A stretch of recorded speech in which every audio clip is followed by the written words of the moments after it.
a stream going on Saturday morning. How's everybody doing? Hope you have had a good week and that the holidays are treating you well. I know it's a hectic time of year for people, but hey, it can be a good time of year. So, we got a 4-box hunt today. We are without Rick from Hunting Southwest Ohio or our good friend Pa, Fleabag says, bah humbug, our good friend Pa Spare Time. So I thought to do, and we probably will after the first of the year, do 2 boxes today and then maybe try to fit another couple of boxes in. Hey, Roger Ivy. Couple of boxes in midweek, but with this being such a holiday week and things super crazy, hey Mike Slice, I decided to, since nobody else was streaming, now look, we may pause as we go through. I'm going to try not, he's the Silver Serpent, I'm going to try not to be hyper focused on the speed and try to pace myself. We got a bunch of boxes to go through, 4 total, so we're going to be here for a while, and with nobody behind us, then there's no reason to get in a rush, right? I'm going to start a poll for the box. We are going to do it like I have tried a couple of times going into this stream, and see, we're going to finish the year this way. My idea is that maybe after the first of the year, we go to 2 boxes on Saturday with the bidding idea, and then we go to 2 boxes on Wednesday with the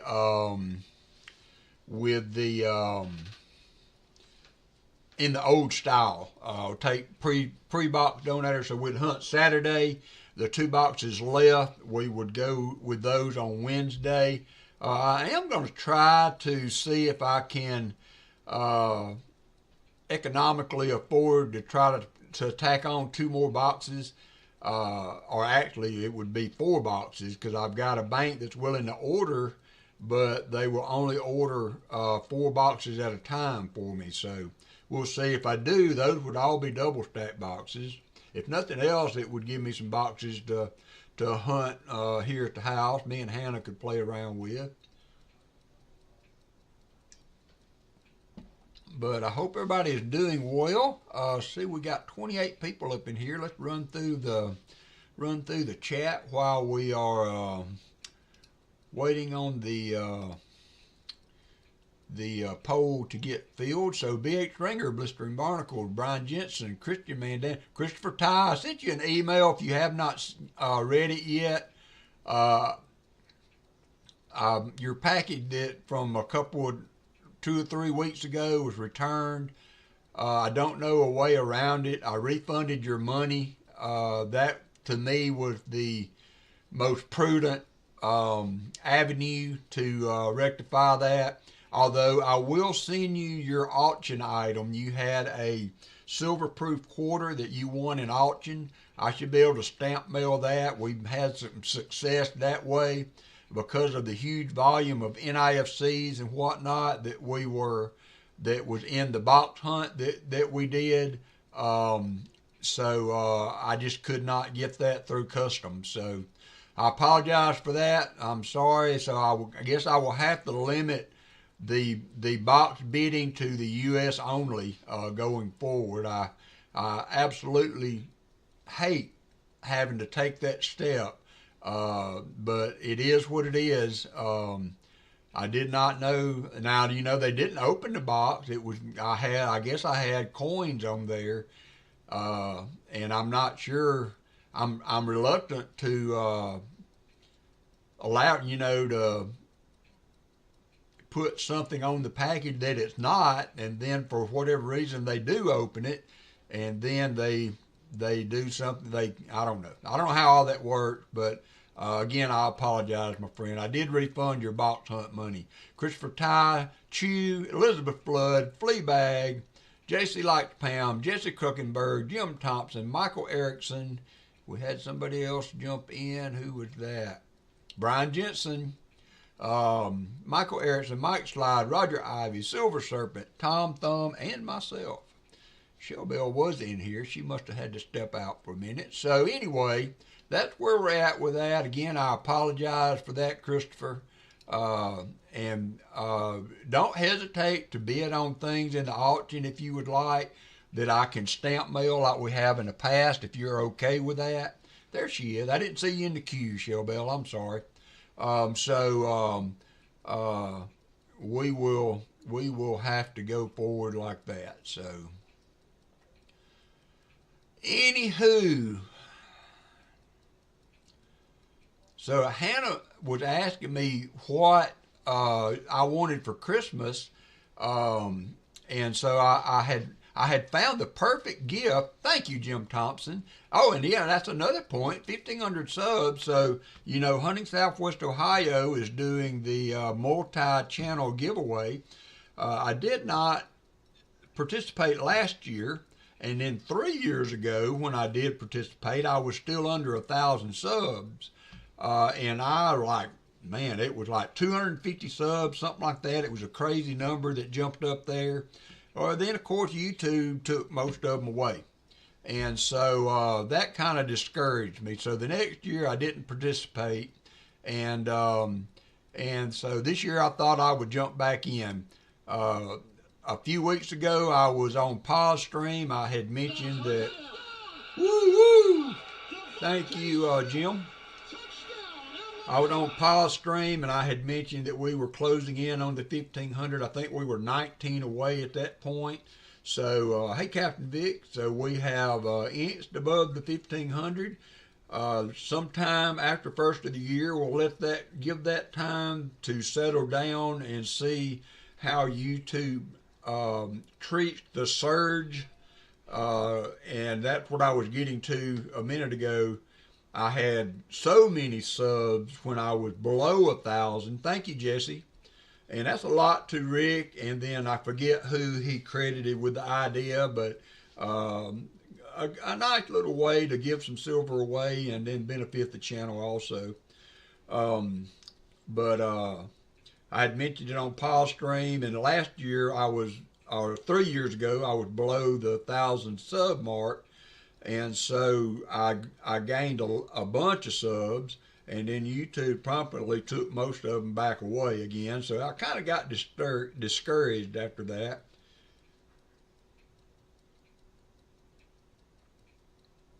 Yeah, and I am sorry, Christopher, but I am going to send you your silver-proof quarter. And then in auctions, if you see a coin or something or a bill that you are interested in that, you know, we can slip through with the stamp mail, then we can continue to do business that way, my friend. And again, I appreciate your support for the channel. And I figured, you know, at the end of the day, this time of year, that money coming back to you wouldn't be a bad thing. Like a surprise early Christmas present there, Christopher. So the bats continued to improve, doing a little better with that, and just getting on with the year is almost over. Year is almost over. What a year it has been. Let's see what the poll's looking like. Right now it looks like flat two at 35%. So what I will do is once we close the poll, I will write the boxes down based on the percentage. We won't run the poll again unless y'all think you would like to. So after we do the first box, I'll ask what you want to do. It doesn't take long to get an idea of what the chat thinks, so we could adjust that on a box per box basis. We got all the time in the world today. We got nobody behind us of the regular crew. I know some of you probably support other streams, which is great. So F1 is making a surge for the second box, 24% versus D2 at 28%. So with that being said, I think I will go ahead and get F2 out. I'm going to write these down. Let me find something to write on. I'm going to write down the percentages as they stand. So right now we have box F2 is going to be number 1. D2 is 28% at second place. F1 would come in third, and then D1 would be last. So if you guys want to run them again, run the poll again, just let me know. I don't care one way or the other. It's not that big a problem. Oh, nice, Elizabeth. I've got something coming to you, Elizabeth, as soon as after first of the year. Hey, Weldon Carey, as BH Ringer was saying, they're still dealing with the backlog and all of that. So I will get yours and BH Ringer's goodies headed your way after first of the year. So here is F2. We'll get this up here and get it open, and then we will start hunting. So this is a new format. Those of you that have been in some of the streams over the last few weeks, I'm trying something a little bit different. I'm still not absolutely sold on it. I've had some. Michael Erickson, $5 super chat. Got to finish up some Christmas shopping, and a few hope to be back. All right, good deal, Michael Erickson. Thank you. On that note, Michael just reminded me, we ended up with almost a tie, did we? Yeah, 26 and 26. So we'll run the poll again when we get to box 2, since we had a tie on the second box. But thank you, Michael, and you be safe out there. Somebody do the Discord command, and let's see if that link works. I think I checked the box on the Discord that would allow that link to stay good and not have to be refreshed every 7 days. All righty, John Bryan, thanks for dropping in. So somebody click on that and see if it carries you to our Discord page. And if that works, then we're good on that. I won't have to worry about that no more.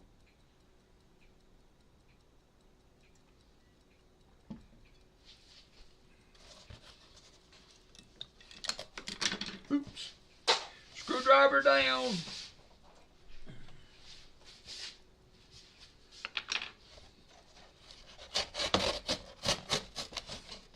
Hooty hoot.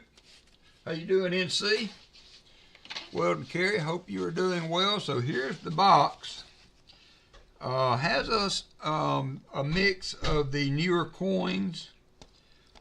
Trying to make sure I don't miss an obvious silver on the top. I don't see anything obvious on the top. Hambone. Nitbean. We got the whole crew in here today.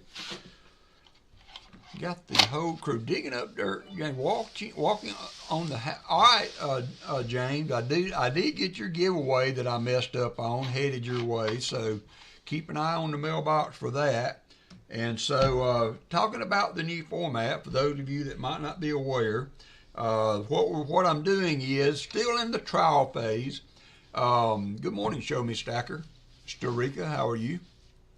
Still in the trial stage, so we're going to start hunting the box. I got a full 50 rolls, and funny thing, Hannah was cleaning the car out yesterday, and she brought me she brought a roll in that had fallen. I had a box at the end come open. I thought I had them all, but I shorted someone a roll back at some point because there was a row of halves in the car. So anyway, And so what we're going to do, we're going to start the hunt with no money being exchanged for the box. And then once we have a find, what's a find? NIFCs are not a find. They will count toward the channel numbers, but I'm not counting those as a find for the hunt. So it must be a silver, a proof, or a miscellaneous. So a 90, a 40, proof, or a miscellaneous, like a DDO or a sticker coin. Now, look, in my mind, if it's a sticker coin, I'm more than likely just going to continue with the hunt. I mean, to me, unless it's now a painted coin, we might open the bid. But if it's a sticker coin, we'll count it, put it on the board, and it will go to you if you ended up winning the box. So, but I don't think it's worth opening the bid for Aunt Jemima's Pancake House, just to be honest. So that's where we're at with that. I did get all of the shipping done. We're going to go ahead and get started. So on the first find, let's say we have a 40 or a DDO or a proof. I'll stop the hunt. We will open bidding for the box. Bidding starts at $10. So you would bid, whoever is interested, you would bid $10. If there was no counter bid for the box, then we would continue. I will be right back.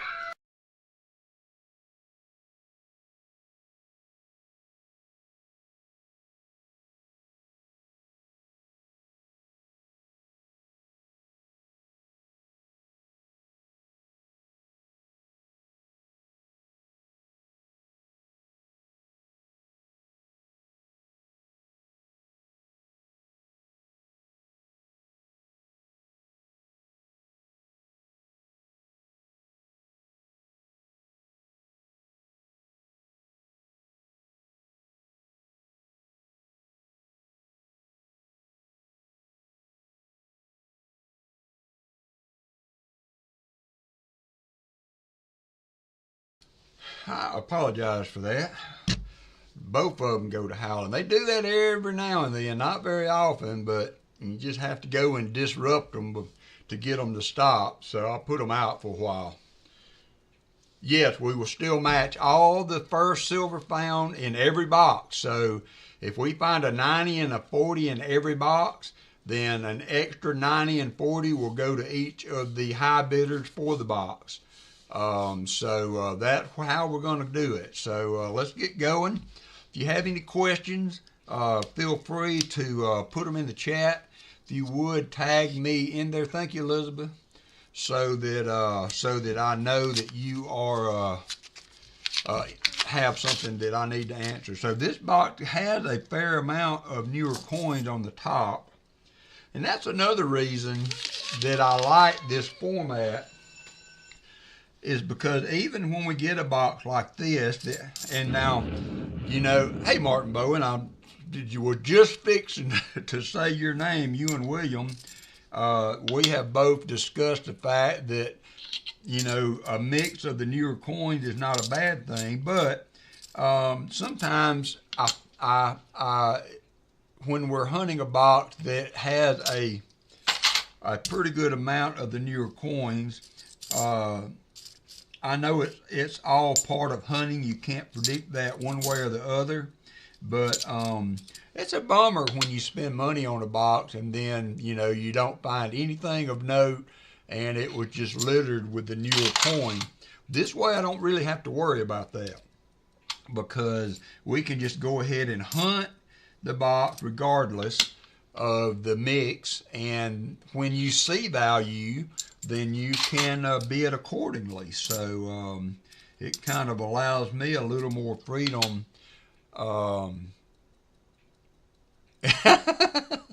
Good point, Fleabag. A little freedom to go ahead and get the box hunted during my stream. So yeah, it's been a dry spell there, Fleabag.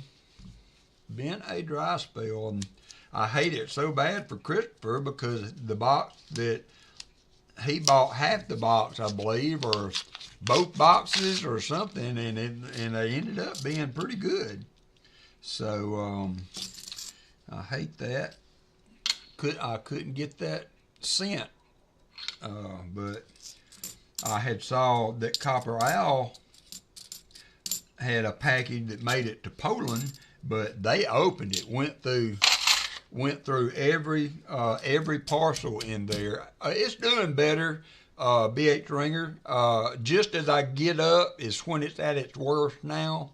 When I get up and move around, then it gets better as the day goes on. So I'm not complaining. I'm on the right side of the daisies. So little aches and pains are part of getting old. A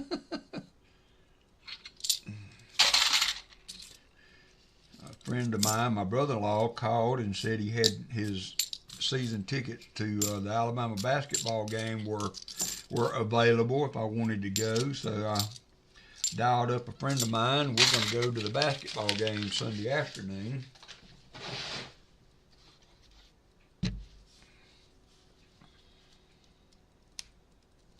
Martin had a good box this last week, I think it was. That was cool to see. There's still some good stuff, good finds out there. So Martin, that box that you hunted, was it mixed well with the newer coins, or was it an uncirculated box with silver?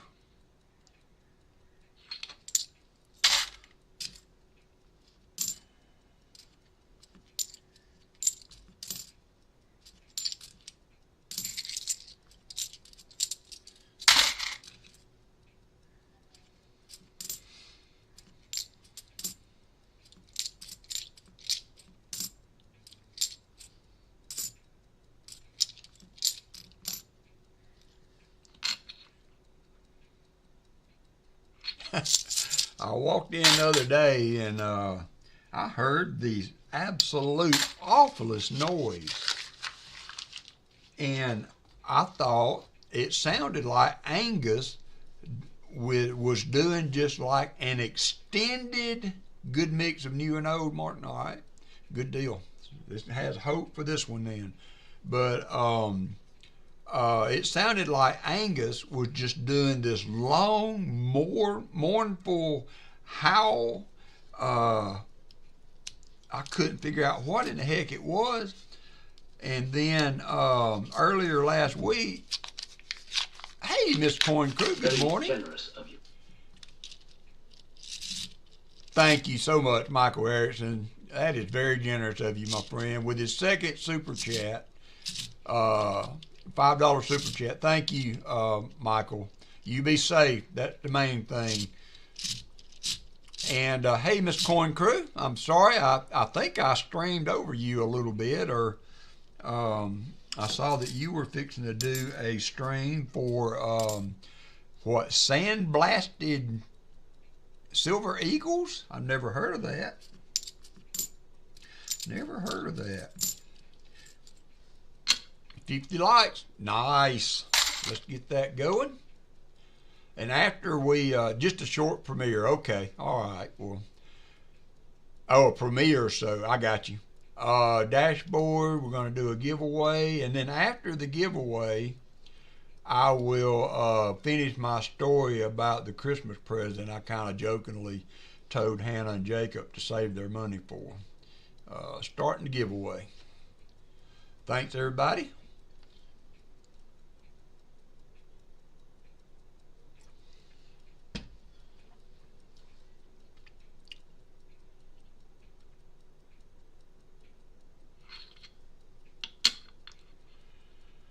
I hope you and Keith are doing well, Angel.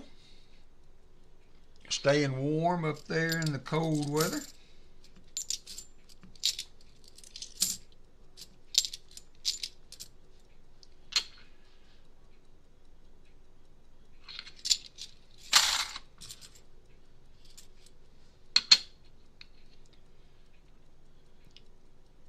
See, 41 people in.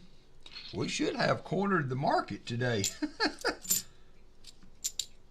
with nobody else being on today. Hey, Happy Bears.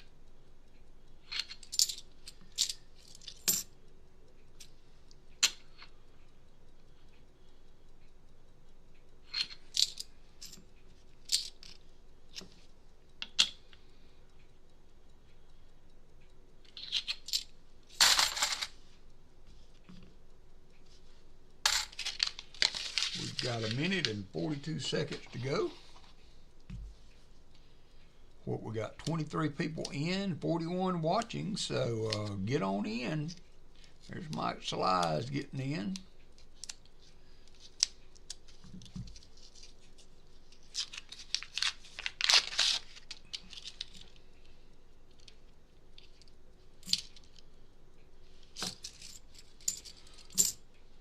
$71. Hey, Crafty Dragon.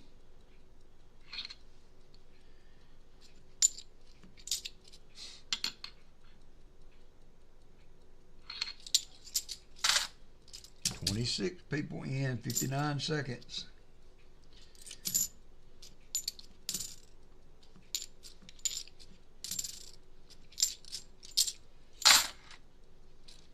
Lucky Crookenberg. Hey, I've started something. Hey, Kevin. Lucky Crookenberg. And Ralph, how are you? Welcome everybody in.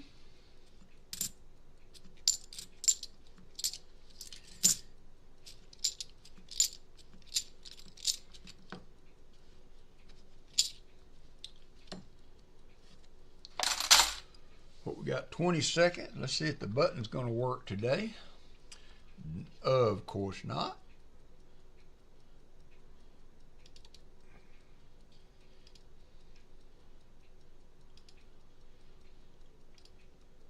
Teacher 1388, how are you doing? We got 2 seconds, 1-0. We got 28 people in. We're going to draw for the winner. This will be for 2 silver dimes, 1 Rosie, 1 Misc. I had them sitting on the table, so that's what got put in the envelope. And the winner's going to be Tom Thumb. Congratulations, Tom.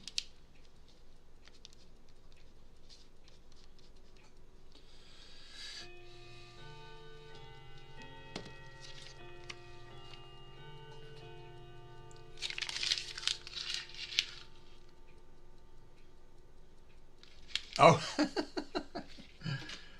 that's all right, Crafty. Close that back out. Let's complete that one. Tom Thumb. Congratulations, Tom. Oops.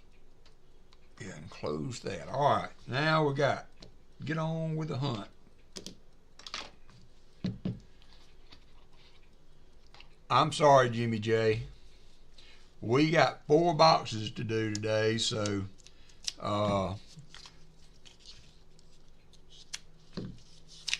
that has happened sometimes. I've had it happen to me in innumerable times.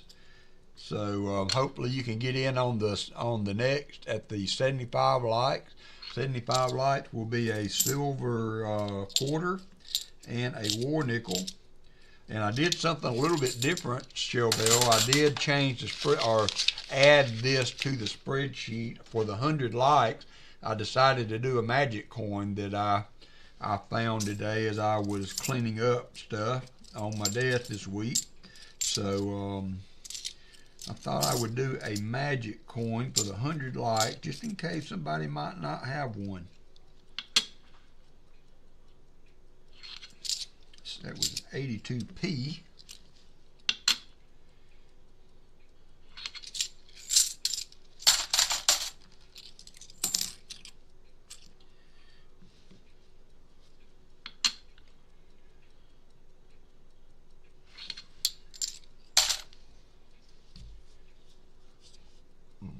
Oh man, I am searching high and low. I've got a box flea bag that I bought this week, and it's circulated, so I'm hoping to find some in there. Of course, I was hoping to open it up and see nothing but bright, shiny 2024 nickels staring back at me, but that didn't happen, so there's our first find for the stream today. It's going to be a 2004 NIFC. So let me get that on the board.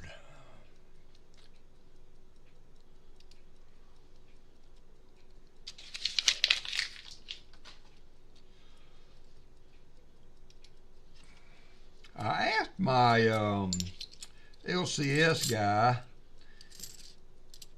about the star notes and if he had heard anything about the, them stopping making them. And he had, and I asked him what he thought about value, and he said that hey teacher, he said that in his opinion, there's so many out there that it would be a while before the quantity in circulation that you might be able to find was low enough that the value started going up exponentially on them. So they're always pretty much worth more than face. I actually got a $20 star note this week that was didn't move the rarity needle. So, oh yeah.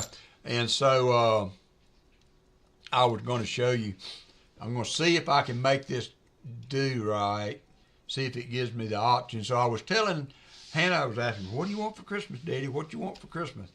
Give me 1 second.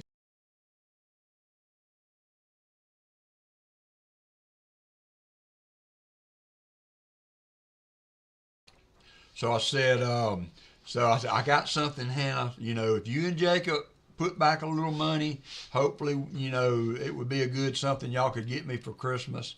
I got to find Windows.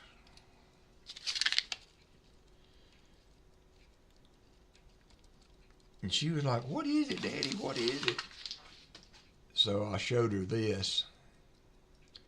Let me see if I can. I might not be able to find it.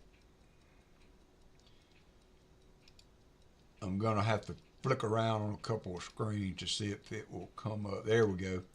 So I showed her this.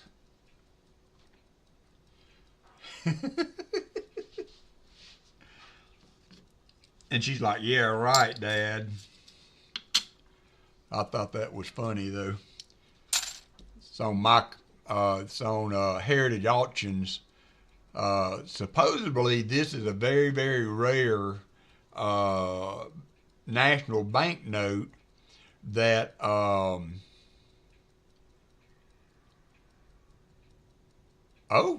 yeah, I know that's the thing, Silver. I've gotten $100 star notes before, and I there wasn't anything special about them, so back to the bank they went. But I showed her this as a joke, that but supposedly this guy was kind of like a fraudster, and they opened this bank in Birmingham, Alabama, and then I guess back then they printed their own currency, as near as I can understand. I'm not very, like I said, I'm kind of just getting into the currency thing, and I'm not super knowledgeable about it.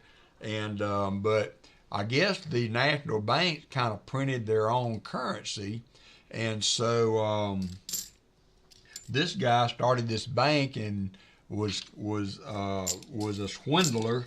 And so the bank, of course, didn't last very long, and so there was only a few of these notes that were printed, and so that's why they're so rare, or why they're so expensive.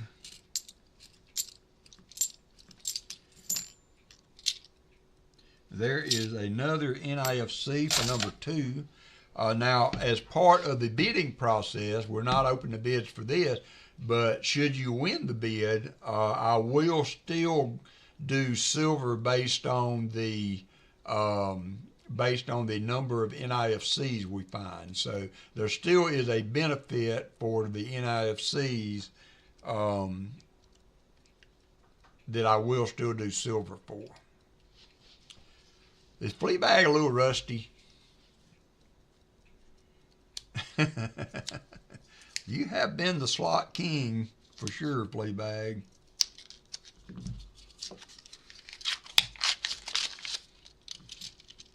Oh, I'm not bidding on it at all, Jim. I tracked it initially, and I did not know what it was. Now they tell you what the estimated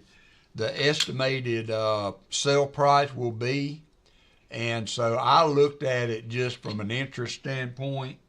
Not something that I can't afford to put that kind of money in a single piece. So, but I thought it was really cool, and so I've been tracking it, not to buy, just as a general interest in that currency to see. So, how you doing, that thing? 2003, it's the second 2003 NIFC we've come across. We're getting some 2023 P's also showing up.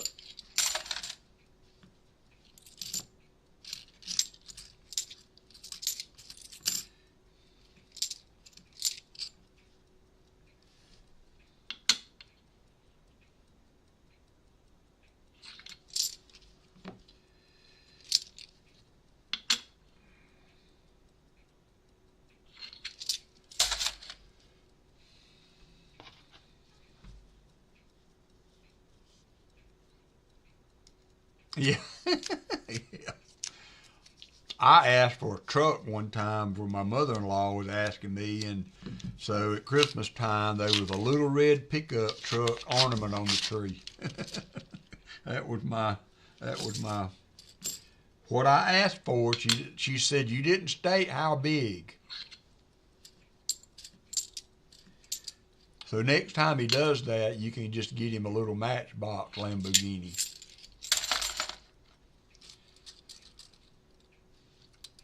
Yeah, Jim.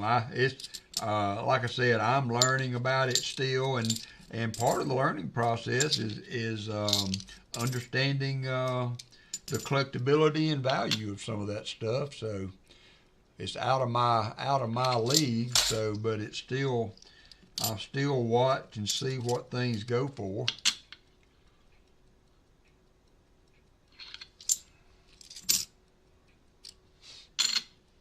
Hey, Metal Dragon Braveheart, been a minute.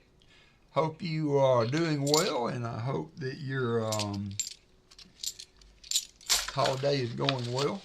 And Ralph, how are you? Rolf?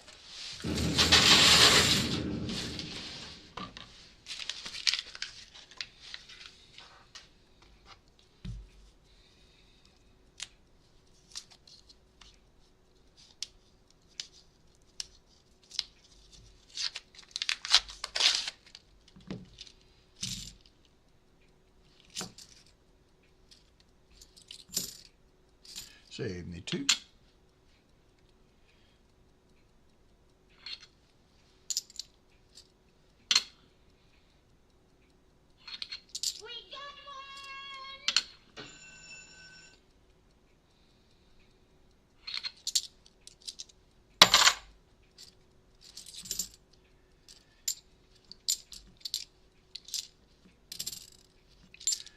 Our old friends invited us over for supper Thursday night, and super nice couple, and I'm actually godparent to their children. We were super friends and still are, but we did a lot more together back in the day, but we've always kept in touch through the years. And so they invited Hannah and I over. Invited me over to eat, and I went and ate, and then after supper they record this show called The 1%. Have any of y'all watched that show, The 1%? Kind of like Souped Up Jeopardy. And so they play the 1%. They play the recording for the week and try to answer the questions, as a kind of like as family time after supper. So had a good time with them doing that. I was no good at it. I have to change the name of the show to You Might Be a Redneck for me to do any good at it. 72. Hey there, corning around. Good to see ya. Hope your streams and all have gone well this week. 72p.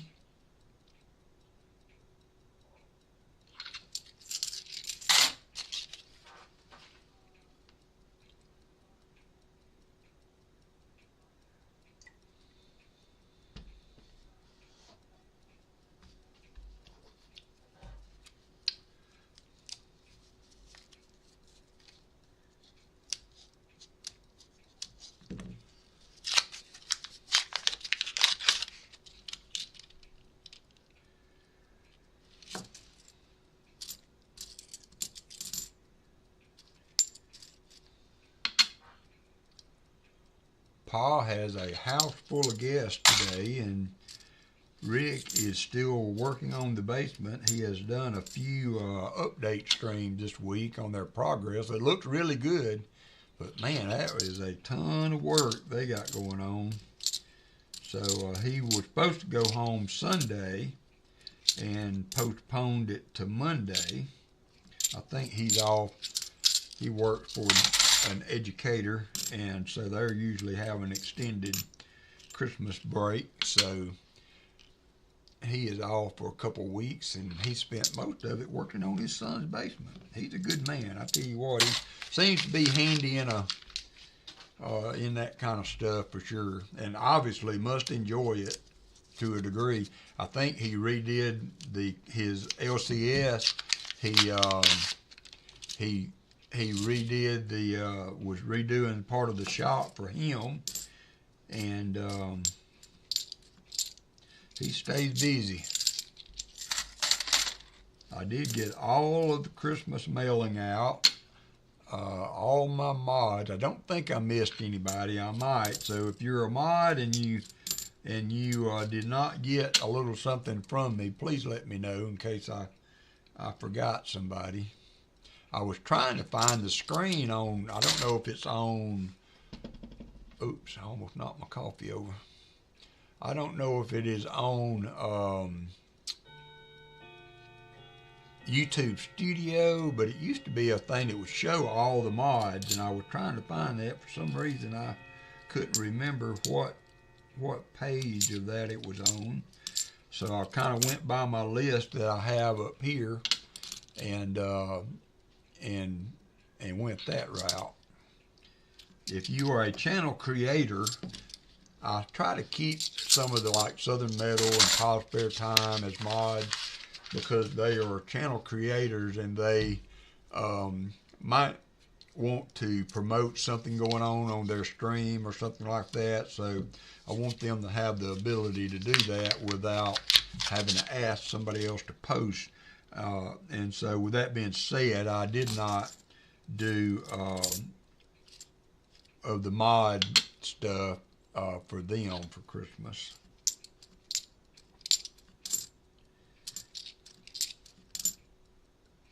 $71D.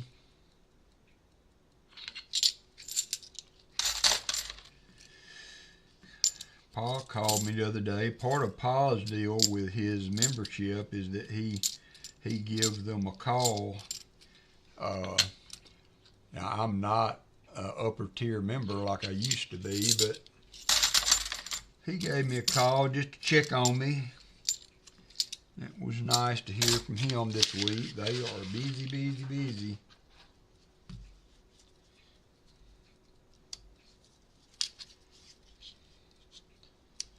So what do you guys think, you sports-minded people out there? I didn't realize it. I've never been a proponent of this transfer portal opening up. Thank you, BH Ringer. I tried to look for that. I think I'll go back over it again. So I still have you, BH Ringer, something to send to you. And I will double check that then when I, this week. And if I've forgotten anybody, than what you might get years a little after Christmas. 2023p.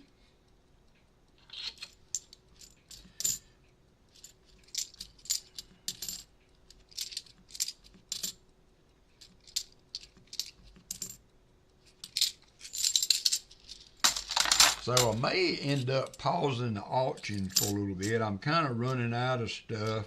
Oh man, I'll tell you what, I'm running out of stuff to do for auction that I think people are interested in. So we'll see. But B&K Coins, you should have got your package this week. But I've got a nickel. So I don't know what I did with the nickel. What did I do with it? Because I was going to show it so that to see where that come from. And if I find it here in a little bit, I'll still put it up there. But I cleaned this side of the desk off. I haven't made it to this side yet, so it's still a work in progress. I showed that penny. It's a 1907 Indian head penny. And I showed it to my Discord family, and they agreed that it was one of the most beautiful Indian heads that they had seen in a while. And but it is really darkly toned, and I had considered putting it in the auction, but I wasn't sure how I got it. And some people send me things and tell me to do with them what I would like, whether to sell as in auction to support the stream, or that this is for you for your personal collection, and so I try to honor whatever their directions are when I do receive something. Oh, nice. Coin Around has his 4th annual free roll for everyone in chat, Christmas Eve and Christmas Day party. That's awesome. And that will be West Coast time, Coining Around. So if you would like some free rolls, that's a good way to get it. You are guaranteed, if you are in chat, to get a free roll. So, but yeah, I kind of went gaga over this penny as I got to looking at it, but I wasn't sure how I come across it, to be honest with you.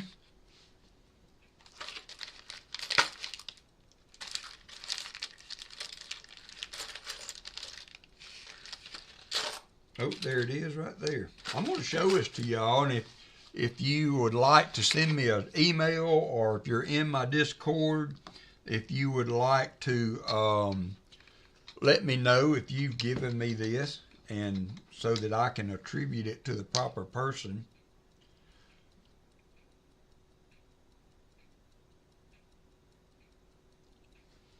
Let me go to the big scope. I'm kind of rambling some today. We've got a lot to do, but we got a lot of time to do it, and I'm trying to pace myself. But take a look at this this Indian head, 1907, and the toning on it, the detail. I mean, there is not hardly a mark on this coin as far as his face, the plumage. And I thought it was just absolutely beautiful. Hey, Rhonda, Merry Christmas and Happy Holidays to you. Brenda, good to see you. A proof nickel, yeah, hey, golly, a 1940 proof. Don't come across those every day. But anyway, that's the penny. It does have one little mark there below the E where the red showing through of the copper. And but I had thought to put this in the auction today, but I was not sure if that would be appropriate. And plus, Hannah loves it. She has, there's a kind of a real world viewing of it, but it is a gorgeous scent. It's hard to really do it justice in the flip like that. So, oh, now we gotta, it seems to focus better when the light's on. I may have not done well with this camera.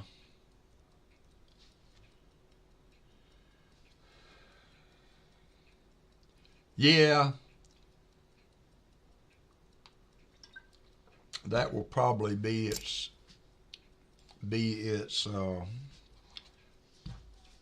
thing there.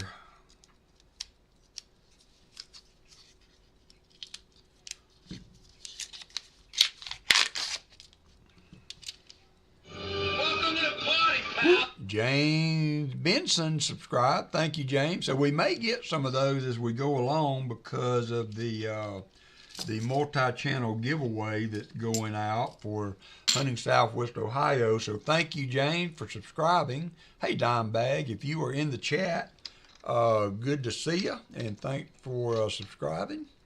And good luck on the giveaways.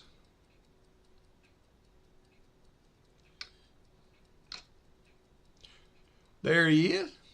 How you doing, James? Thanks for the subscription.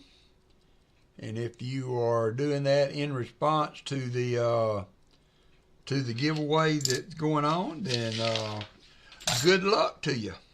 Here's the round if you're interested. It is a 1/4 ounce King Tut round. I think I sent 1 or 2 of these to Wayne Finicum at one point. He really liked them, so I thought that might just be a good little giveaway. I have not had that happen in a minute. And I would not be looking forward to it if it did. I guess it's our responsibility.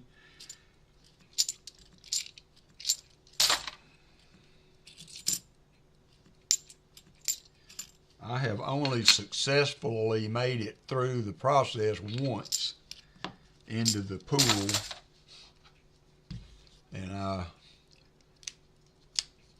would not be looking forward to doing it again. I know it might be our duty to serve in that, but I can't stay awake.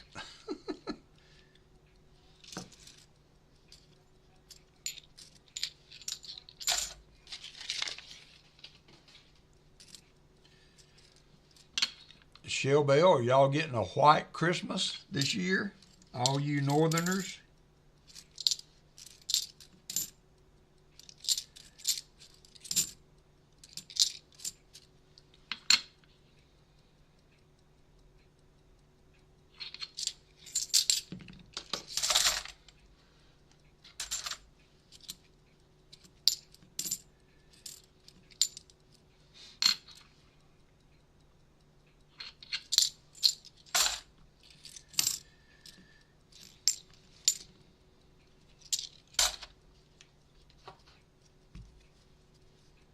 Hey there, Jolly Roger. Thank you, sir. And the same to you.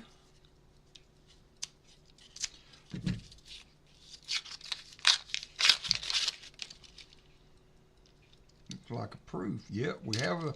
All right, we're going to have our first coin of value today. So it is going to be a 82 proof.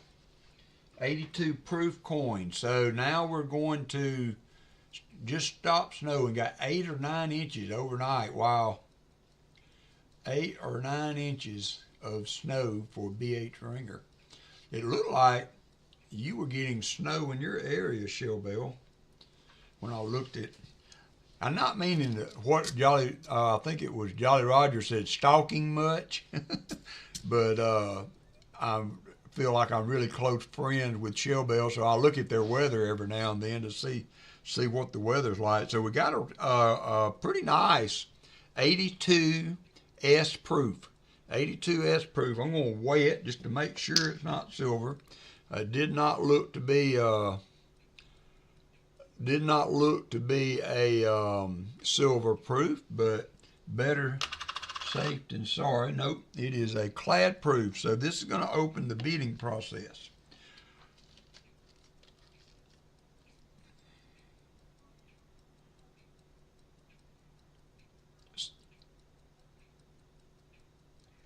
No, well, Fleabag, please always feel free to do that, because we want to make sure that we keep you in our prayers during that time. So it must be pretty serious if they're getting you in during the holiday like that. So we had a friend or a person that we know that also had that done, and according to him, he almost passed because his was 100% blocked, and they were able to put a stent in for him, and he's fine now.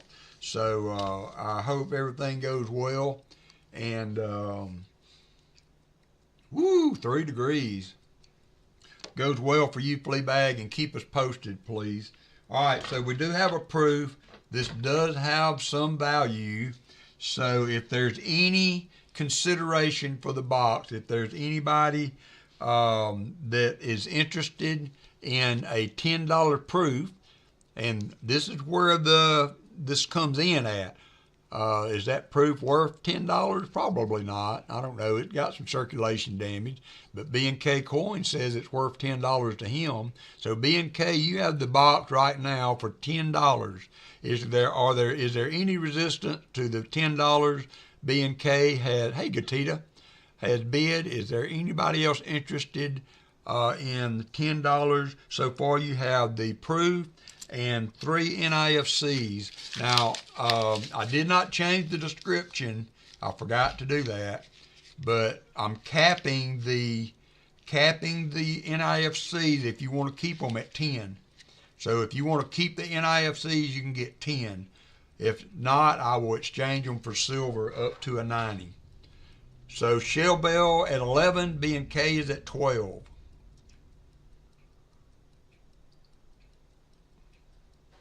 I have to keep in mind that I have to ship all that, and I had put a progression up in my description for the NIFCs up to 20, and it's not very feasible for me to be able to ship that. So we have B&K is at 12. Is there any other interest at 13? Is there any other interest at 13? If not, we will continue with the hunt. And I will update the board while y'all see how that feels to you.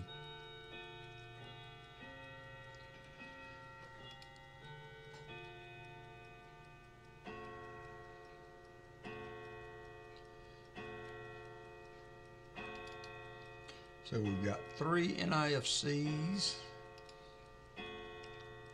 and 1 proof.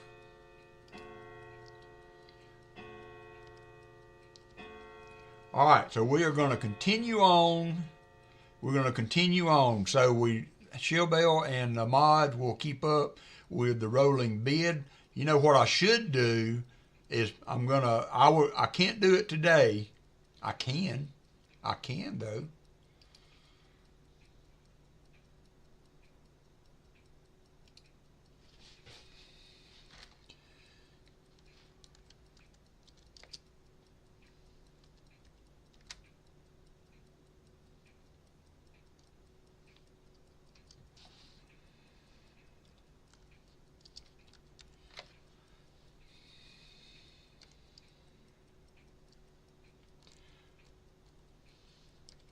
All right, so I added box bid and I added box bid and where it is now to the scroll. And I will try to update that as we go along. Let's see how that looks. I know the mods do an extremely good job of keeping up with that for me, but this I think can help them. So there it is. Box bid right now will be in the scroll, and we are at $12 right now.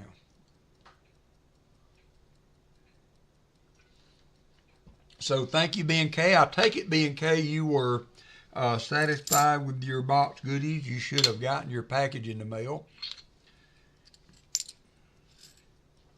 If we should find a silver, I will match it. If the bid goes above the $55, which was my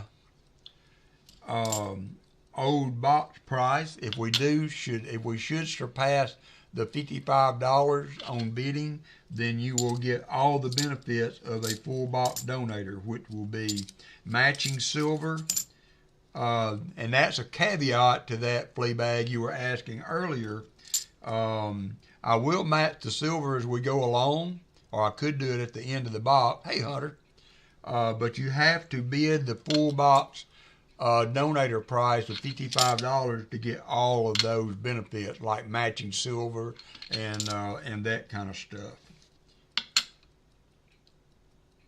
So right now, as it sits right now, we would not match silver. But I feel like if we busted a couple of 90s, then we may approach the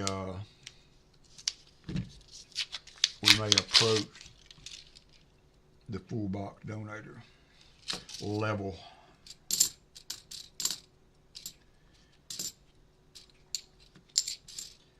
72D. Ooh, we may have a NIFC here, ladies and gentlemen. I'm going to look at it over here. I can't really see it by my eye. That is generally the gold standard. I'm going to say we have a miscellaneous now, and this is a harder to find miscellaneous. You can see, I'm going to show it here. You can see the polishing that's been done. It's kind of wore. There's no breast feathers. The shield on the eagle is just barely distinguishable, and there is no FG on this. So with that being said, we now have a 72. She is visiting a friend, Crafty Dragon. She is visiting a friend. So we have a no FG. Shell Bell's at 13 now. We will open the bid for the no FG. Shell Bell has now entered at 13. So we now have a $13 bid, and we will add a MISC to the counts. Thank you, Shell Bell. We will let that percolate a little bit. Let me go to the bigger scope so we can get maybe a better view of it. I don't see, there's no way that can't make it. Now here's the other deal. I've seen some much nicer that you can actually see the scratch mark, polish marks on the coin. This could very well be worn.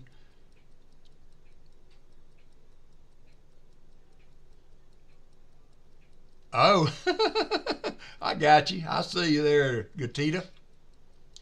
I'm sorry I actually missed your comment. It's hard for me to keep up sometimes, but I get it. I get it. So Shell Bell, you will have the bid. We're going to move on. I don't see any resistance to the $13 bid. So number one, I'm going to flip that up. I'm not so sure that this, it looks polishing to me, but I don't know. I'm going to let whoever wins the box will be making the bid. James, I have moved on from the 13. So I'm sorry, Brian, I did not see the bid, and so we are moving on right now. Shell Bell, you have the bid at 13. And then the next find that we come across, we will open it back up again. Thank you, sir, though. With as many boxes as we've got today, I want to try to keep it moving.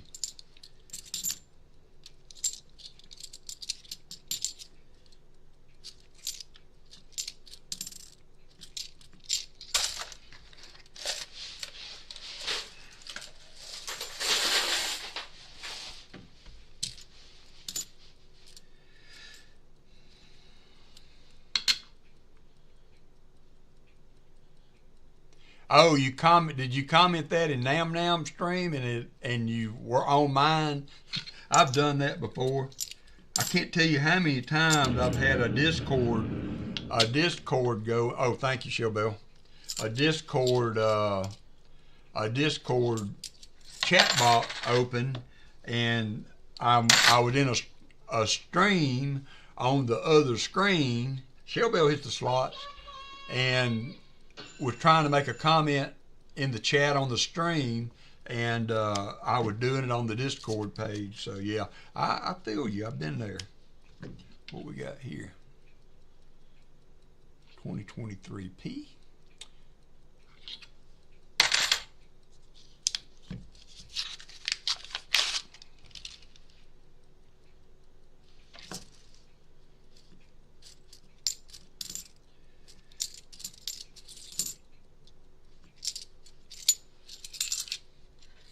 Oh, you call Namaste now? Okay, I got you. I got you. You are both, y'all are both in Bulldog Nation over there. Good luck. I don't know if you're a sports-minded lady, but good luck in the playoffs this year. We will be watching from the sidelines. That was a blowout kind of game last night with Notre Dame and Indiana. And then I just read an article today that said, you're a Fins fan? Gotcha. I just read an article today that there's another NIFC that the starting quarterback, I guess it was the starting quarterback, I think, for Penn State entered the transfer portal here like, you know, a few days, a week or so away from them starting their playoff bid. So that, so we got to change the bid. Shellbell was at 13, I believe. Yep. So I'm changing the bid to 13. Y'all might have to remind me 87 times to do that. And we had another NIFC. So we are at 4 there.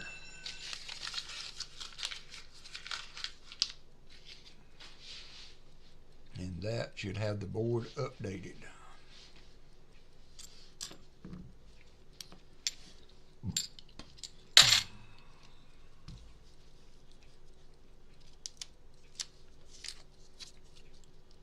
But yeah, entered the transfer portal before their, not a bowl game, but entered the transfer portal before their championship playoff game. And man, the whole, that just blew everybody's mind. I guess in his mind, he figures,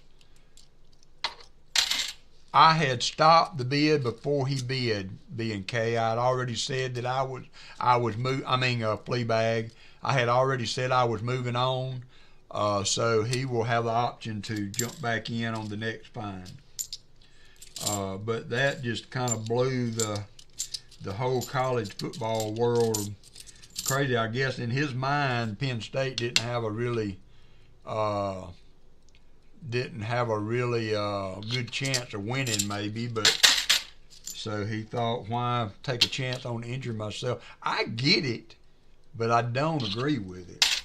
And I read on in that article they really started reiterating the fact that there's got to be some kind of regulation here, and I think Saban commented on that. And he actually said along the lines of that there needs to be a contract. You know, the students that are getting all this money, some $2 and $3 million, are getting, you know, $2 or $3 million in NIL and money and all of that from the universities, but they don't have any commitment to play. You know, I wonder how much money that quarterback got. That would be something interesting to know. I wonder if there's any way you can find that out. I don't think it's public knowledge, but I would be interested to know how much that university, Penn State, had paid him for playing football, and then he just thumbs the nose at them and say, I'm moving on. So that is just, and even further, who out there would want to bring that kid in. Maybe it's his last year, so they don't have to worry about the fact that he might transfer. Maybe it's his last year of eligibility or something like that. But that just, I don't know. I was reading that this morning as I was sipping my first sips of coffee and eating some breakfast.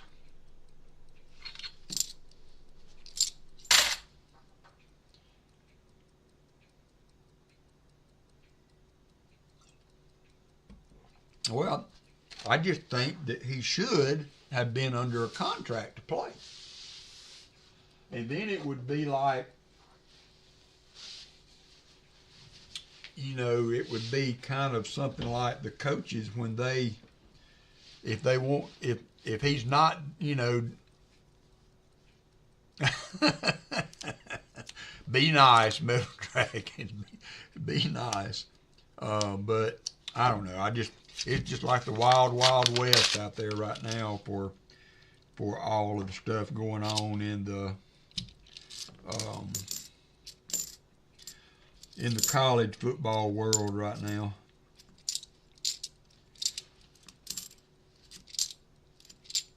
I think they should get paid, and I think that Saban would be out of line to contest that. And he said that he thinks they should get paid, but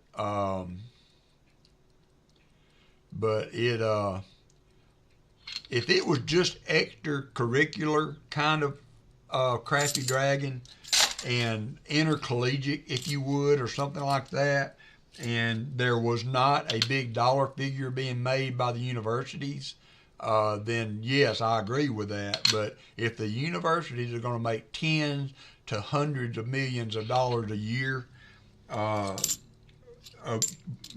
those players to be playing, then there should be compensation. But we can open that up a little bit more.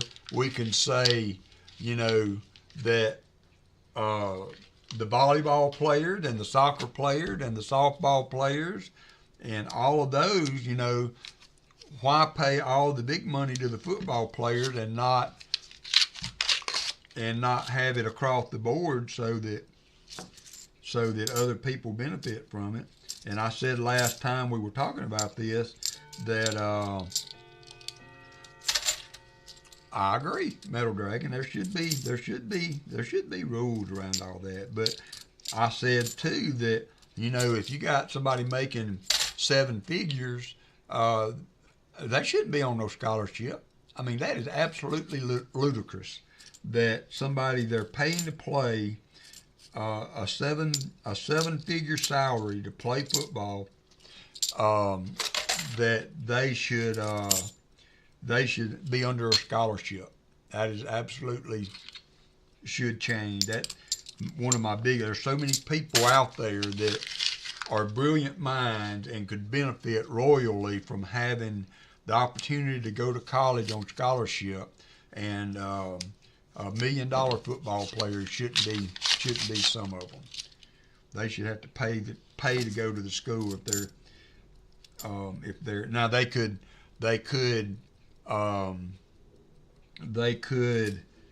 include being at school as part of the as part of their contract or whatever to be paid, but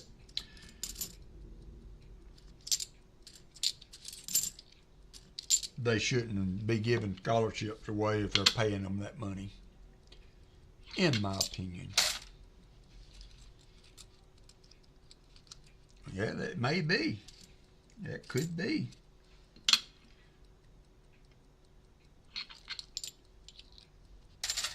Yep. And then no telling what the athletic directors make and the coaches make. Well, Kellen DeBoer, he was he got a $50 million, 5-year, $50 million or something like that contract to coach. That's a mighty high box to perch yourself on to contest the players getting paid when you're pulling in $10 million a year.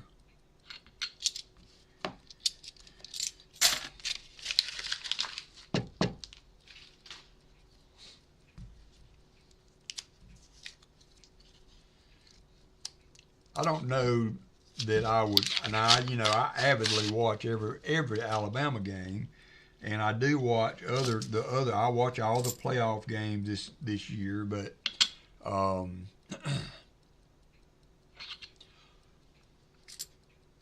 I just it kind of takes some of the interest out of it. For some, I've heard, had several people say that they're just kind of giving up on watching college football. Well, I still like my football. I might not avidly watch every game every Saturday. I've got the capability of streaming, having 4 games at once on my TV, but I'm not that rabid a football fan, so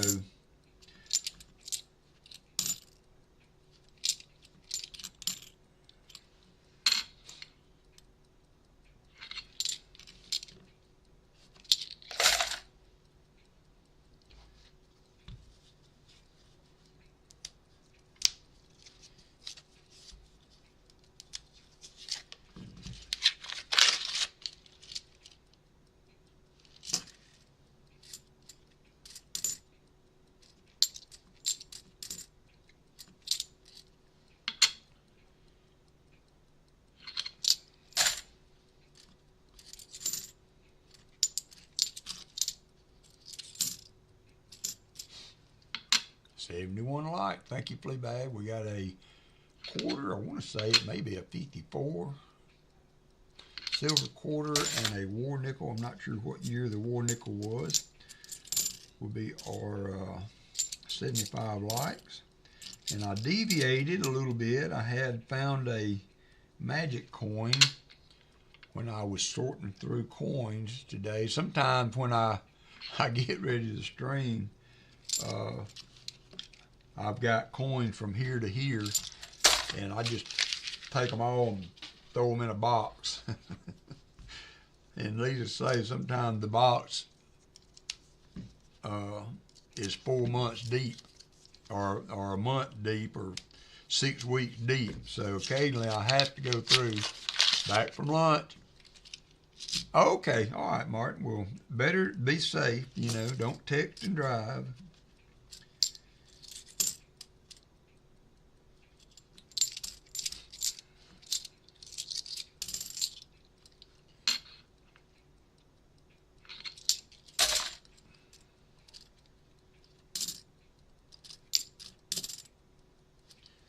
Nothing major to report. We did find a proof and a NIFC 72p. So I do have the bid rolling on the scroll at the bottom. If you're interested in where the box sits as far as the open bid or the last closed bid, we set right now at $13 until we find something else. There's a that's our first marked up 74.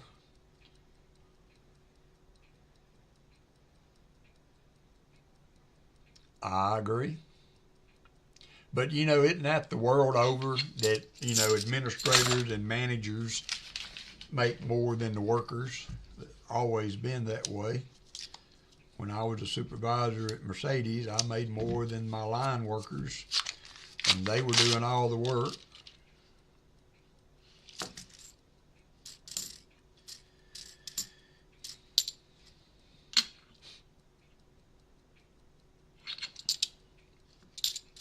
Have y'all finished the sheetrock, Martin? Seems like y'all been sheetrocking for 4 months.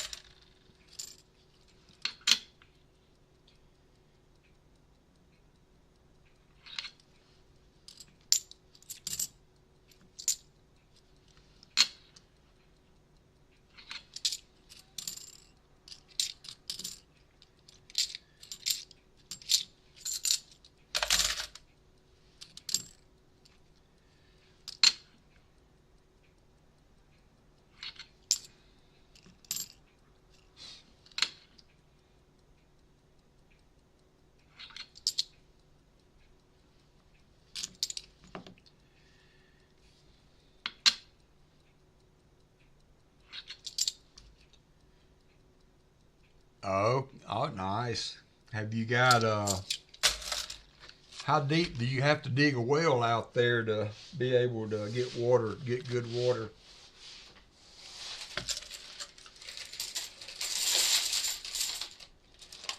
I have not had a well for my primary water source since I was in my early teens, mid-teens, I guess.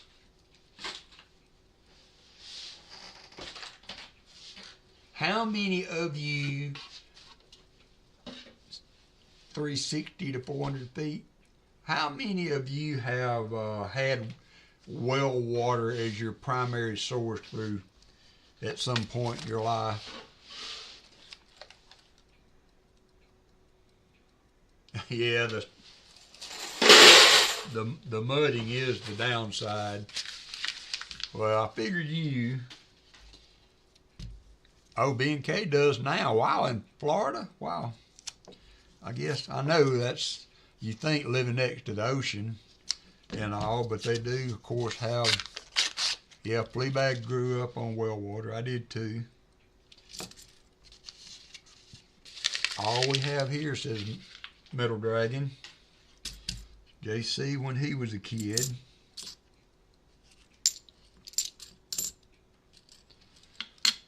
Prefer well water, says Crafty. It's been so long I can't remember what the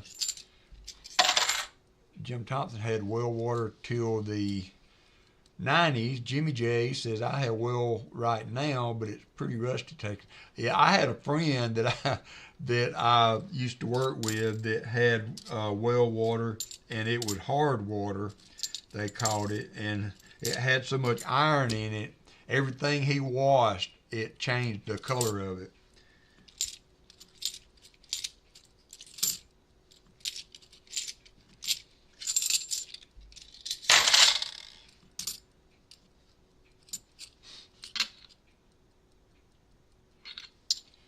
Hey, brown sugar.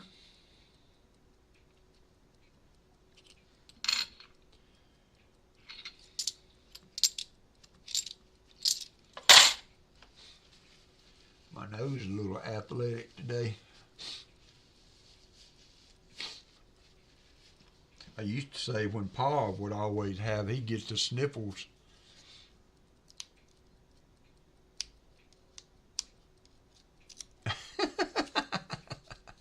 Hey, I threatened one time, I told everybody I don't like yard work, and I haven't done it in quite a while, but that's going to change next year. I told my wife if I could have my way, I'd have an AstroTurf yard and just take a leaf blower 3 or 4 times a year and knock the leaves off of it. But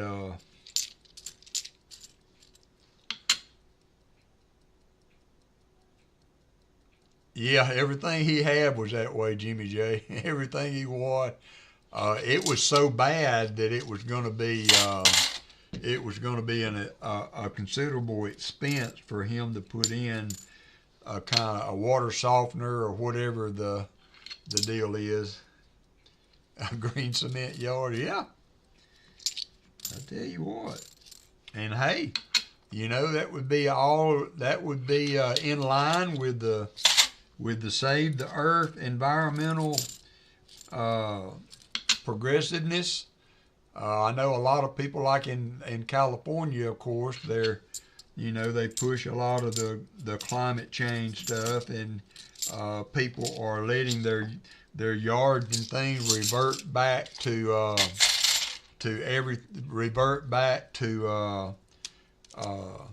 natural vegetation and things like that. They're putting in like dry yards or something like that, where they they kind of let it go back to desert. They have cacti and things of that nature that are very water efficient in their as their yard and stuff. So, see, I would be at the forefront of saving the planet there. They have no water.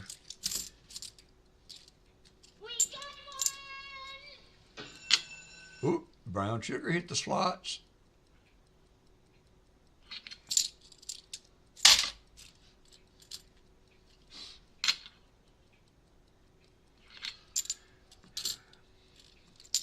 I slept last night, but I tossed and turned off and on all night, so I didn't get a good long period. We have a 2009. It's going to be our 5th NIFC. I will update the board when I get through with this roll. Yeah, my dad, when he moved into a home, or an apartment, actually, it's more like it's an independent living community, so it's not like a nursing home, but yeah, it's getting there. I have a little bit of tenderness in the morning when I get up, because just kind of being stationary for those hours, but once I get up and moving, it's not bad at all. But so he's got a Husqvarna riding lawnmower and weed eater and chainsaws and all that stuff that he no longer needed. So I ended up with all of that. I've got to carry the chainsaw. It will not stay running. I used to mechanic work way back in the day. I kind of thought I might be able to take that carburetor off and clean it, probably all it needs. He was not very good to use stabilizer. Yeah, I had one. I hired one. I had one for when I was working, but it doesn't make very good sense not to take it on myself now that I've got the time to do it. And Hannah likes to work in the yard, so we'll be able to do that together. Yeah, I've heard of that. I've heard of doing that. If he had just used that Sta-Bil fuel stabilizer, now luckily the weed eater and the lawnmower crank, the battery was dead on the lawnmower.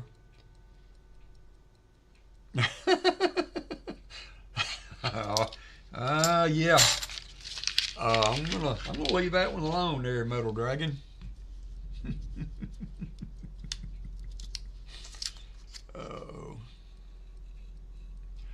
That's true too. That's true too. But if I can do it without replacing it, and if I can do it without damaging if I can do it without damaging the gasket, which is always the thing when you're trying to take a carburetor apart without spending any money. Yeah, you might be right. I may just look into that. It's a Husqvarna, I believe, chainsaw, so they should be readily available.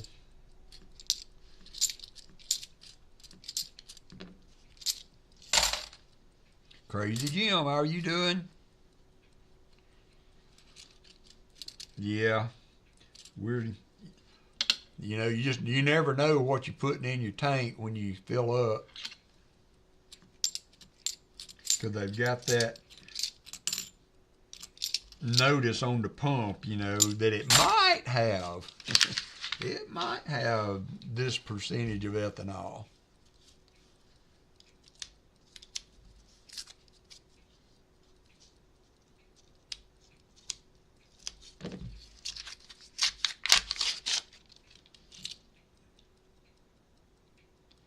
I know how to rebuild the carburetors. It's just been many years since I jumped in. The main thing on rebuilding is adjusting the float bowl to make sure that it fills to the right level. And I remember on some of the OGM carburetors, they had check balls, and they were different sizes. And if you got those bad boys mixed up and put one in the wrong place, you were SOL, because it was impossible to get it back out.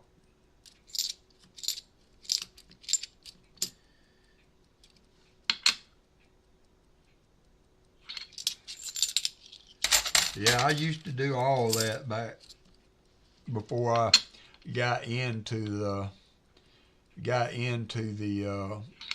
manufacturing. Oh yeah, Ralphie, I got you. I see where you were going with that. I see where you were going. Although the last one that he took apart, he said he was going to let his dad do it because he was kind of a stickler about that stuff. For those of you that don't know, we're talking about Sleeper Dude. Did I put that NIFC? I told y'all to remind me. Because we are at 5 now.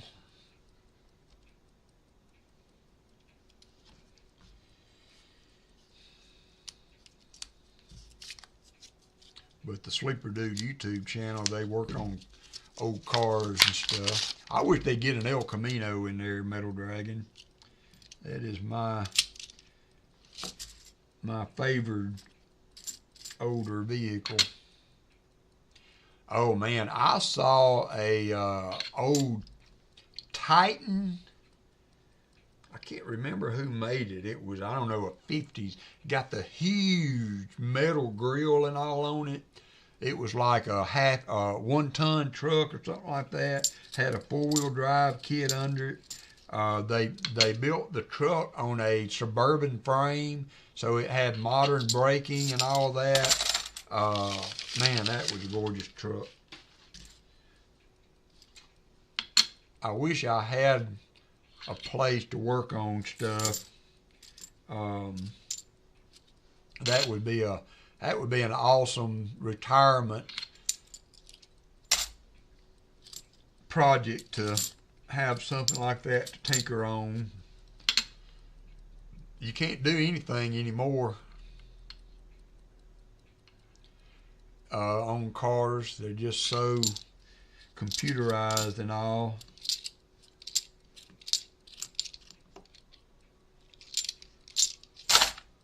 There's a YouTube channel that advertises. It's a car lot in Maple Motors in Tennessee. Can't remember what town in Tennessee right off the top of my head, but they sell classic cars, and so you can get I don't know that it's really economical price, but you could go and pick up a Nova that's running and drivable and all of that for a little north of 20K. They had the old square bodied Nova, like the old Chevelle. I think it was 29,000, but it was running. I don't know, that it was a show. That it was, oh yeah, that, okay, Silver Serpent. Yep, that's it, Maple Motors. They do look nice on the videos, that's right. They've got an old 60s El Camino on the lot. Not quite, but I think you will still love me after you get what I did send you. You and the Chicken Man both. It should be almost down the street from you. Last I looked this morning, it was out for delivery. Just saying.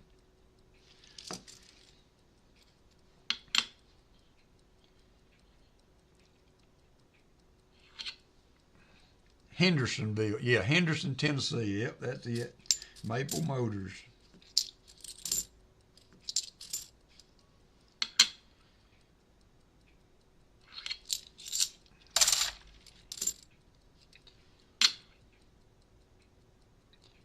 Oh, yeah, I hear you. My brother-in-law has a Chevelle with a 454 in it. It's not, of course, original, but his son has it. I think they're trying to sell it.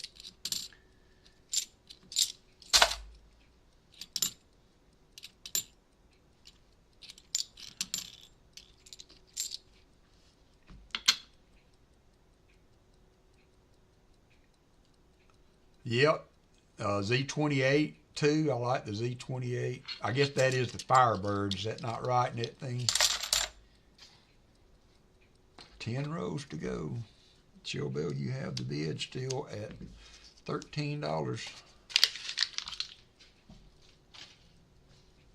Yeah, I did see that they were starting a strike, that they were anticipating spreading across the to the some other places. Trans Am was the Firebird. What was the Z28?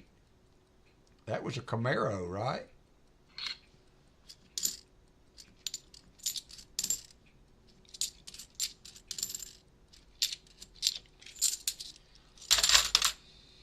And who in the world could not want one of the old Smokey and the Bandit Trans Ams? That car looked great, but it was not very powerful. It had a 302 in it.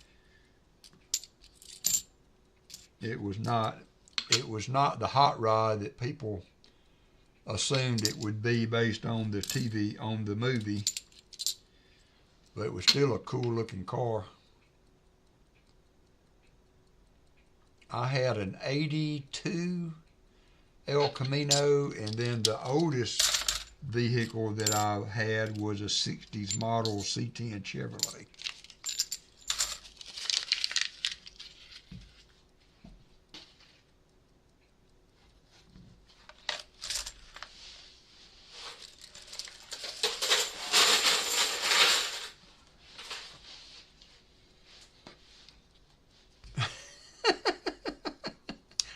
Hey, it had 4 wheels and got you from point A to point B. That's all that really matters. Allison was so mad. And I myself am mad at myself, you know, in hindsight. But I traded that El Camino in. Now, it was not a hot rod. It had a V6 in it. But I traded that in for a Dodge Charger. Now, I think it was a Charger, but it was, you know, Dodge came out with a small 4-banger, 5-speed. I think it was a Charger. It was a cool looking little car, but I traded that El Camino in on it, and she was so upset. She loved that El Camino. I had Krager wheels on the El Camino. It looked sharp. But that had a lot. Was it the Challenger, the little 4-banger that they came out with? What this would have been? I can't remember how old I was when I did that, but that was probably one of the not my best moment. Yeah, hey, those are big investment, you know, nowadays. If you can get one in original and live in an area where you can keep it pristine.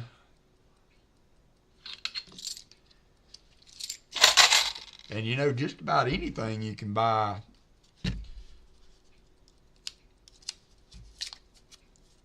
Yeah, I can't remember what the engine size was in it. It was a 4-banger. And I had a friend, he had a Pontiac Le Mans or something like that. And it was like canary yellow. It was the ugliest looking car. And I can remember them pulling up next to me one time. And they thought it was funny. It was hilarious because I would dump the clutch on it and those front wheels would go to spinning. And that was like I said, that was not my best moment. Now my stepbrother had an Impala that his dad had given him, and I did a lot of the work on it.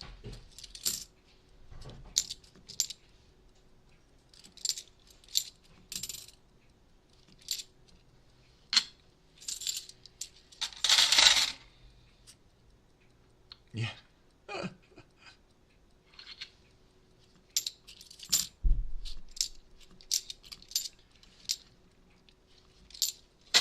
I built the engine in that car, Gatita, and we were out riding around after school, and they were going to impress these girls in the car that pulled up next to us, and it had an automatic transmission in it, and he revs the motor up in neutral and then slapped it down in drive and busted the drive shaft. And so he's doing 6,000 RPMs, and we're like rolling, barely moving. And I looked behind us, and I saw the drive shaft rolling off to the side of the road. That was so funny. I was like, "Oh man, you showed them. They were impressed. I bet. Man, you're gonna get a date for sure now."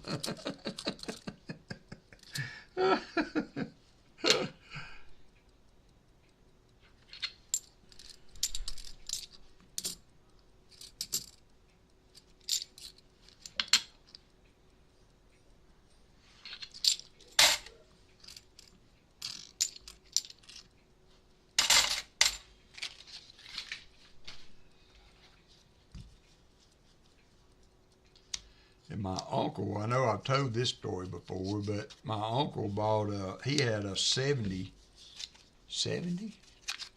Oldsmobile Cutlass that he had specially built when he graduated from West Point.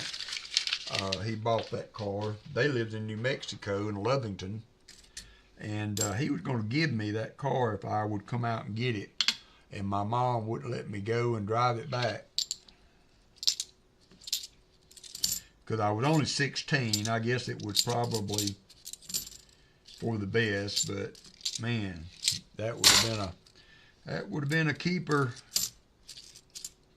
And it had some horses. It had the donkeys, as they say on the Sleeper Dude channel.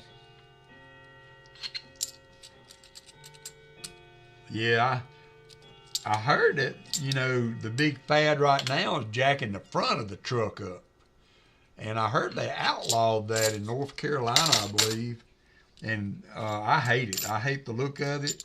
And I agree, it got to be a safety hazard. We're down to the last 5 rows for Shellbell, who has the box at this point.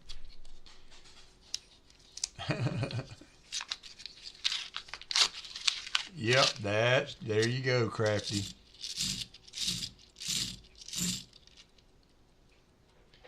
That was the thing. I mean, you could, it was a pretty simple thing to put a shift kit in a transmission so that it would bark the tires when it would shift. Not very good on the transmission, but hey, you look cool. I had a friend back then, he had a little Chevy Love or something like that, and he had a 400 small block put in that thing. He bought it like that. He didn't do it himself, but you could not hardly keep that thing on the road if it was wet. It would lose traction so quick. There was a neighborhood I lived in back then that was very hilly, and he would almost put it in the ditch. He couldn't come to the house if it was raining because he almost put it in a ditch, trying to go up one of those hills that would lose traction on him. And so if it was wet roads, they'd have to take a different vehicle.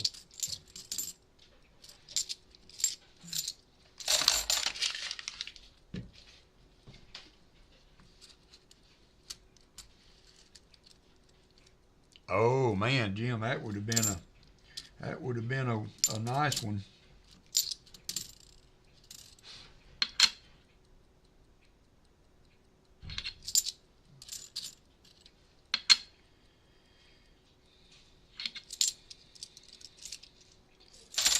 Yeah.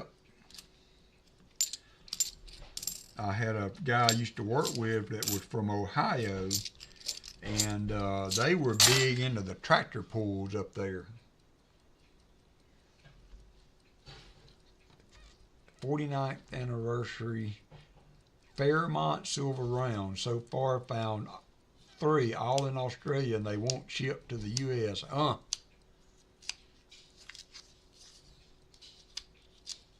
I don't know that I've really heard of that round Metal Dragon. If I will try to keep it in mind, I'll look at the 40th. Okay, I'll try to look it up and see. If you want to even email me, it will be a little bit before I make it to any coin shows. They probably will not start up till January or February, and but I don't mind looking for things for people if while I'm there. All right, but it will be next year before I see any more coin shows. That's always the thing, you know, going when you would get off work for New Year's, you'd leave work and tell everybody, I'll see you next year.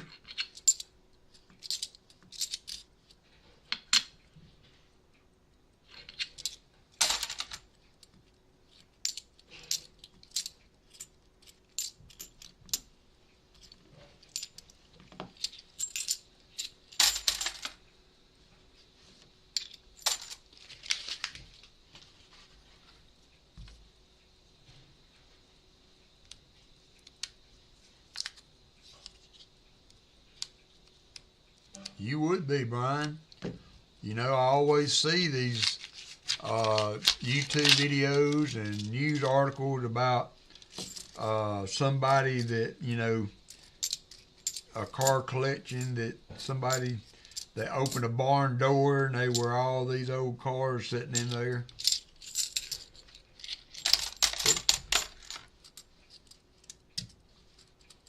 Hey, you know, you never know. They might actually push that through one year and everybody will be on no savings time.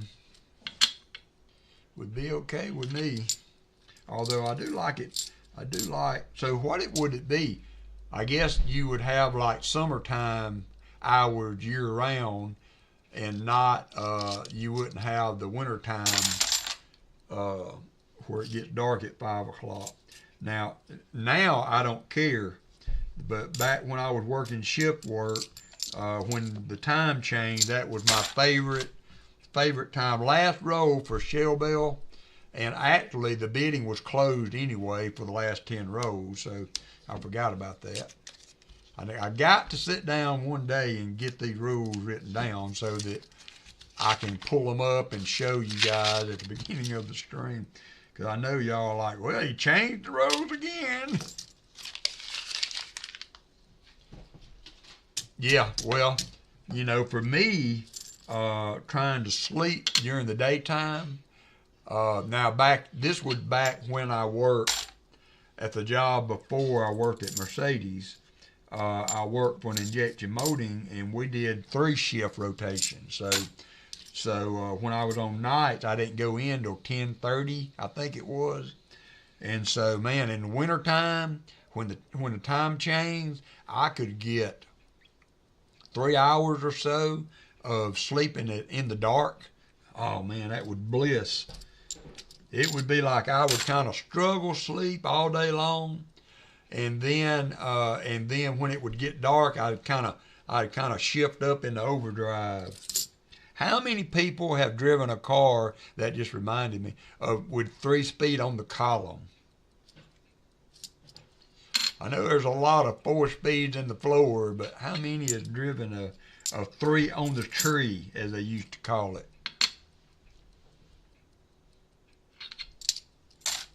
3 on the tree. B&K did. My first truck had it on the column. 3 on the tree. Heck yeah.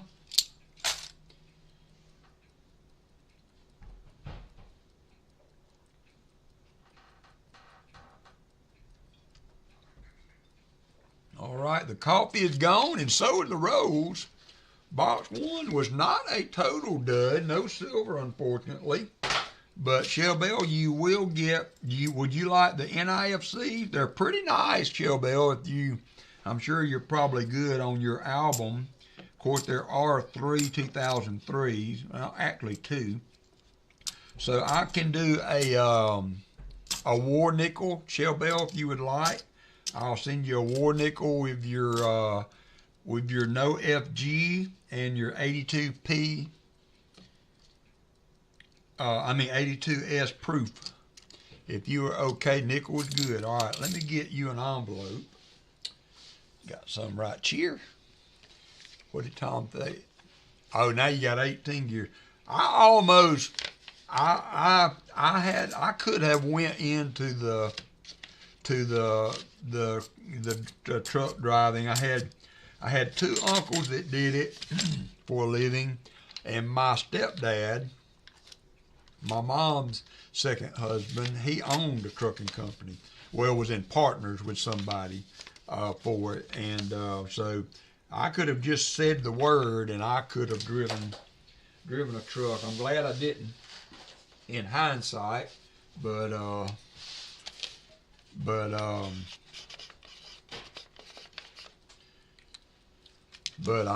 could have. I'd have just had to made the choice to do that. All right, I am going to open the poll up again for the boxes since we had a tie for box 2. So I'm going to open the poll back up, and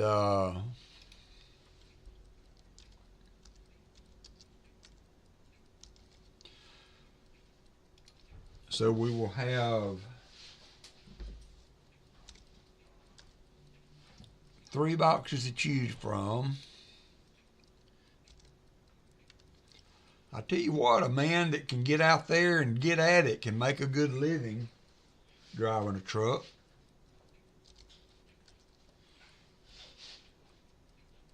All right, I'm going to go to the restroom while you guys are contemplating chewing the fat over the next, oh,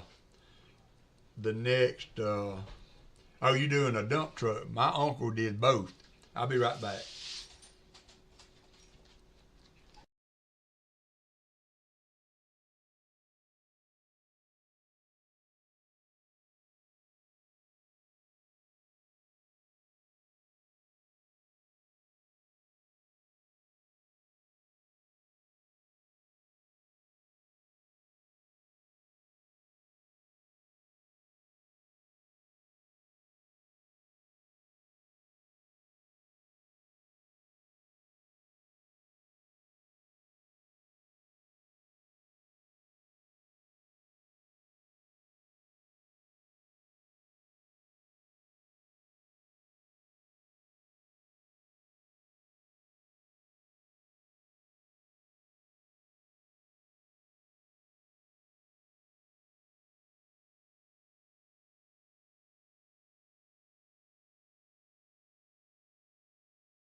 I am back. I am back. Scott H., how are you doing? That's correct, Martin Bowen. We would not be able to get much without them people grinding the gears.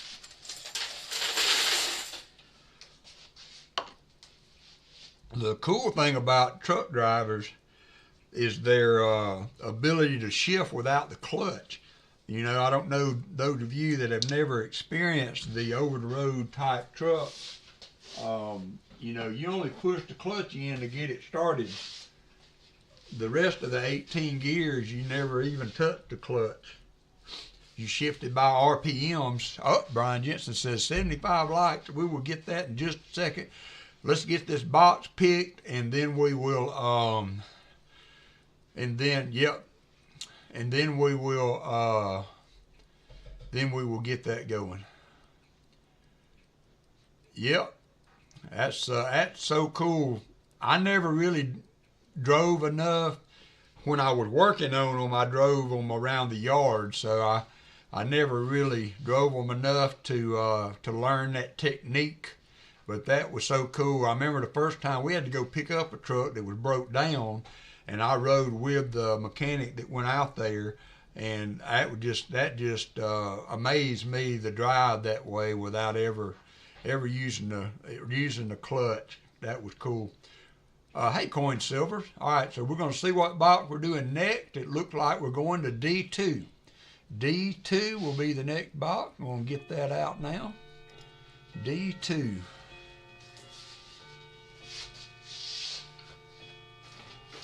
Now, the last 4 boxes that I have gotten of these, they started taping them different. I don't know what the deal is, but they used to tape them so that it came all the way down and covered, you know, the edge, but now they're taping them a little different, these last 4 boxes that I've gotten.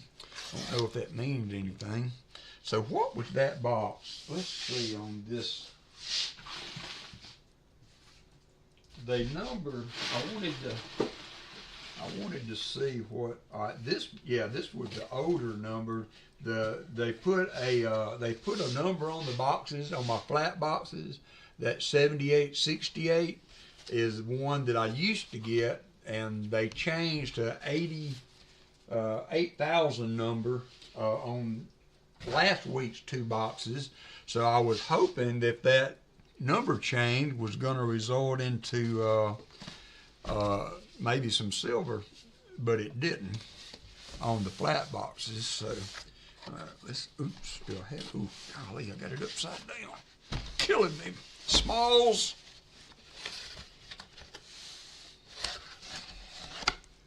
Got a lot of newbies in this one. A lot of 2023 Ds. But we're going to hunt it. Oh, I see a proof, though. I think we have a proof ender. We do have a nice looking proof ender.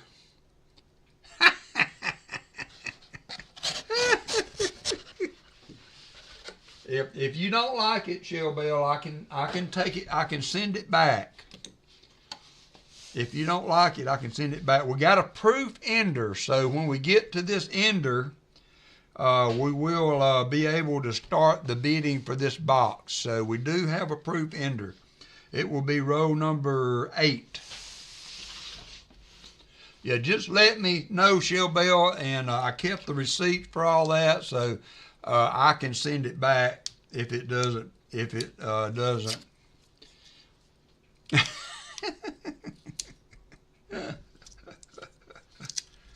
I saw that, and I knew it had. You're welcome, Chicken Man. I knew that had to happen.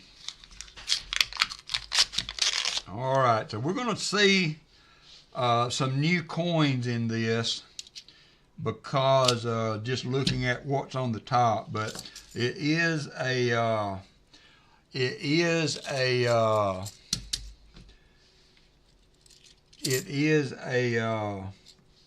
you know, we're going to search it because there's nobody's has anything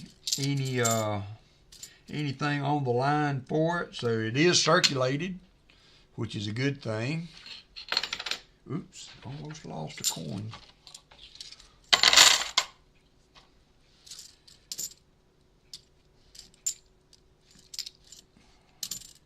$72p.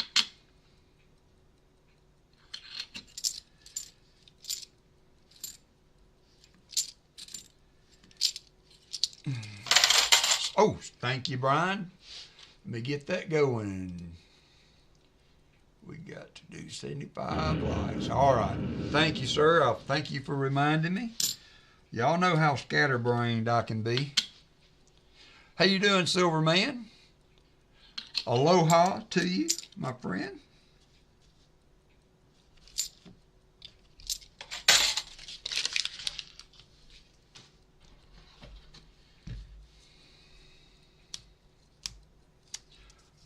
There is a auction item list on my community page if there's any interest in what we got as far as goodies for today.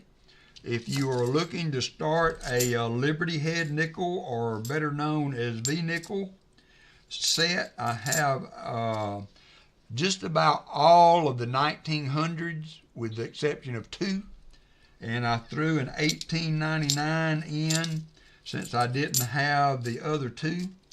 And so if you're interested in starting a V nickel or Liberty Head nickel collection, then I have a good start. I have a good start for you for the later years on that. And then I've got some. I've got a 62 proof set sealed envelope. I have a Morgan, can't remember the year right off the top of my head.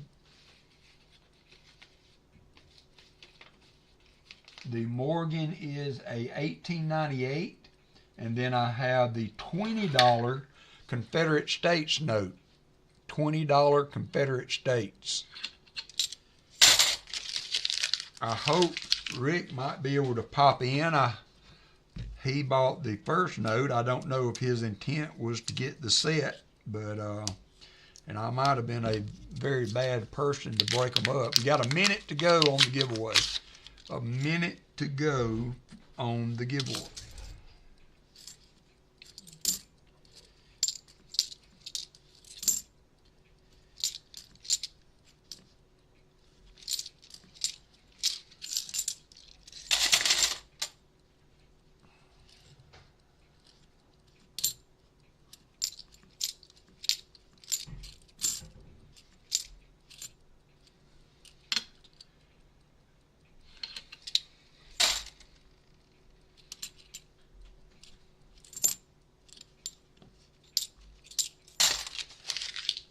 We do have a proof. I believe that row right there is going to be a proof. I'm not sure what flavor yet, but 9 seconds. Let's go ahead and switch the screen over.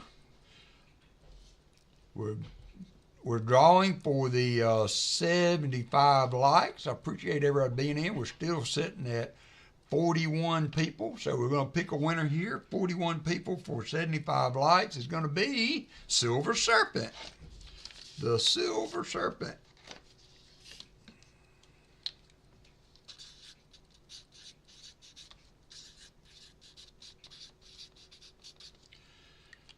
Congratulations.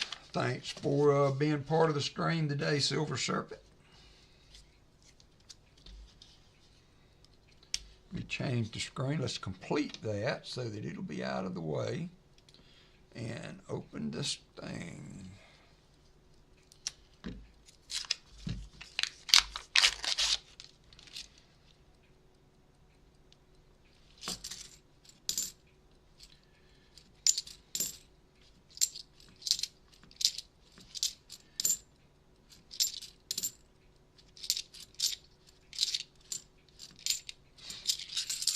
Let me get back to my big chat. I got to have my big chat. I like big chats. I cannot lie.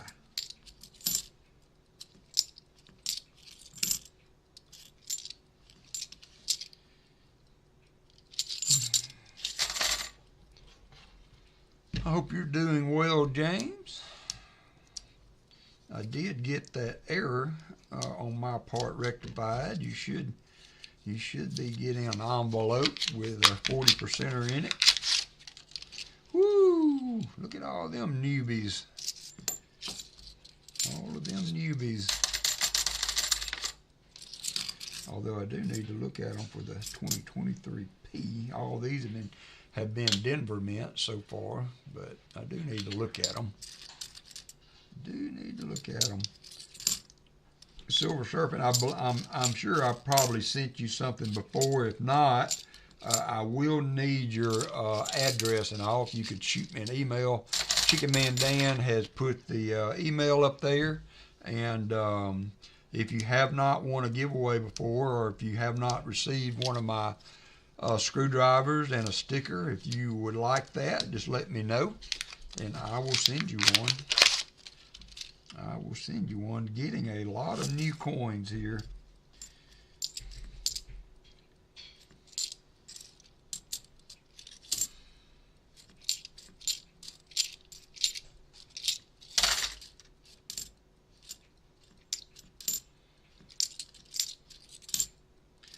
Lots and lots. That was a 2021, so it does have a little bit of a mix there. So not all 2023 Ds. Whew, look at the slots people going. If you need walkers for the games, the mods can help you out with that. And if for some reason, isn't that funny? We get so many in one row, and then you get the next row, it's only got one. So I guess that's good. That's circulation, right? That's what we want. That's what we want.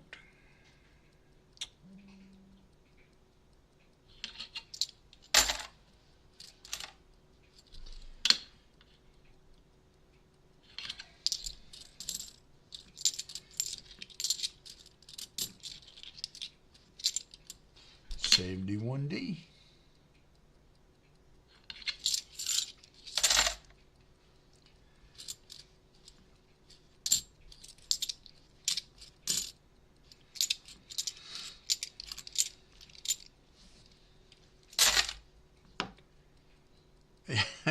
That was funny. One time Lori Camarista was in the chat, and she didn't have any walkers, and about 8 people gave her $1 million apiece or something like that, and she all of a sudden zoomed by Fleabag in the hunt. All right, so this is the proof coin. I'm going to use my screwdriver, and I'm going to open this up Rob Finds Treasure style, to make sure I don't scratch that proof. So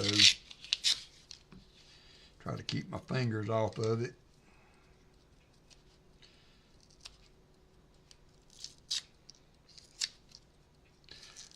I was looking at a coin that at my friend's house when I went over there for supper the other night, and it was something that her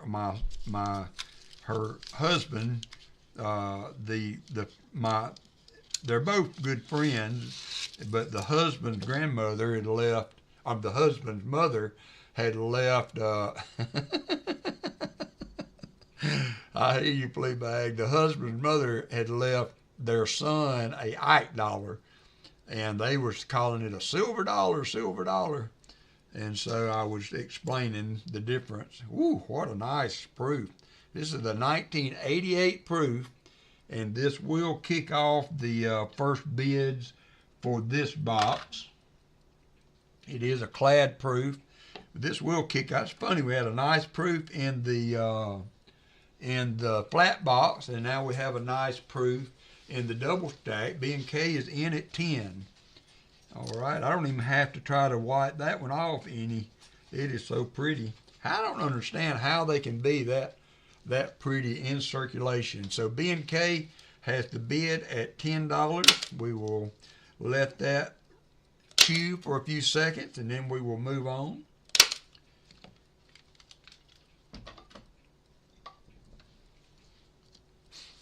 All right, I see no competing bids there, so we're going to close the bid now. We're going to update So this is, I will update this on each stream. If you're wondering where the bid is, it should be on the scroll. So for this box, we are at $10. B&K has the bid at $10, and we are going to continue the hunt for the next opportunity. Thank you, B&K. I appreciate it. And thank you for understanding earlier. I'm not going to leave the bid open long. If I do not see any competition within a few seconds of the bid, then we will move on. We have, hey, Paula, and Scotty Aquati. We got all the cool kids in the chat today. Hope you're doing well, Paula. Hope the holidays are treating you well. You too, Scotty.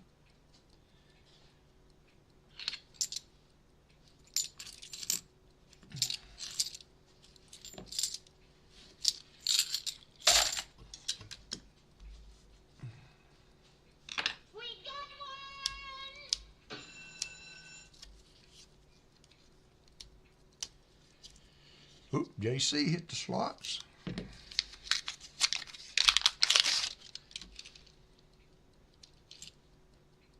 A smooth edge one. Got a pretty good circulation. I'm okay with how the box is going. I'm fixing to go get me something to drink. My voice is getting hoarse, and I'm thirsty, so coffee is not the best thirst quencher. I guess neither is the Diet Mountain Dew, but to be quite honest, 71D. Oh, I didn't put that on the board. This will be the first find for this box. Will be our second proof.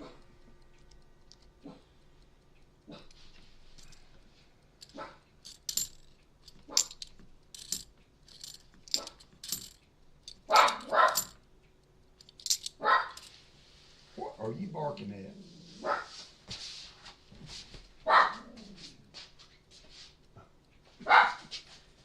I've got our big bay window in front of the house is open because of the Christmas tree, and Angus will see somebody walking out down on the road, and he goes to barking.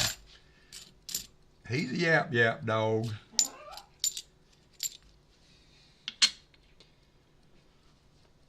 He is a yap dog. All right, roll number 10.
Change my bucket out.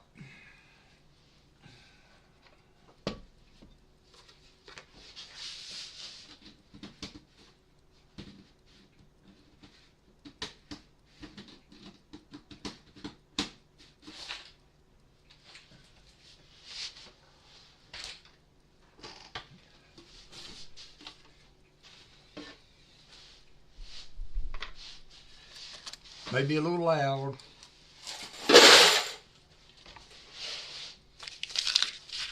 All right, got my grandbaby and daughter and son-in-law rolling in tomorrow morning. Pa had so many people come into his house that he had to clean up the coin room for people to sleep in it. So that is the main reason that he will not be doing any streaming. In the past, he has occasionally had a number of the family members, sometimes cousins and what have you, of Hudson and Rhett do some hunts. So I think they have so many people this year that they're not even able to do that. 71D.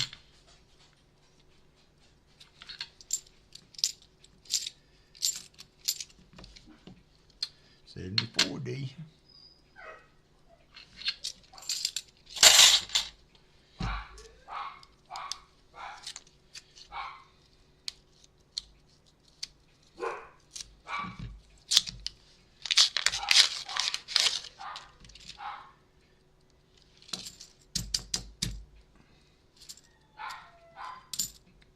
Jesse, when I sent you your package, I almost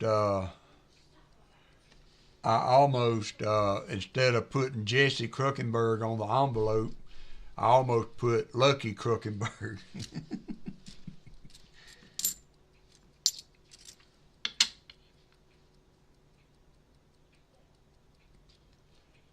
I tell you what, I like the holidays, but you know, I'm also glad when it's over.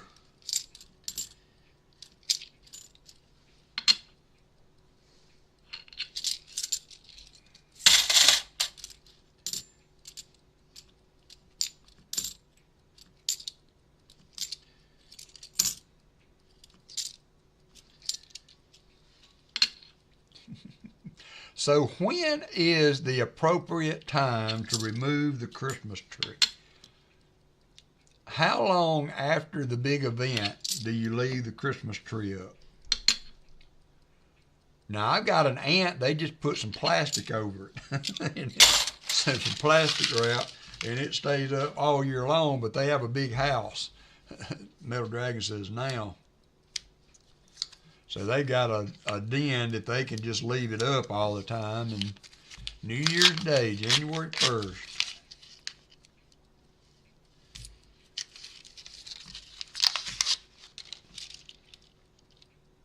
Now Shell Bell, you know, Hannah was making the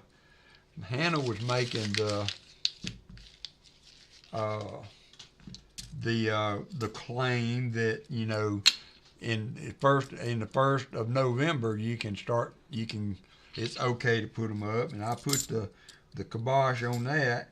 And then Shell Bell sent a picture of, you know, a Halloween themed when you run out of firewood. That's a good point. Hey, I'm getting there.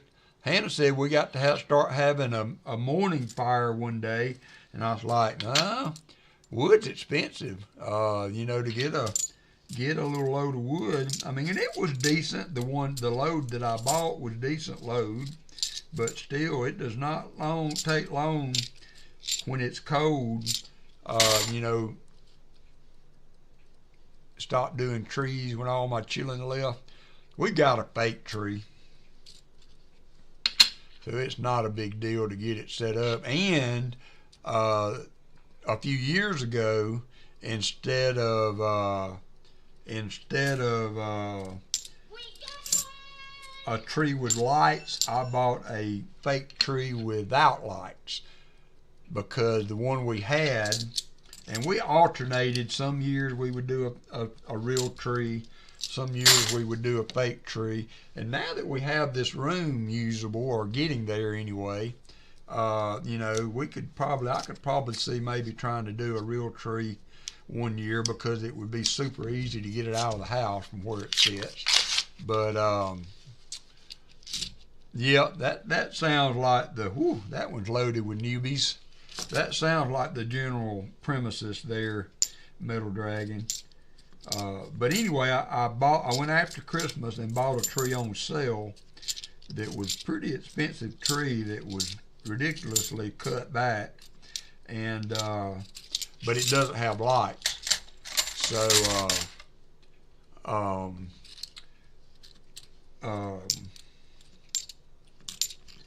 I bought one without lights so that I could test the lights before I put them on the tree. On that other one, most of the lights had quit working, and I tried to figure out what was causing the issue, and then I even tried to go in there and cut the lights out of the tree.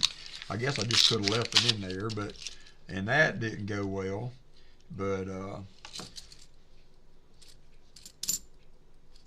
we're trying to. I hear you what you were saying. There's a 2017 NIFC for our first NIFC of this box. I hear what you're saying there, Gatita. It's from Allison's side of the family. You know, kind of not quite the get together type stuff after her mom and dad passed away, and now that Allison's gone, me and the kids are trying to rekindle the making sure we get everybody together every year, and because that was Allison's favorite time of the year, so we got to keep that tradition going.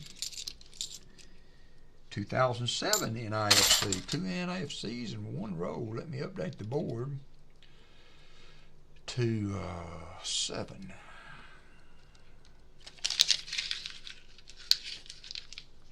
$81 light. We're climbing up the old ladder there, BH Ringer.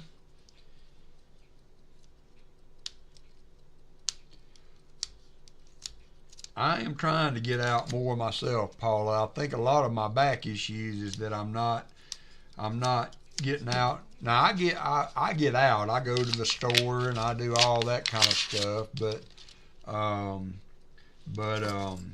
as far as getting out and going around the block, I need to do that more often. I did it last week one day, and then, well, actually the week before. Yeah, the week before, and then, you know, told myself I was going to do this every day, and that was the last time I did it. We've got a huge hill on the back side of our neighborhood that, you know, that kind of changed the terrain up, because walking on a flat road is not, it's exercise, but not really strenuous. For over 20 years.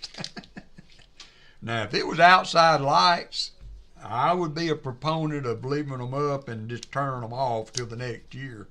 I couldn't imagine getting out there and putting lights up every year. Some do, but now, you know, heck, it's not quite the feat that it was back in the day, because people just go to Home Depot and buy all these blow-up things and plug them in the front yard. And that looks so crappy.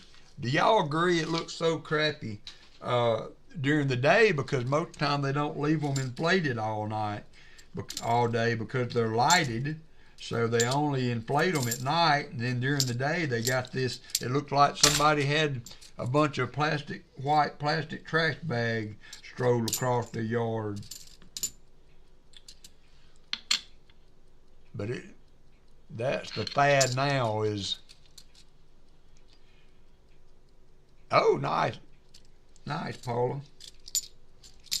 My dad has a little gym in the facility that he lives in, and so I need to start going and visiting him more often, and just doing a couple of miles on the treadmill while I'm there. It has a treadmill, a rowing machine, and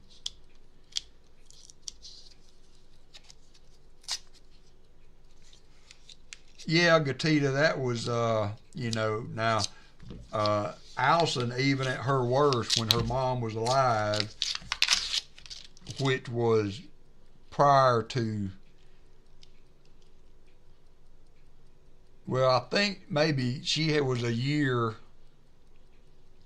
after her mom passed, that there was a year there when she was in her wheelchair that we made the trip to Huntsville to be with her mom and family, but that was Allison's things too. And you know, I don't know if you understand. I'm sure you understand.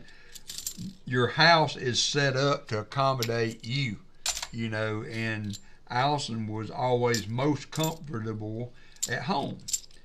We made some trips, and she was sometimes reluctant to get going. But once we got out, she would really enjoy it. But you know, her bed was exactly like, it was adjustable and it was at the perfect height, and you know, everything that she needed to be comfortable was here, and nobody else could really accommodate, no matter how they tried to oh, cool, BH Ringer. I've got a few. I keep my Canadians. So I've got nickels. I have not ever took the time to sit down and really see what I had. I actually found a Canadian nickel in the last box of nickels I did.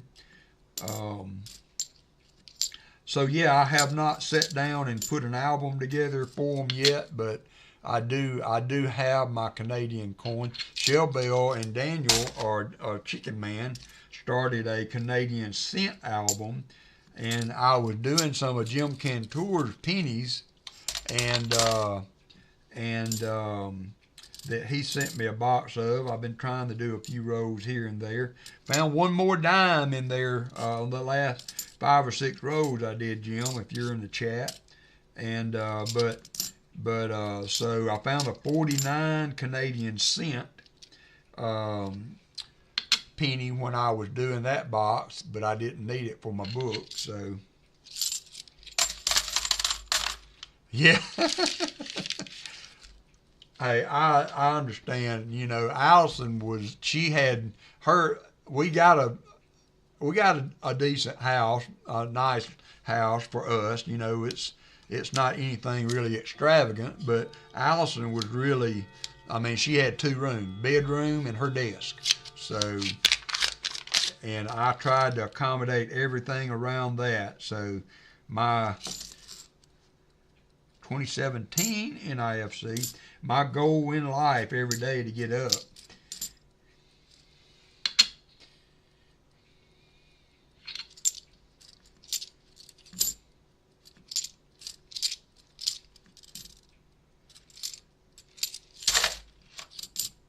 was to make sure she was comfortable.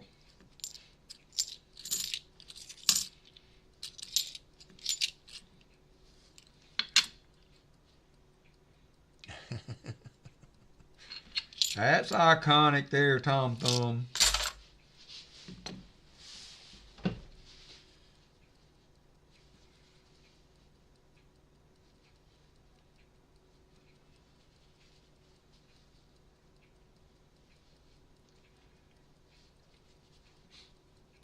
Thank you, BH Ringer. You have been so generous doing that. Greenwood. Yep, I got your hat back on. All right, Jolly Roger.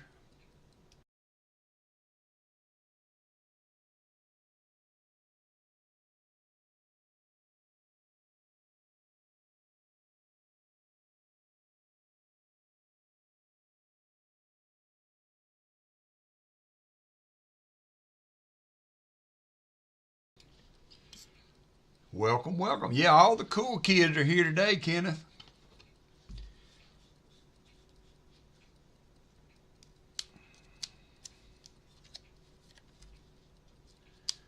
We are just about halfway through a box right now. B&K has the box, so we are waiting on some more goodies. Did I put that other? See, we should be at 8 NIFCs. I didn't add that.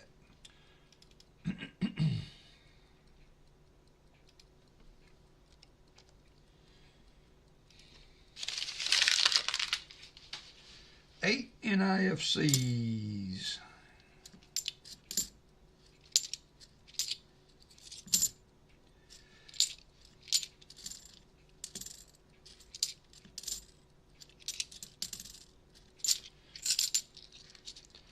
Happy holidays to you too, Greenwood. He's looming in the background there. I think his silver sniffer might have gone in overload because he had a pretty good box this week. So it may have to have a factory reset at some point before it's in working order again. It's kind of like a bloodhound tracking a criminal, and the criminal puts down pepper on his trail. Yep, thank you, BH Ringer.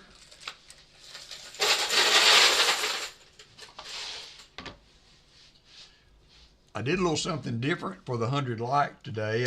I found a magic coin as I was doing my.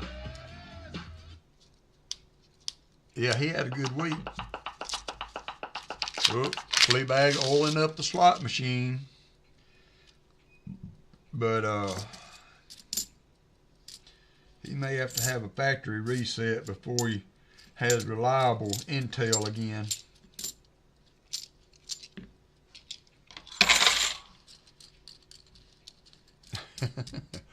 Hey, sometimes that's an accomplishment for me. I know I've burnt through several belts on that old machine.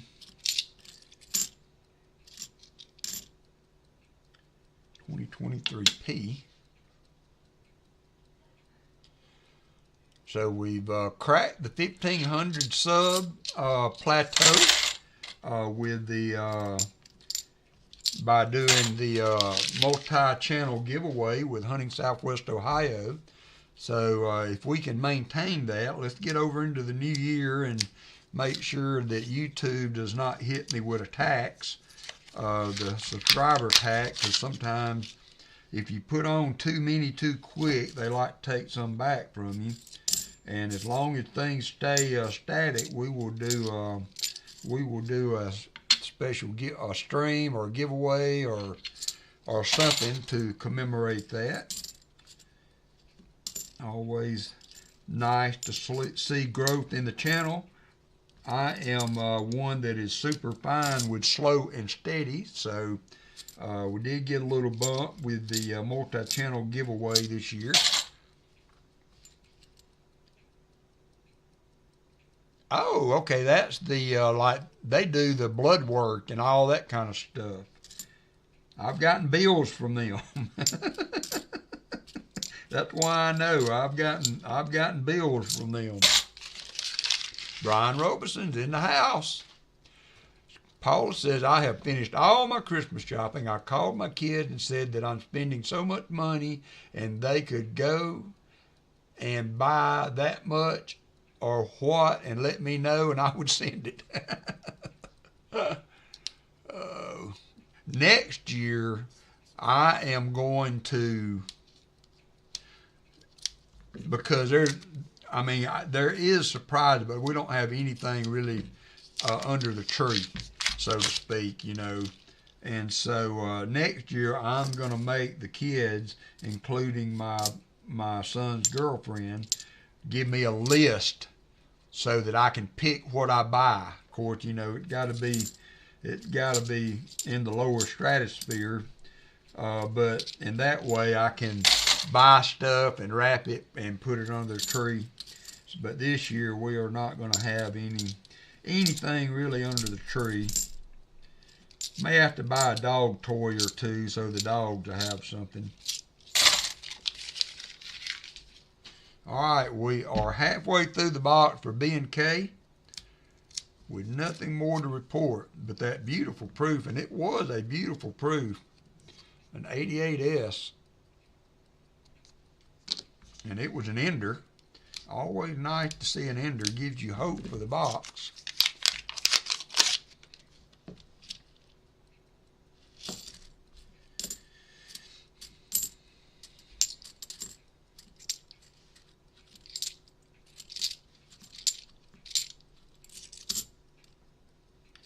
My son got some really good news. He went to a Mercedes was offering an apprenticeship program kind of deal where you could go to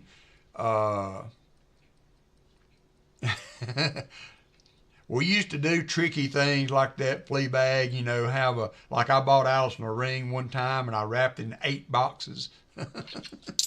One inside of the other.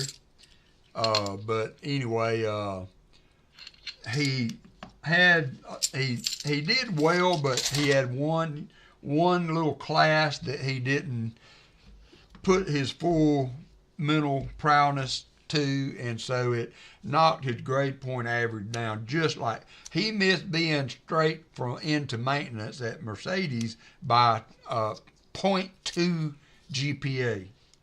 So you had to have a certain number to be in that class. So he just barely missed out on it because of this one little bad class that he had. So they offer up positions in the maintenance apprenticeship every so often to try to fill spots from within the company, which I think is commendable. But and so he applied this last time, and I guess I can say that. Surely to goodness nobody he knows watches my stream, but he got accepted. So I'm very excited for him. That's a big step for him in his journey out there.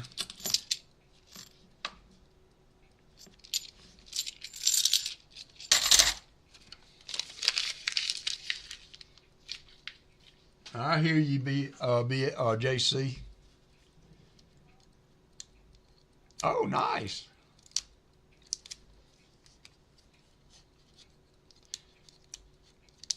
Thank you, Paula. I will tell him you said congrats.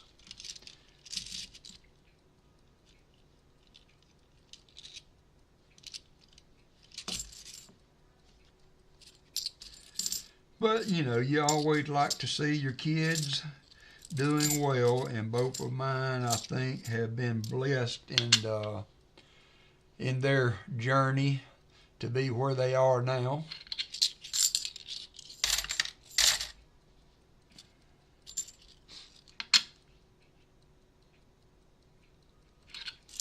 The only downside to that is that, you know, like usually you see a 2-week shutdown for Christmas, and you have to save your vacation.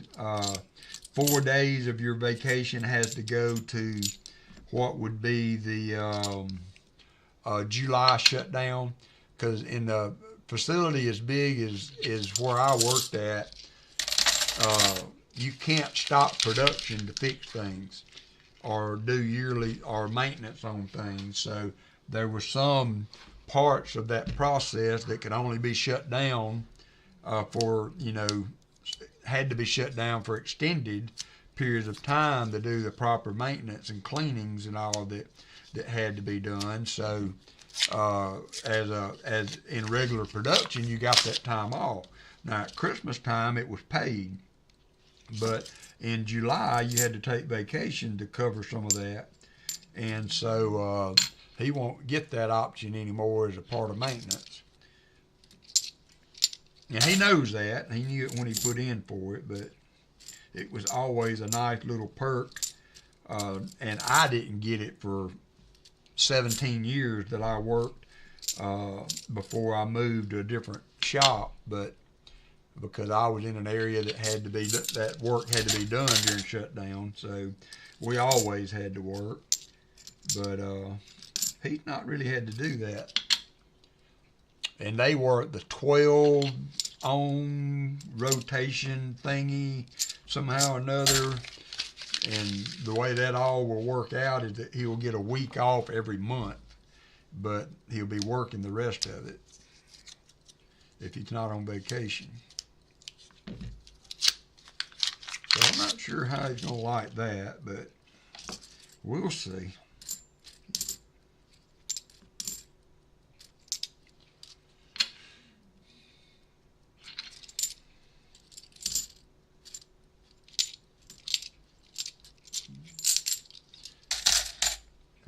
I tell you, I'm going to go get me a Diet Mountain Dew. I'll be right back.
72D.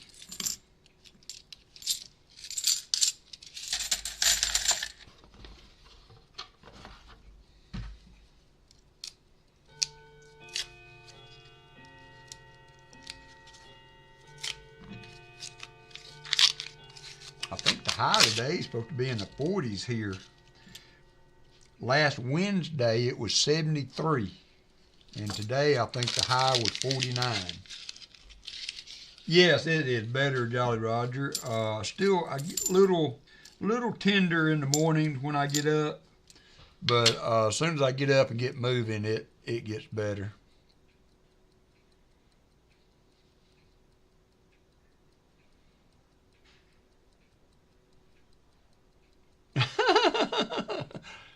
Tricky. I had a friend that I used to fish with that still have a friend, but that we used to fish together, and he worked for a GMC dealership here in town for over 30 years, and he retired. And when he retired, he bought a truck as his retirement present. I've been looking at trucks. I really would like a truck. My son has a decent little, have we hit 100 lights yet? A decent little single cab pickup, but 89. But he and he would like, with the plan that he's going to be moving an hour and a half or so away. Ooh, that was almost a full row there of 2021 with a beat up 71D in the middle. But so I kind of thought I might buy his truck from him when he gets ready to get a car for better gas mileage.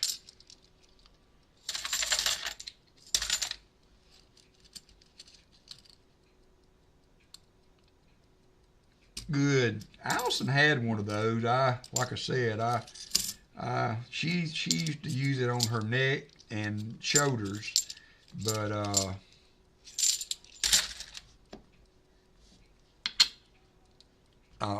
you know, I don't know.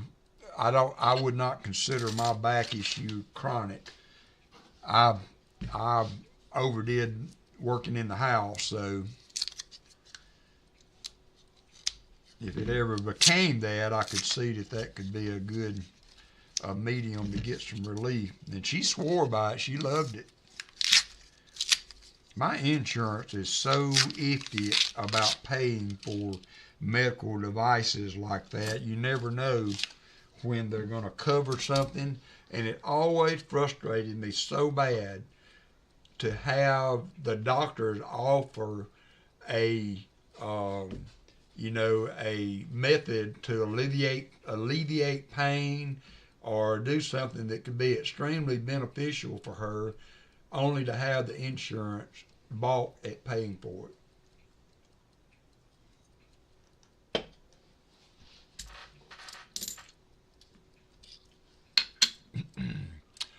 Very, very frustrating. There is a 2005 NIFC. We're up to 4 now for the box for B&K.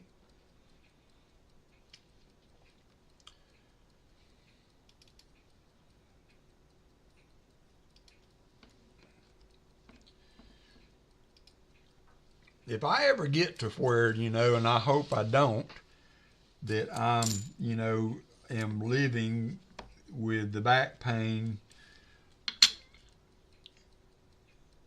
in a chronic type nature, then I would definitely give it a shot. I can't remember where I tried it at. I think it was on my shoulder, or maybe she stuck one to my arm or something. But the doggone thing was on like a 10. And I kind of know what the electric chair felt like there for a little bit. I appreciate the offer there, Shell Bill. You have enough on your plate. You'll take care of me in my decrepit old age. My dad, he suffered from back problems all his life. I can remember he could be walking on a flat piece of concrete and just step wrong, and he'd be out of commission for a week. I've never been to a chiropractor. I've always heard that once you start going to one, you can never step away. They kind of, I guess maybe they're so good at relieving the pain that you have to go back, to continue to get that relief. And if the pain's bad enough, I can see that it would be worth every penny. But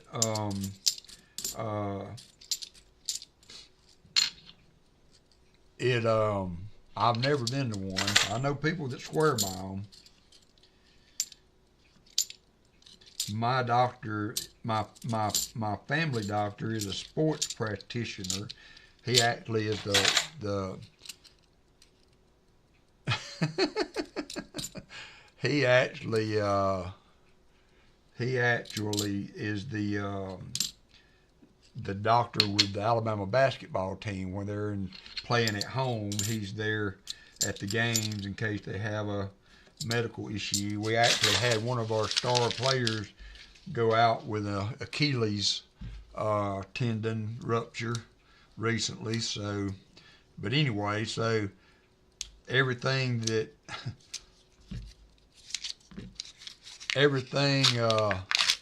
I've tried them, Metal Dragon, but they don't, maybe I haven't gotten the right ones yet, but I'm just really funny about things that put 99% of the population to sleep or help them with this or that, has the opposite effect for me.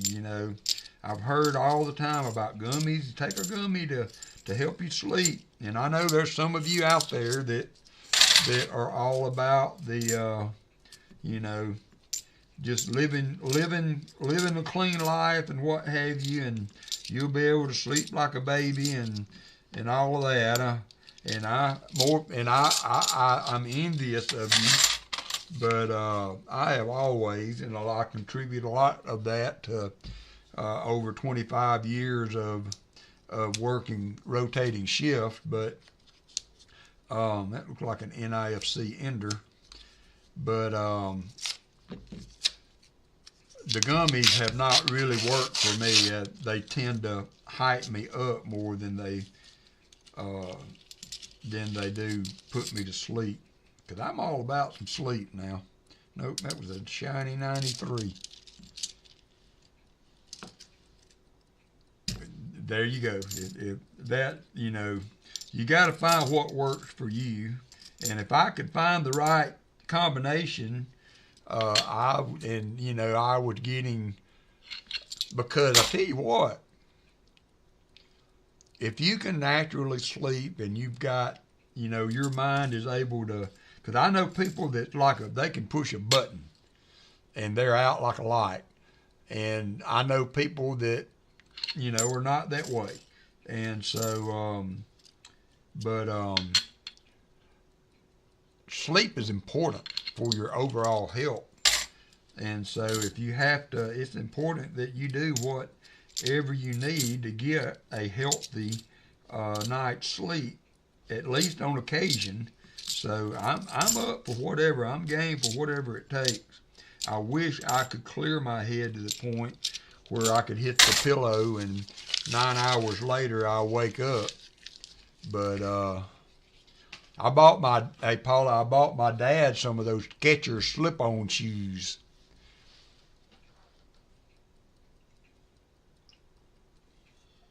Hey, LNW.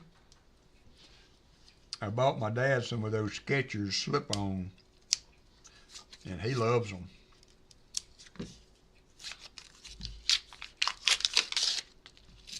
There's another big row of newbies.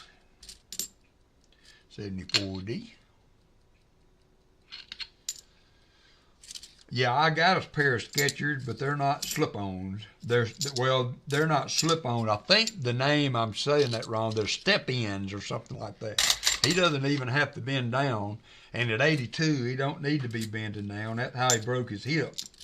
But so he can just set them there by his chair and slip his feet in them, and he's good to go. So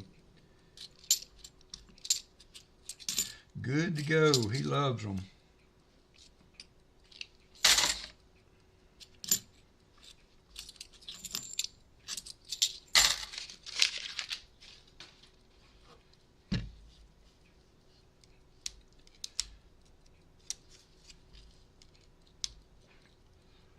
I think I paid about $100 for my dad. I bought them at Academy Sports. $90, $95 or something like that.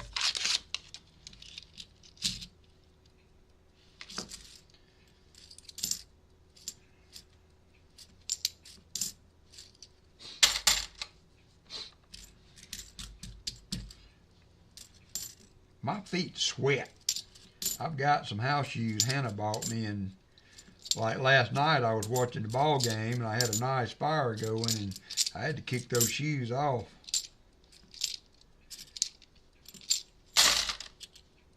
And at night, some people like to keep their feet warm, and I don't like my feet to be cold, but every now and then I gotta move them over to the cool side of the bed and try to cool them off a little bit. You know, I find myself moving my feet around here and there, trying to find a cool spot on the bed. Do y'all do that?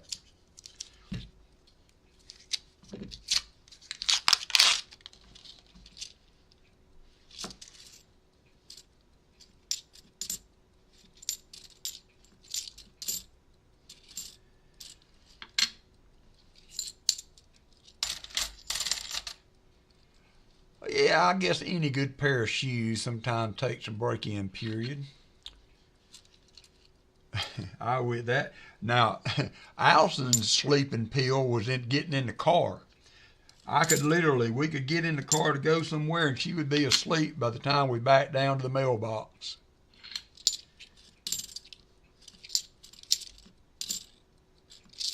She was like a baby in a car seat, you know. You hear stories all the time about people riding around the block trying to get their kid to go to sleep.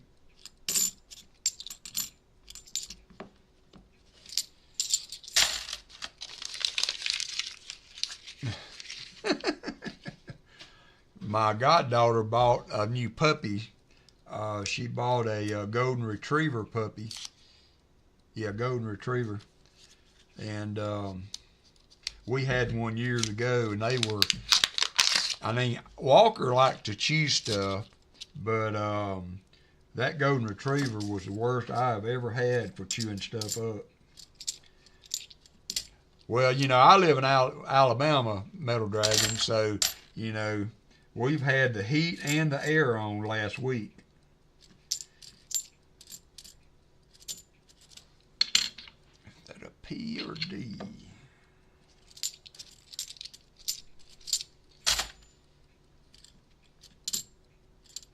(2005) NIFC, getting a nice little NIFC pile going there. Still got some room, got one more row, and then we will be done with any kind of bidding for the box. It will be yours, B&K, regardless of the outcome of the last 10 rows.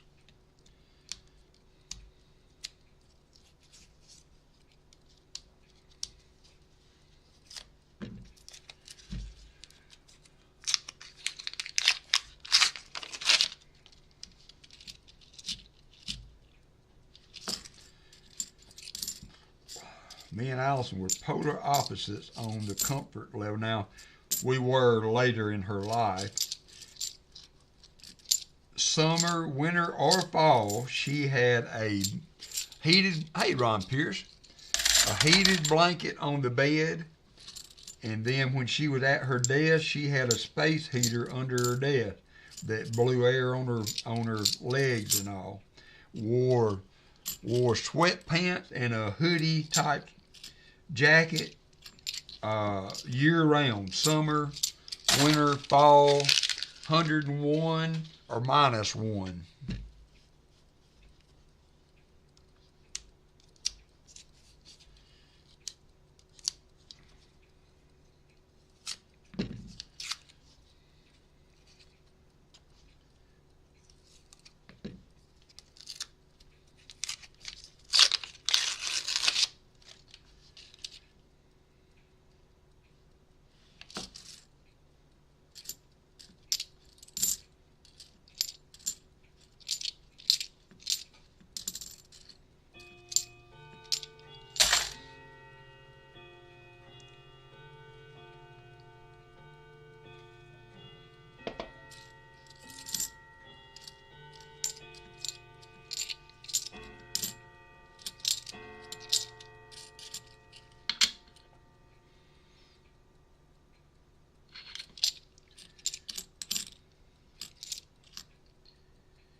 All right. Well, that was already into your 10 rows, so we got 2 more boxes to do and a 5-lot auction at the end of the day. We're not doing too bad.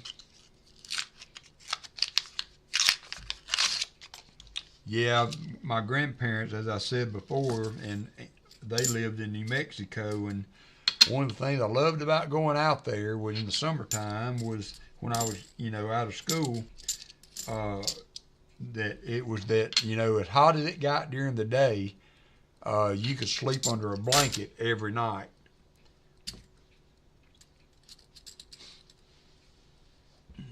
Just 1 second.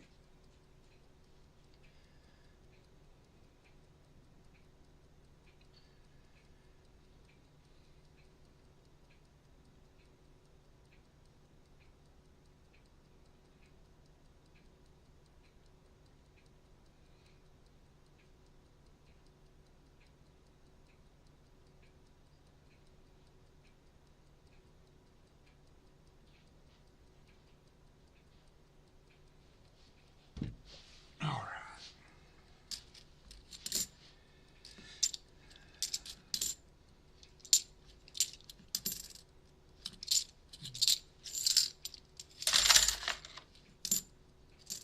$72p. But yeah, you could sleep. It was like, in the low 60s, upper 50s every night, and it was 115 during the daytime.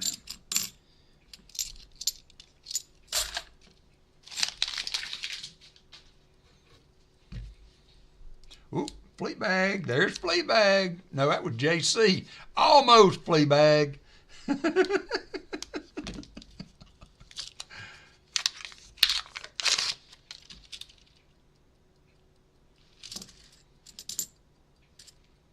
$72p.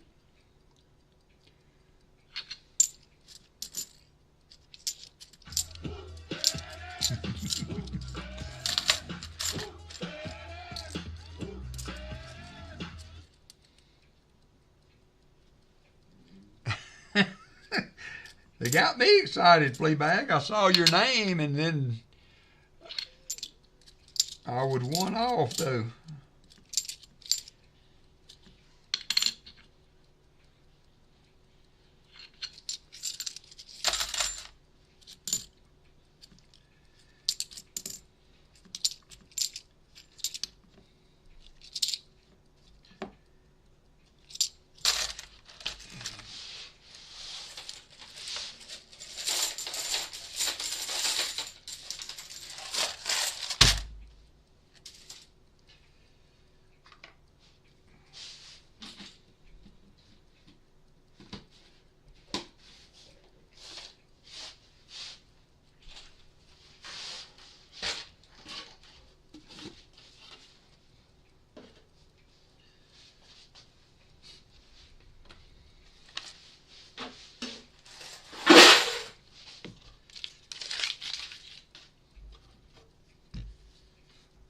Otis in the house. I'm trying to go back through all of the comments that I'm getting on my 95 likes. Thank you, Paula. All of my giveaway comments to leave a comment myself to each and everybody that chimed in. So I got almost all of them caught up before the stream this morning.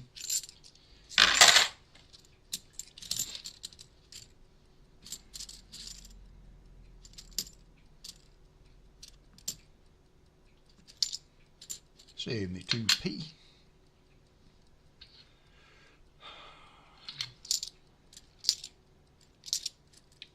73D. 71D.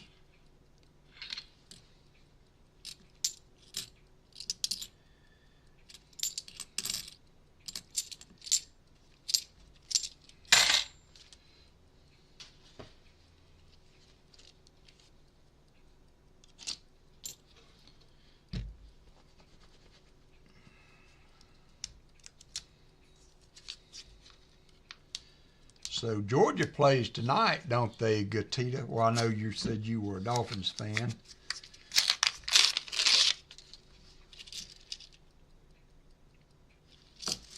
Or is it Texas? Texas, and we're trying to remember who's playing in the playoffs tonight. It's going to be another good fire night here at the Cargyle house.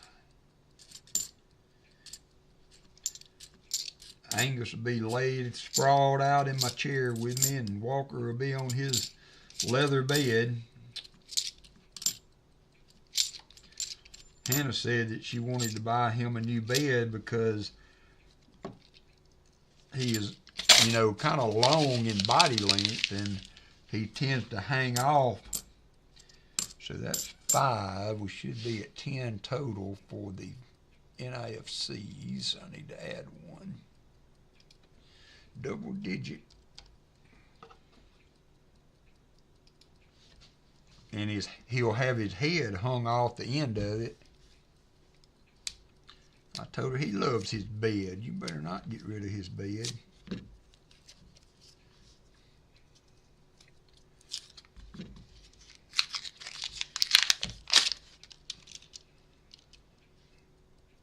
(2010) NIFC.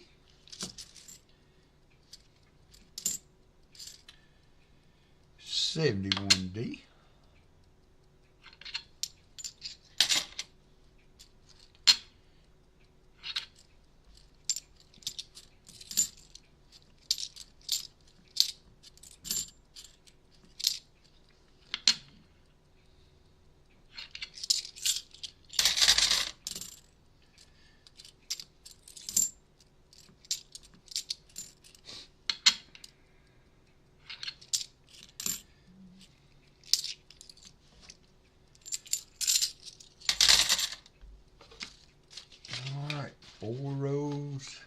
Remaining for B&K. Ooh. Sounds good. What time do I need to be there, Paula?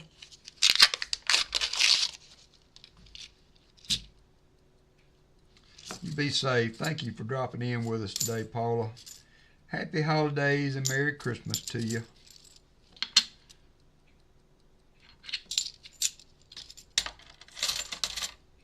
Ooh. So what year is the Black Beauty nickel? I've always been confused about that.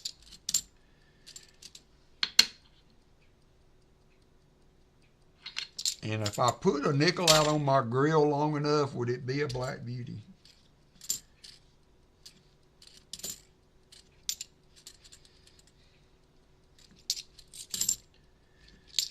(2008) NIFC. You are in the dime zone, unless you want. B&K likes to have the NIFCs for his 59. Thank you, JC.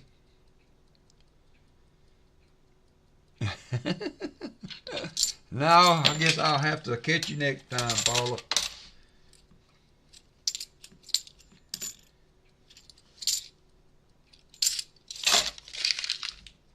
Ashland, Oregon Auctions, Merry Christmas. AOA, welcome. You'll have to look it up, Jolly Roger, because I am not, honestly, as I've told y'all many times before, I'm not a coin expert. So I'm not really sure what constitutes, how it was made, how they came about, but there is a nickel out there that they call the Black Beauty, and there's a 2010 NIFC. And so I'm not sure how they came about or what the deal is with that. So, but that information is out there. Just do the old Google thing and you can get some information on it. I never have been for sure what constitutes that.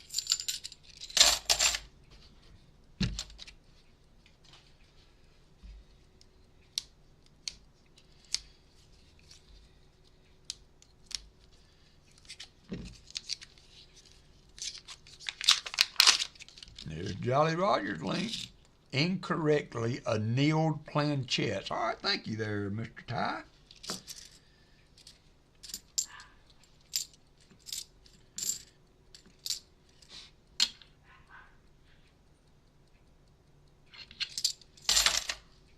So them not being properly annealed allowed it to environmentally tarnish, I guess.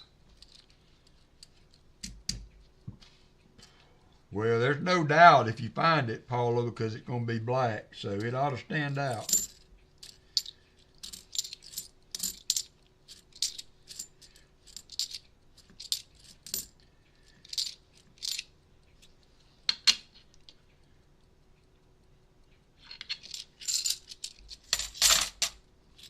Wealth of information in the chat, as always. Thank you guys so much for filling in the blanks there for this poor old soul. All right, last roll, B&K. Look like we're in dime time on the NIFCs if you'd rather go that route this time. If not, I will include them in your package as I did last time. See you, Paula.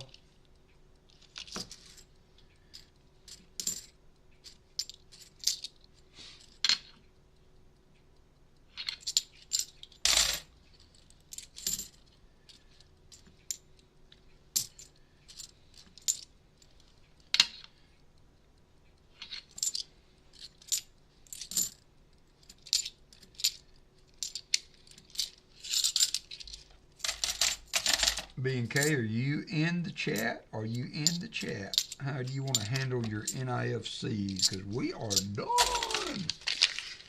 And I appreciate you, Ashland. That is very, very nice of you to do that. Yep, I found those too, Fleabag. That's why I was not.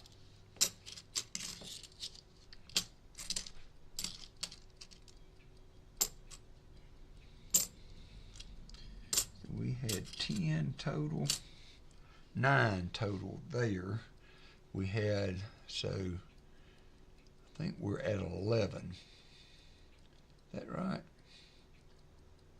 Jimmy LaCorey, how you doing, my friend? We will keep them. All right, I'm not going to worry about it. I'm just going to put them in. Now, I do need to change the number, though.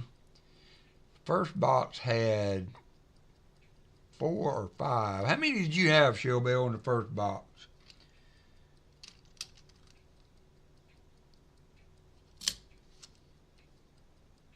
We had 9 this box.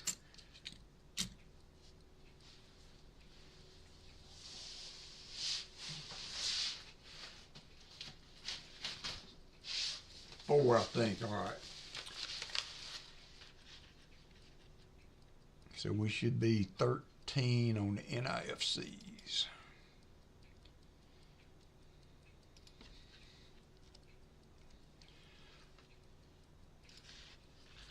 I will put these in a protector for you, B&K, before I send it to you. I'm going to go ahead and put your name here. And then we will continue on. I'm going to do another poll, and I'm going to run to the bathroom while that is running. So we have two choices, D1 and F1 for the next box.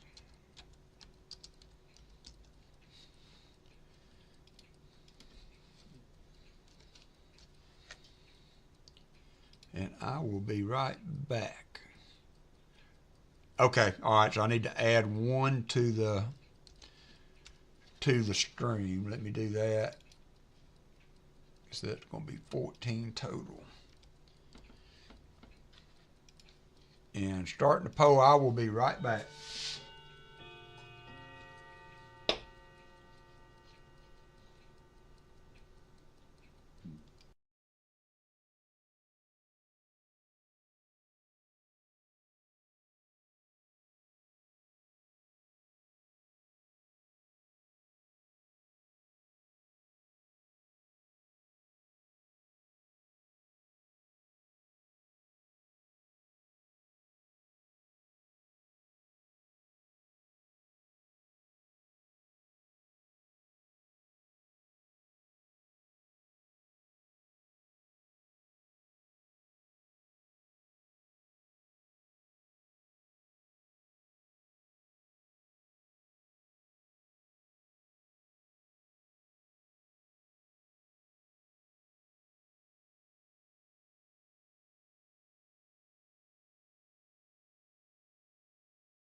All right, I have returned. Next up, we will have flat box number 2.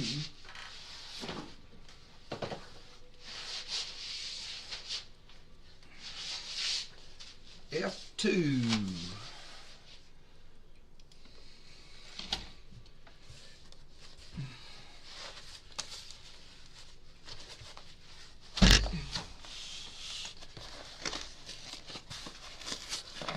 Thank you, thank you, thank you. Welcome back to you too, Michael Erickson, if you're done with your family outing.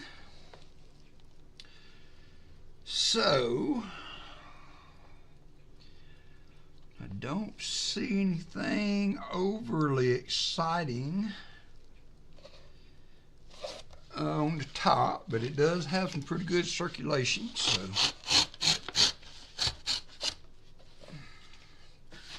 Yeah, it's got a bunch of enders.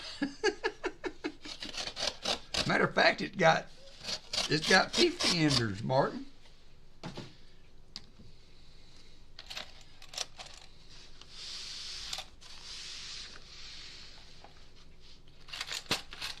Corning Around with 5 Walker Magnet membership. Thank you so much, Corning Around. I hope I didn't miss anybody.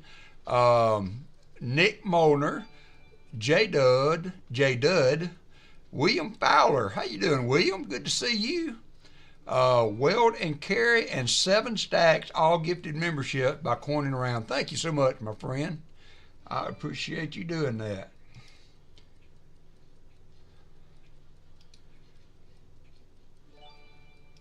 I need to look and make sure nobody else has done anything that I've missed. Okay, we are good. I am current. Thanks a bunch, my friend. I appreciate you. If y'all haven't checked out Corning Around, you need to make sure you do that. He will be having a roll giveaway to everyone in chat, if I remember right, on Christmas Eve and Christmas Day. So if y'all want to check that out, please be sure. If you want to drop your link, Corning Around, so that those that may not be familiar can look you up. And here we go, box number 3. I think we're doing pretty good. I feel pretty good. Sometimes these wears me out, but it's mainly when I'm trying to rush through them to get out of people's way for later in the day. So, but that was mighty generous of you, Corning Around. I appreciate it. Corning Around has an awesome channel and has really done well with it.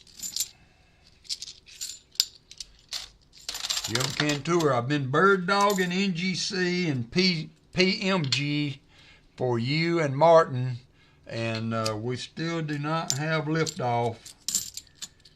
We still do not have liftoff. They are all in the grading stages, but no movement.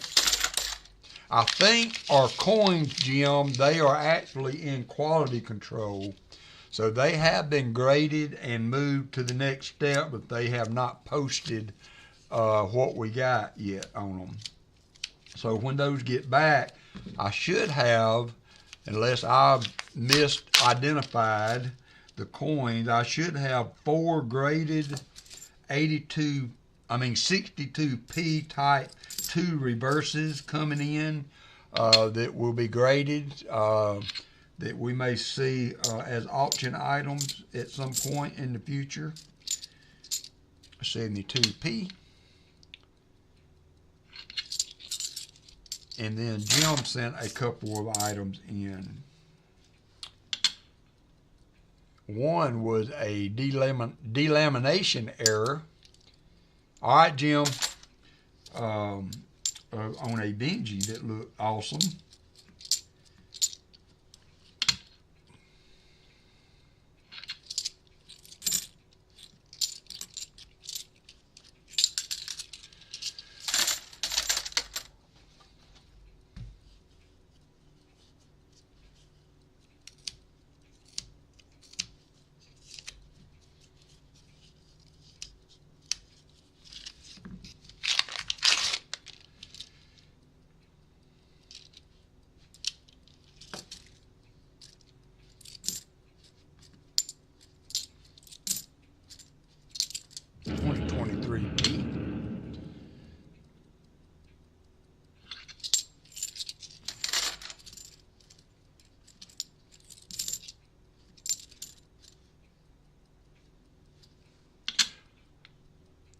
sometimes you get a speck on a coin and you don't know.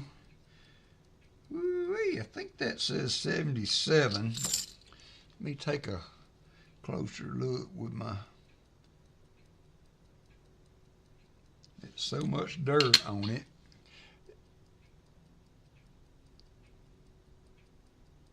I almost called silver on it, looking at the back, because it was so dingy. I'm going to take an alcohol wipe that I keep,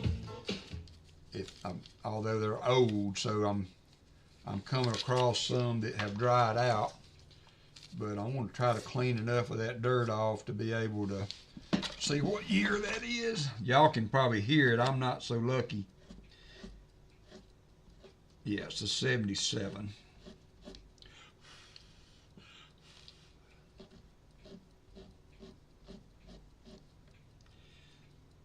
Or a 97. It's not silver though, is it? Y'all can hear it, I can't. And I don't want to miss anything, so.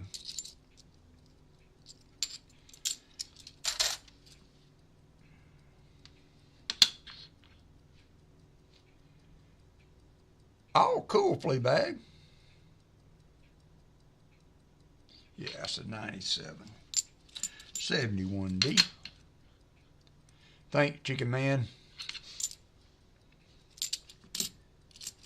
Chicken Man is my silver. Chicken Man and Shell Bell are my silver hearing aids when I stream. They actually heard, Chicken Man, I think it was, heard I missed a Dirty Bicentennial silver on a stream a couple years ago. And this true, Aaron, that is a good point. Although that one had so much dirt on it, it might have weighed different anyway, but that is a good point. I do that on the proofs to make sure that they're not silver. Hope you're doing good, Aaron. Good. Thank you for dropping in today.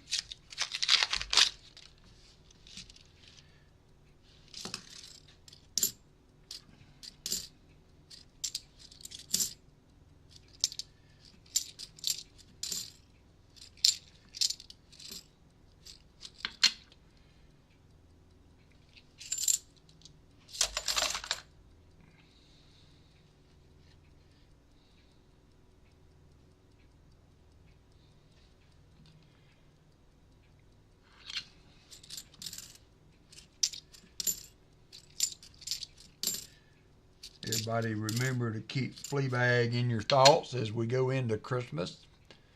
He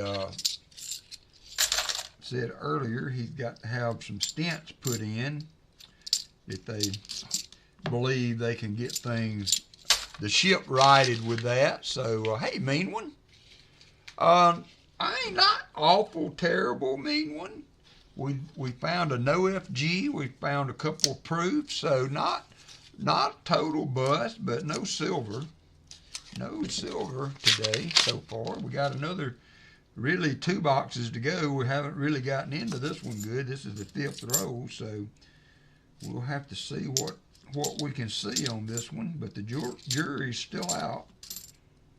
There's our first NIFC of this box and a 74D.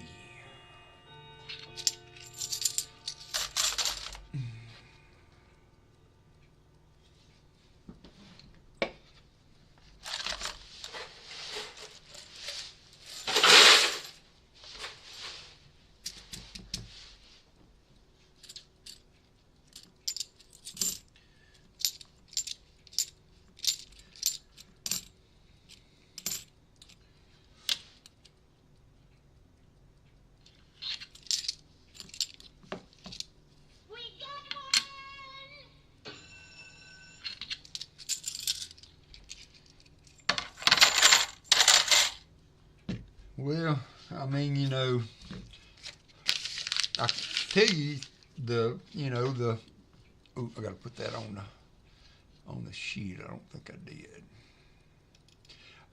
My uncle had found out he had prostate cancer, and if he had not been diagnosed, my dad would have never found out that he had prostate cancer so early that they were able to easily treat it. So You know, sometimes it's what you know. You hate to have that, as you said, as a trait in the family, but if you know, you know. So there is a positive to that.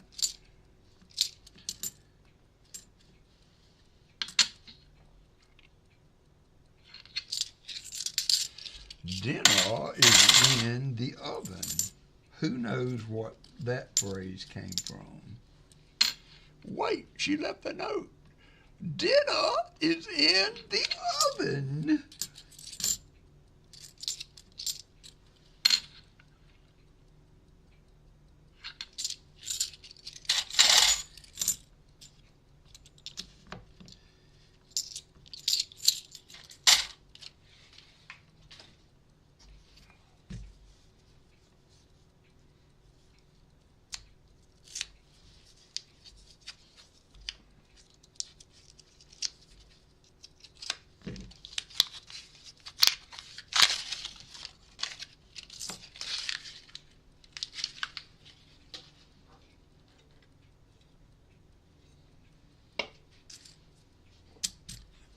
One of these days, y'all going to ask Chef Brian that, Jolly Roger. For those of you that didn't know, he is a trained chef that is doing, he does YouTube content for cooking. One of these days, he's going to say, grilled cheeses. Grilled cheeses and chicken noodle soup from a can.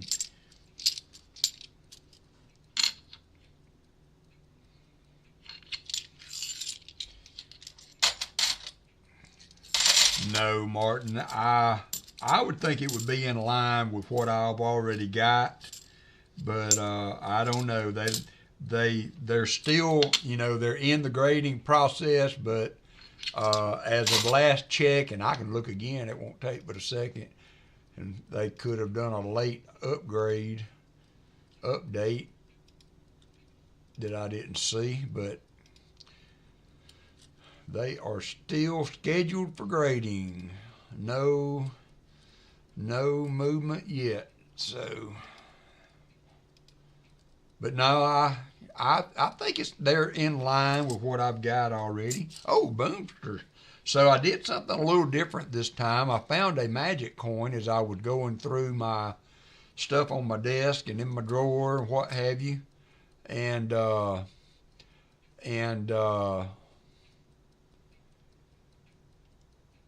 so I thought I would do that for the 100 likes, a little something different. Appreciate everybody being in today and getting us to that 100 likes. So here we go. Welcome to the party, pal. Little penny coins. Just subscribe. Thank you, Little Penny. I appreciate it. We will be doing a 1,500 like sub giveaway or stream. I haven't decided which one yet. Some point next year.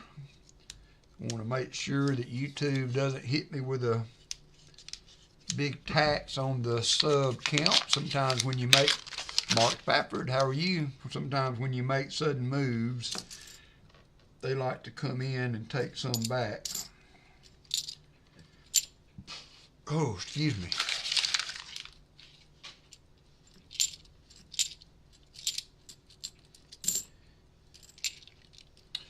$71D. Ooh, I almost put those in the garbage. Y'all remember way back in history of the channel when I was doing, I don't know if I was live streaming it or not, but I was doing nickels, and I, you know, of course I was opening the wrapper and then throwing the wrapper away, and it became just kind of a mechanical deal. And so I opened the wrapper and put the wrapper over here and threw the nickels in the garbage. And then I did a little shorts video later of me going grumbling as I pulled the garbage can over to me after the stream.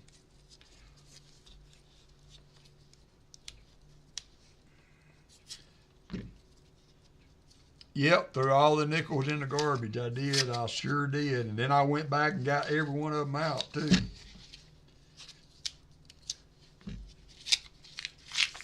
Hey, Valerie. I'm sure maybe I've said hello to you today. Or maybe not.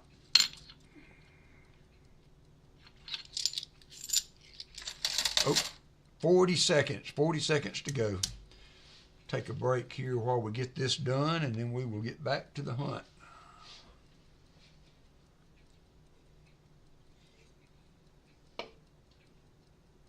Gatita hit the slots. 24 seconds to go. 31 people in, 41 viewers. And that's funny, that 41 is not blinked all day long.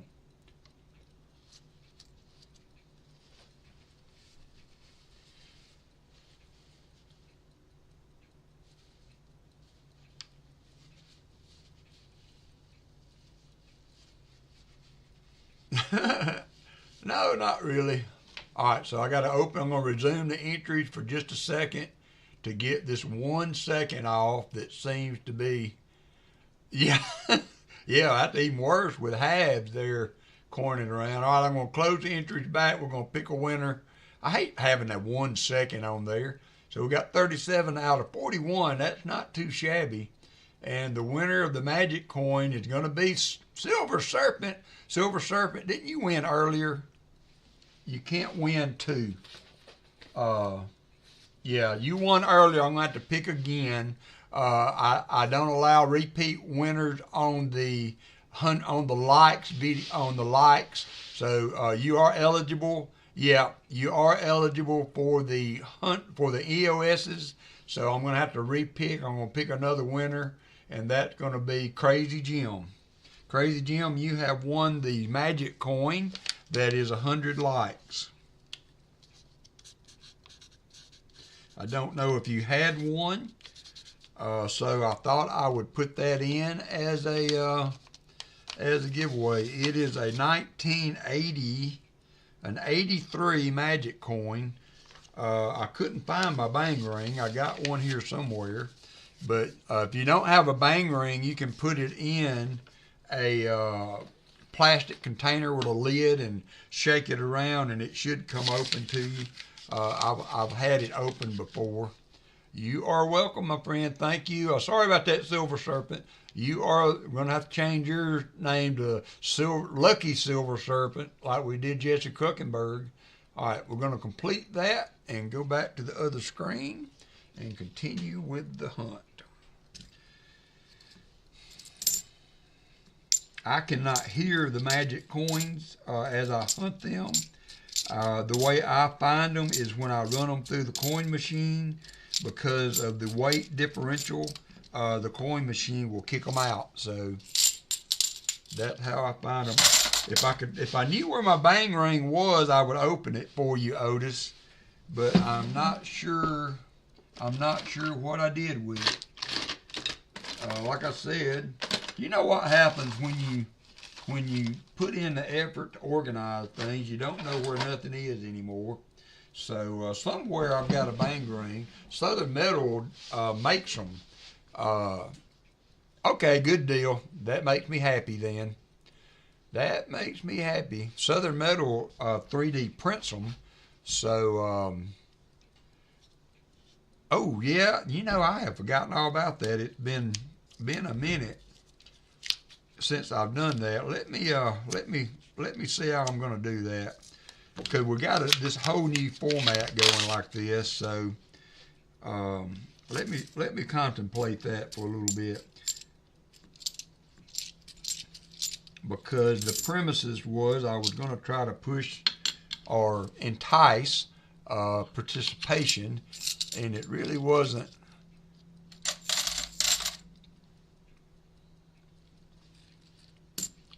All right, Brown Sugar, you take care. Take care. Stay warm up there where you're at. Stay warm. 72D.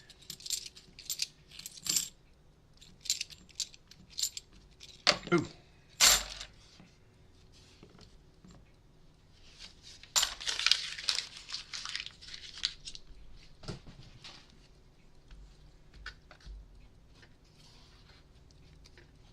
Yep. Now, if I'll see one, because sometimes you can tell it just looks off, and so you can tell, and then you can do just what you said, and every time they're returned in the coin machine, that's what I do. When it kicks it out, I always flip it and see about the rotation of the reverse to see if it's a magic coin before I try to run it back through again.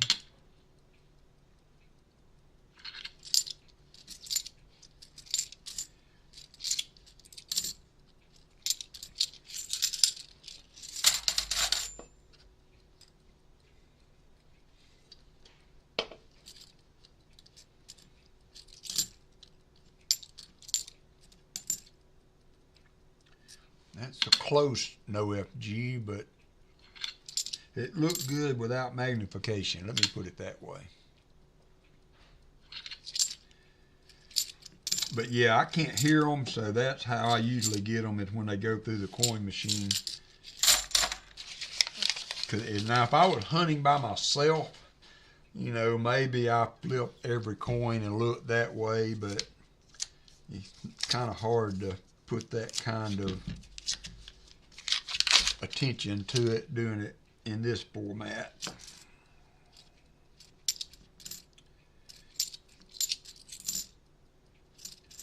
72p. It's cold here. It's in the 40s for a high today with bright sunshine, and it's going to be in the mid to low 20s tonight. So I think, I haven't looked at the forecast today. No snow though. No snow for us. But for you guys, it's just another day. For us, it's go buy all the bread at Walmart before it gets here. Close all the schools. That roll looks like it's been dropped or something done with.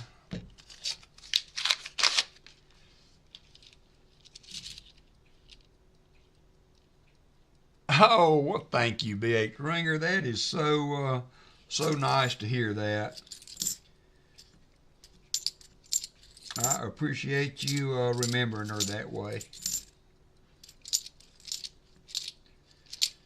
She was a crafty lady, that is for sure.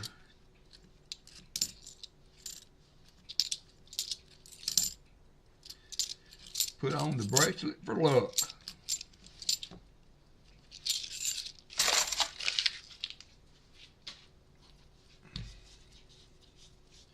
We have found one of Hannah's friends has a little boy about, he's probably eight or 9 years old maybe.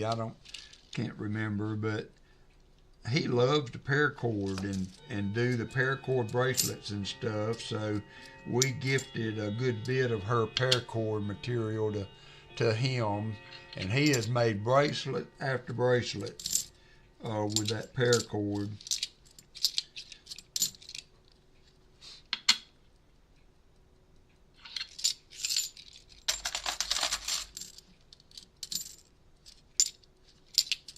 $71D.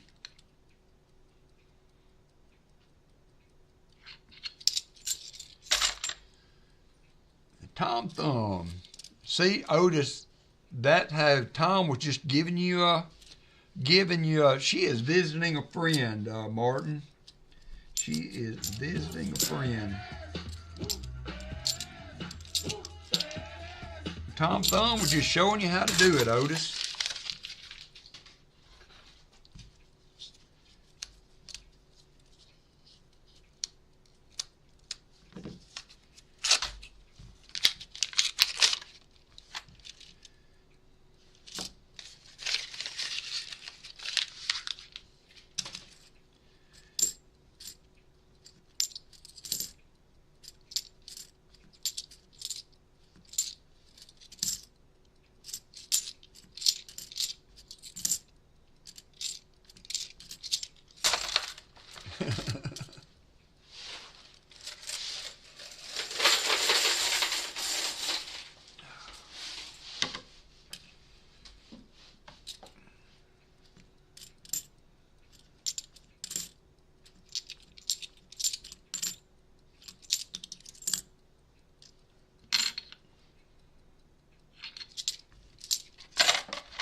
had a proofy looking edge to it.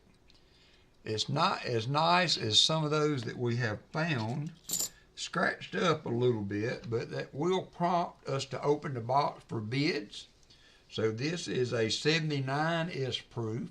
Those other two that we found were nicer, but this one is not awful bad. So here's the coin, 79S proof. It will open bidding. So B&K, hold on, B&K, a bid is a bid. B&K is in at 10. Oh, me. That was kind of funny.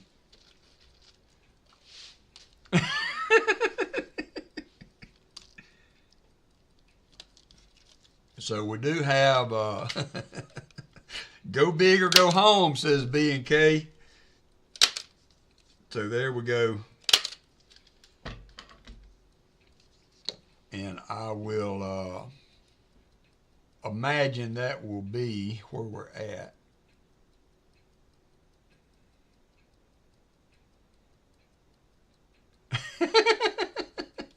B&K was like he had his fingers on the button.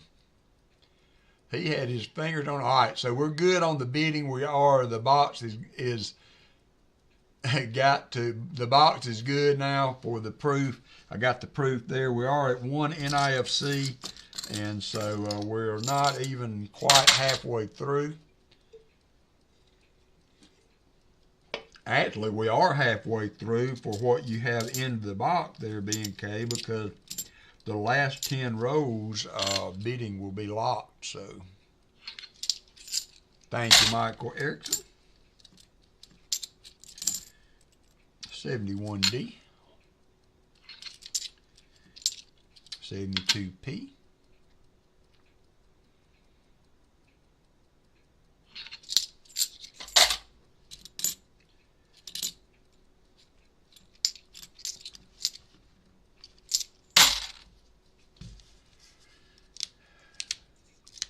So do you guys do Christmas at home, or how many of you have to travel to relatives on Christmas Day and do all that running around? I know some of you are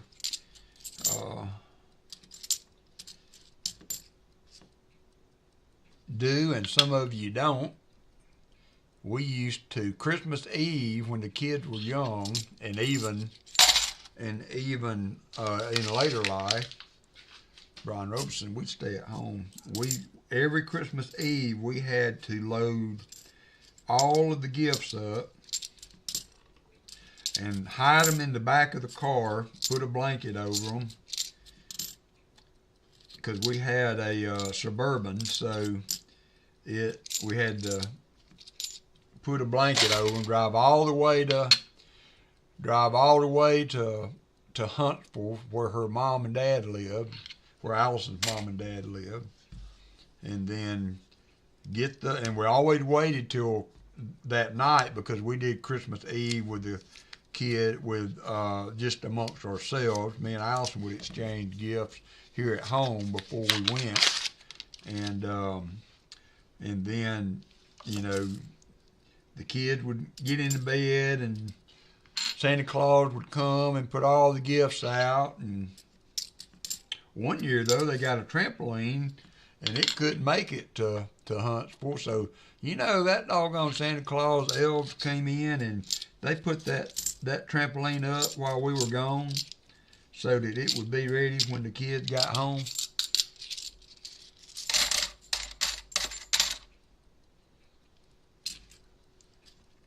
He is something else.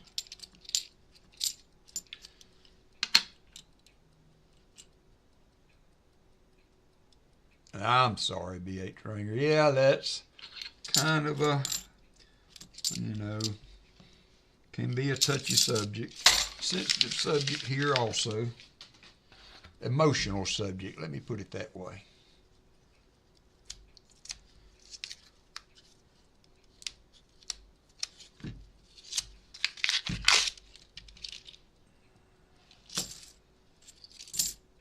$71D.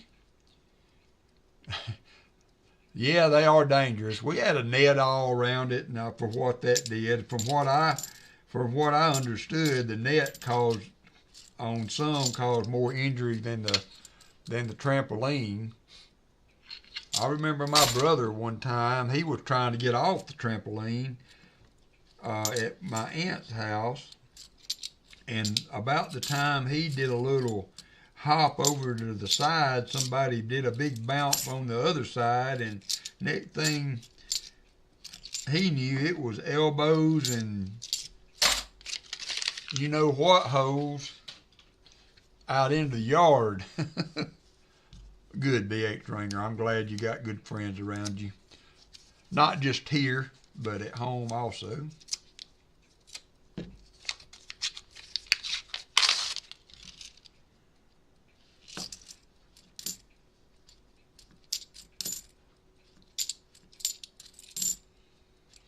$71D.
When the kids were little, did Christmas Eve with my family in St. Louis, then got up Christmas morning, let the kids open.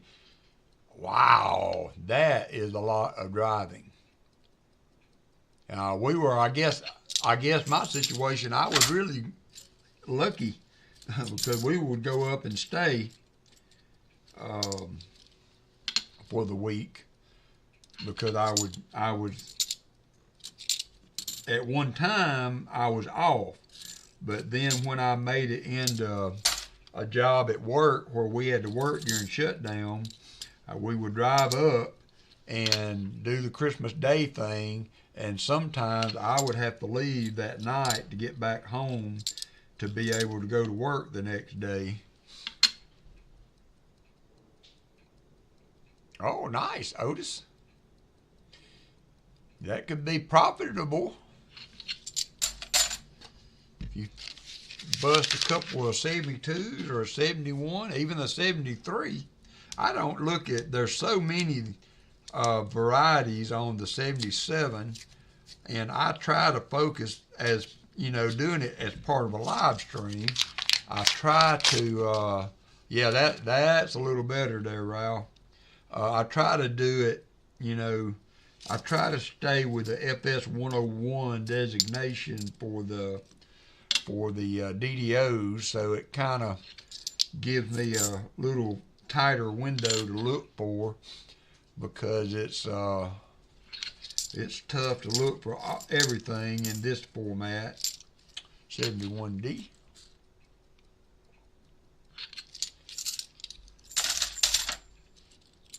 Yeah, I was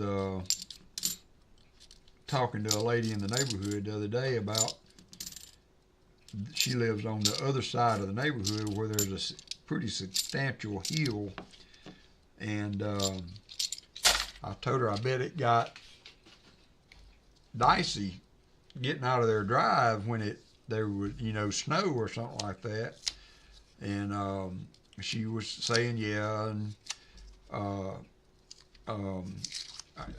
it reminded me of being in Huntsville for Christmas. And my mother-in-law, I know I've told this story before, but my mother-in-law and them lived on the side of a ridge that had underground springs, and when it rained, the water would actually come up between the slabs of concrete on their drive and just be like a river running down the drive. And then one year, that Christmas morning, it was like 14 degrees, and it was like it had been kind of warmer the days before, so there was no ice. And then that night, the temperature plummeted, and that next day we were getting ready to go, or down the road we were getting ready to go. Actually, it was Christmas Day. I guess I had to work, so we were all going home that day. But anyway, anyhow, I went out to load the gifts in the car, and I didn't see that ice. It was transparent. And I stepped out on that drive, and buddy, I fell down and knocked myself out cold as a wedge. My brother-in-law looked out the window, and there I was, sprawled out on the carport, or on the driveway, almost a no FG. And I don't remember any. I was told, so I learned after the fact that what we had for Christmas and all that, but actually remembering the day itself, I don't recall anything that happened prior to me hitting my head. So now y'all know what's wrong with me. I was dropped on my head later in life.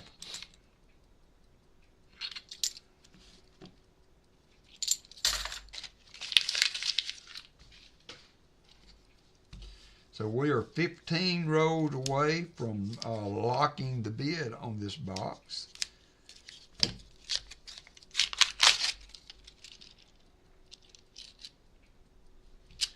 Bicentennial 71D.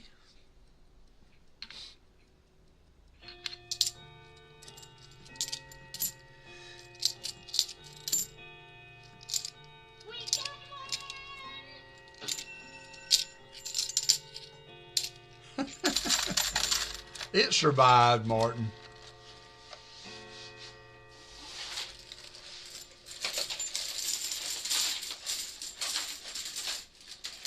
Just a small divot.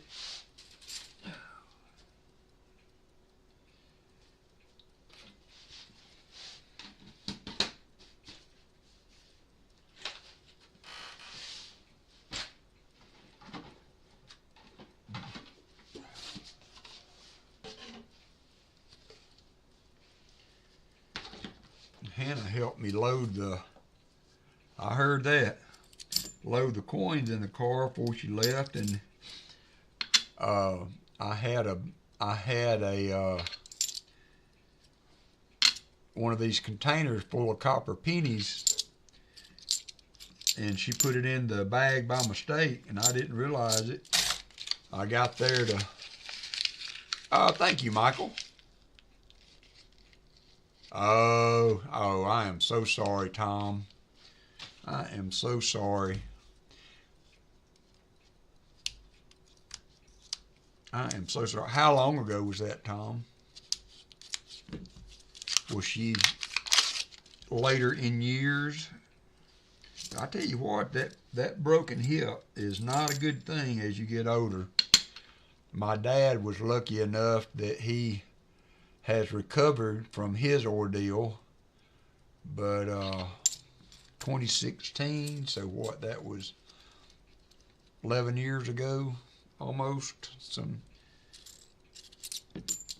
I don't know how old you guys are, but I know age plays a role in some of that, but it doesn't matter how old you are. It's sad to hear, and I'm sorry you've had to go through it. I certainly know how you feel.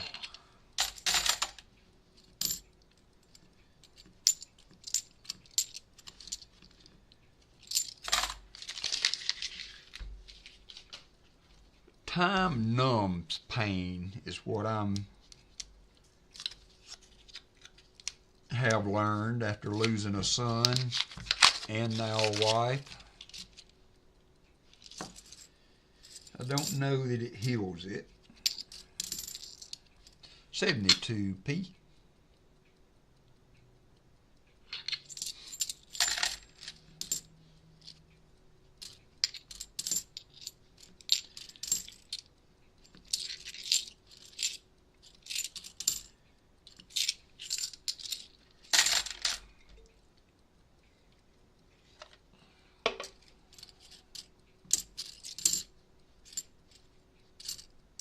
And there is the second NIFC for the box.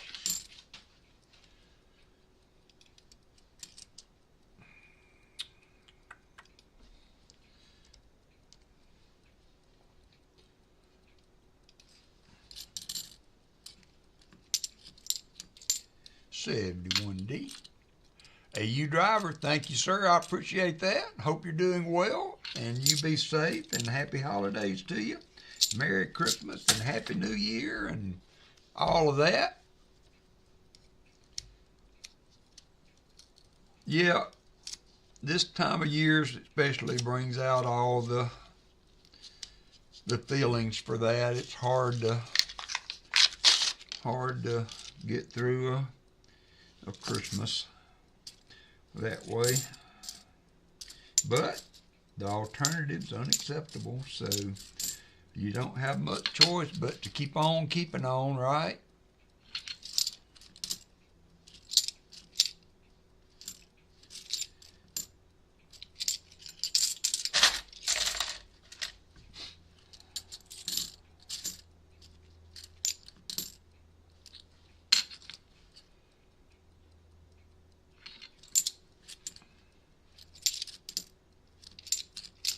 $71D.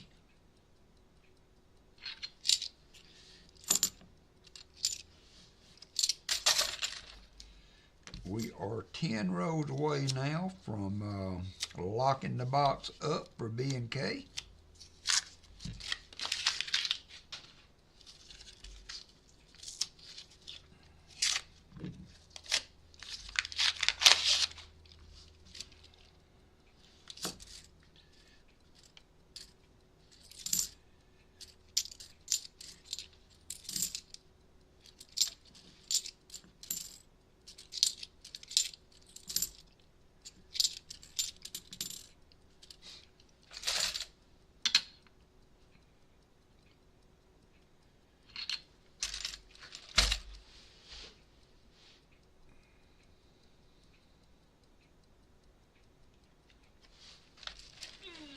This is an empty container, so it may be loud. Oops, I missed one, or 5 or 8 or 9, maybe 22. So we'll get those in a little while. Where is Angus when I need him?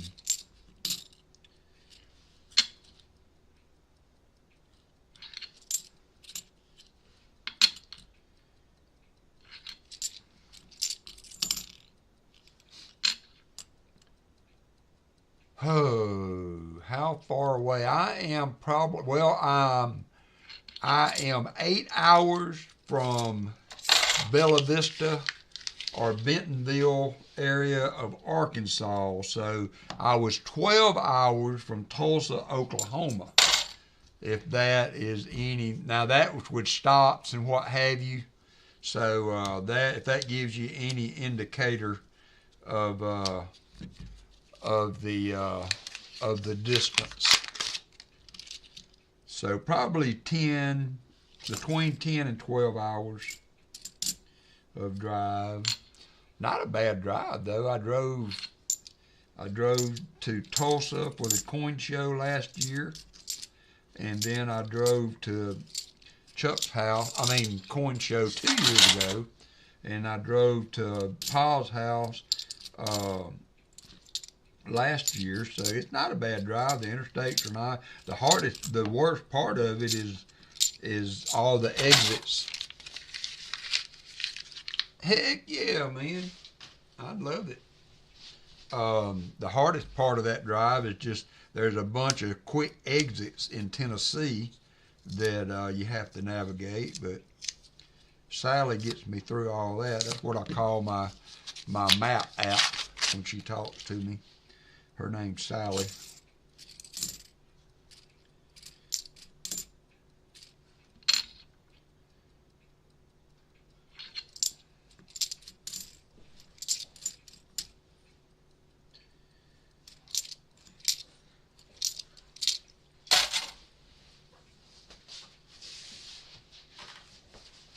need to check on something, make sure Angus is not chewing on a Christmas ornament. I'll be right back.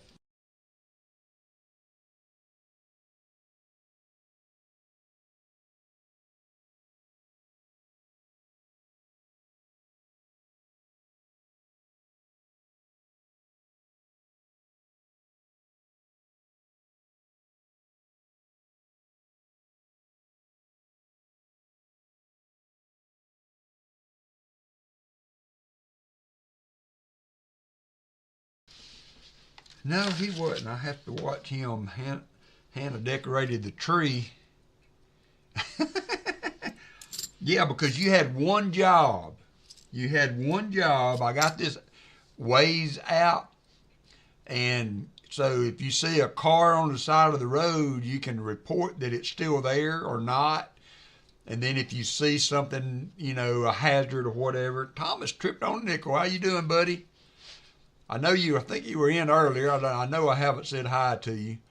And so when you see something like that, you have to click yes on the phone, you know, to signify that the wreck's still there, or the car on the side of the road, or the debris in the road, or whatever that may be. And so that was Shellbell's job on the way to see Paul that time, and she did a pretty good job, but I had to remind her every now and then. So it was a joke that we kind of carried on. You know, you got one job over there.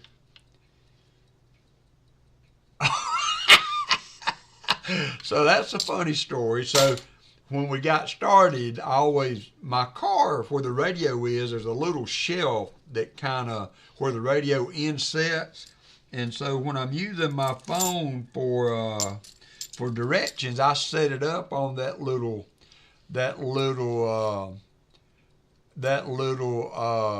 I'm 5 minutes from Tuscaloosa, Martin. Northport is just across the Black Warrior River from the downtown Tuscaloosa.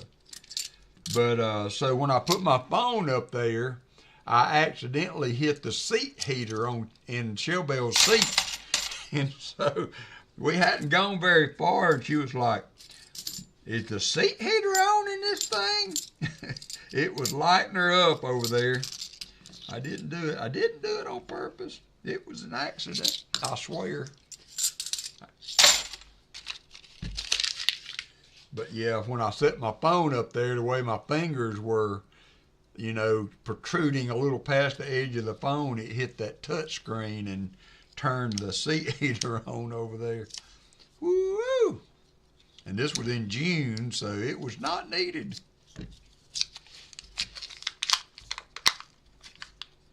Really? By plane? Because I don't know. I'll look at it. I got your address. I'll look it up. Hey, I'm not adverse to coming for a visit now, Martin. I mean, if the carpet's out, I'll walk on it.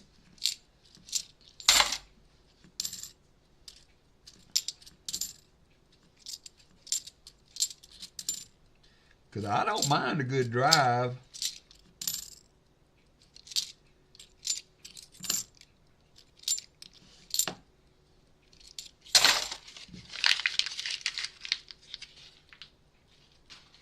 Oh, I got you.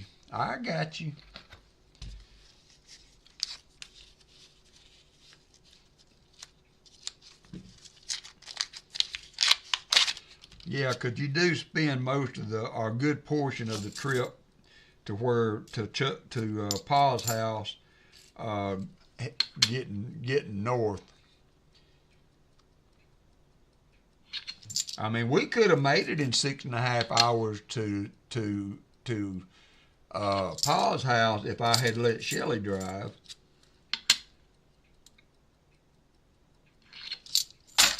Shellbell, I mean.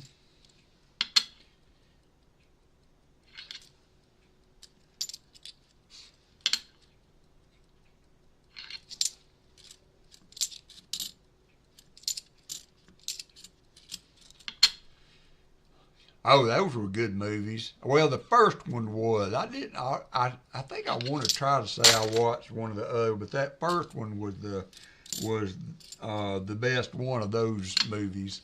Dom DeLuise. Him and Burt Reynolds were hilarious together. Who remembers Dom DeLuise?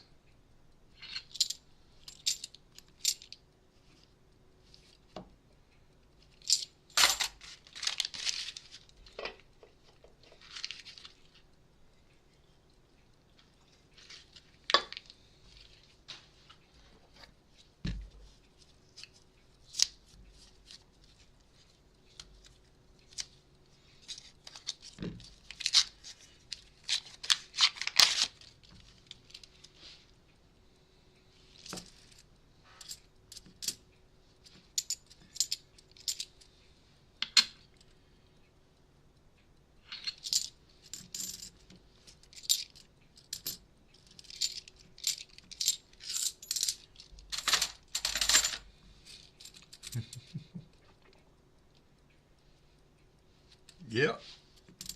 Smokey and the Bandit. And that was the only one of those that was worth watching, was the original. Oh, wait.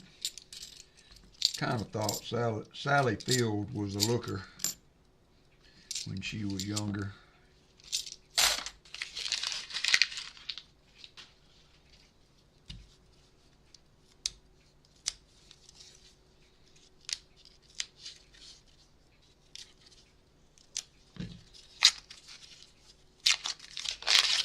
Yep. One of the old classics.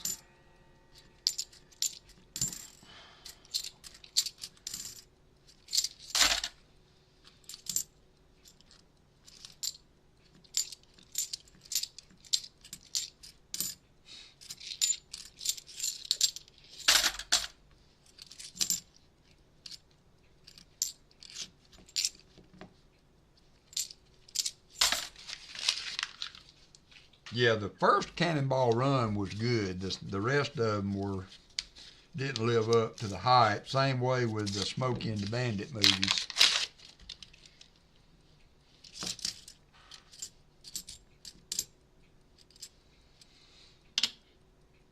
And then in the Rambo movies, the first two were good, and then it kind of got Rambo 47.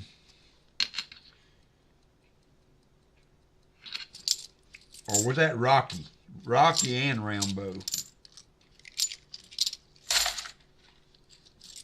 And with Rocky, maybe the first two were watchable, but it kind of went downhill with repetition. Some things should not be repeated too often. Like skunk boxes, they should not be repeated too often.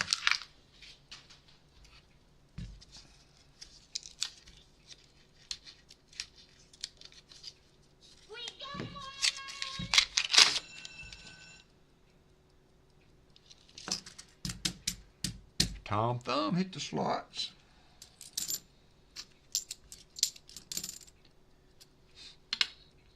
Corning around, lurking. Somebody's watching. That's funny. One night, we've got, there's another NIFC. We've got shades over the door on the back of my house has the louver shade built into the glass. So they're encased in the door. And so, you kind of can open and close them. I'll open them to see what the dogs are doing. Well, Walker, 105 like. Thank you, Michael Erickson. Walker is long enough that he can see through that. And so you kind of you can be watching TV or walking through the den, and you kind of feel like somebody's watching you, and you turn around and you see Walker looking through that window. All right, got to add an NIFC.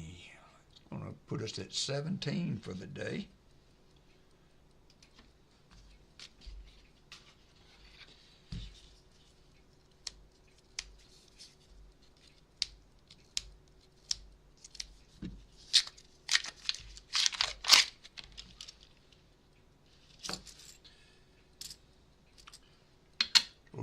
roll before we lock the box. Oh.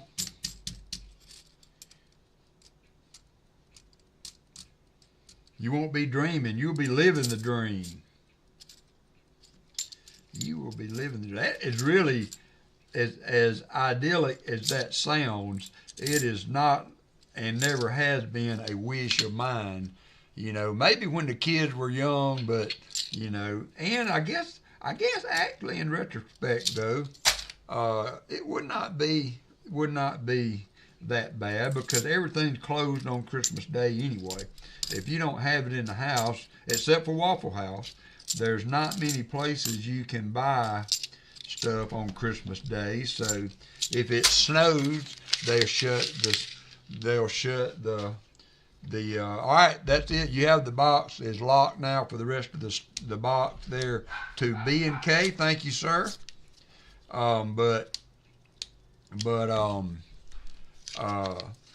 So a white Christmas would not be the end of the world because nothing would be open anyway. So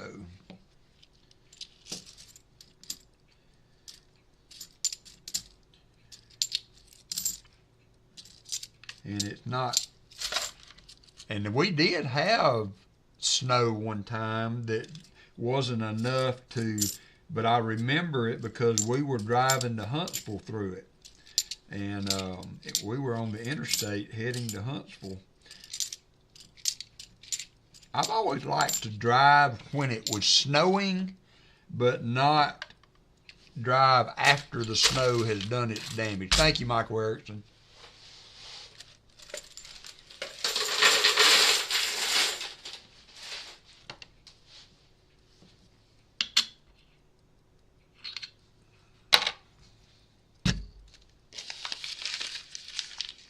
Oh yeah. Did you haven't always lived in your state, B&K?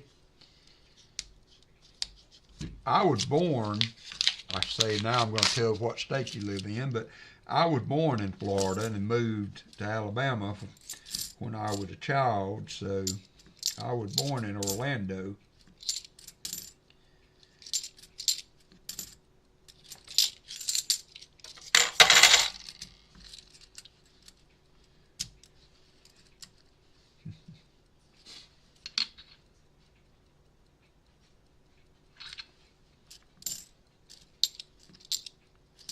You're kind of like me in my area.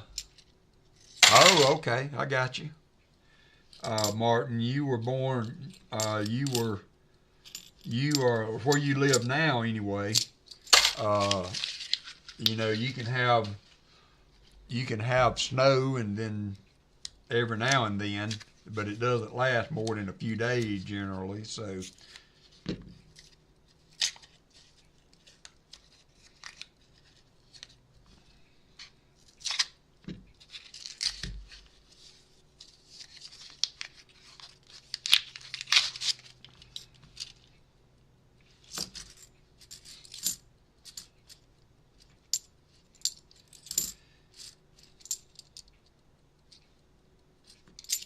$72D.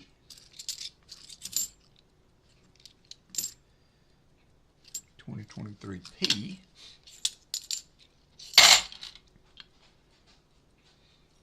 I see all these gimmicks. They make this thing on a long pole that has like some kind of tarp that hangs off of it, and then it has a square, like rectangular bladed contraption that you push up on the roof, and it kind of carves a path through the snow, and then you can pull the snow. Of course, it wouldn't work on a 3-story house, but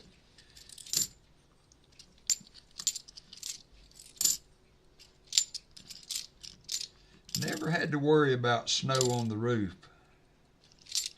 Of course, I've had snow on the roof since I was in my late 20s, but there was a fire in the furnace.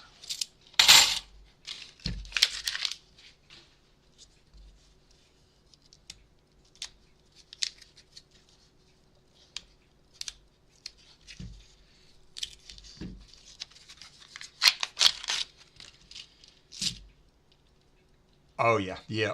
That's how it is here. When we do get it, it doesn't last long. The longest I can ever really remember a significant amount of downtime was a week. And then that was only in some areas that were shaded or woodsy or whatever that the snow just couldn't melt. That's the dangerous part. You think the roads are good and you top a hill that's been shaded, and next thing you know, you plow into a station wagon. Been there.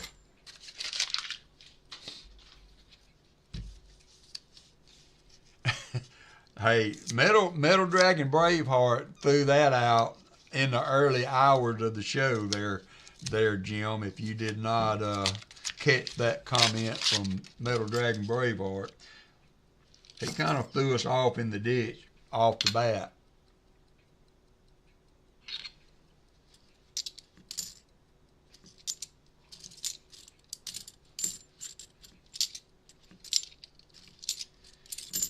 And you probably can't go back through the chat far enough to see what he put in there.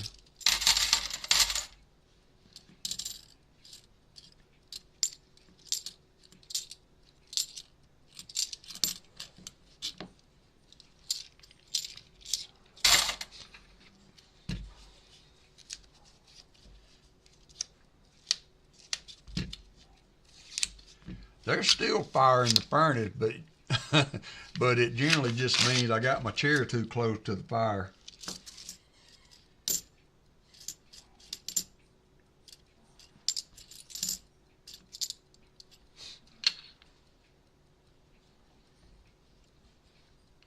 Oh yeah, yeah, cool. BH, I've seen them.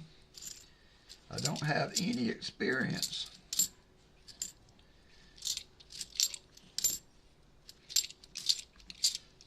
You have to get creative here, like when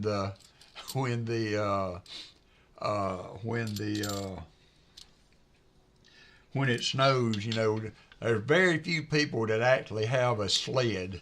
So you got people going down any kind of incline with garbage can lids, water skis, anything they can find that will glide across the top of the snows, car hoods, you name it.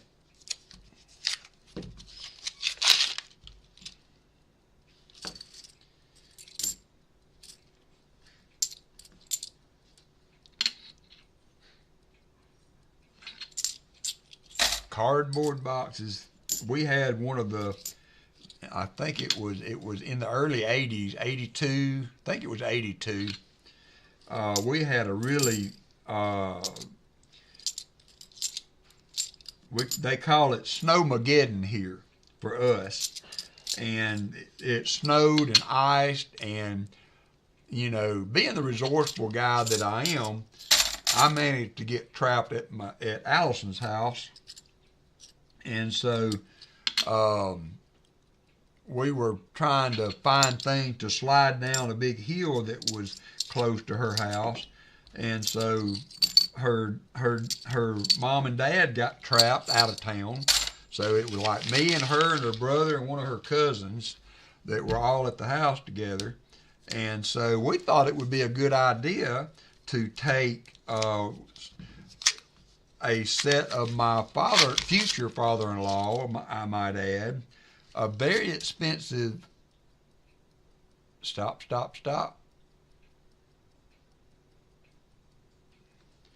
Very expensive water skis and take the boot off the ski and use it to slide down the hill.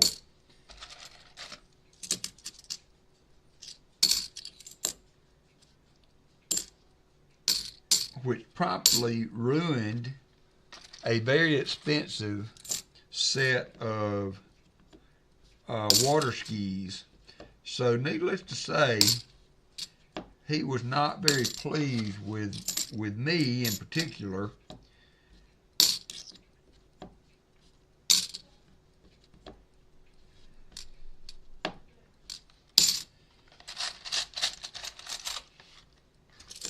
All right, I'm going back through. See if we can. If y'all hear it, let me know. That's why I use this. Make sure I check that one. I'm sure I did. On the table toward the bottom right here.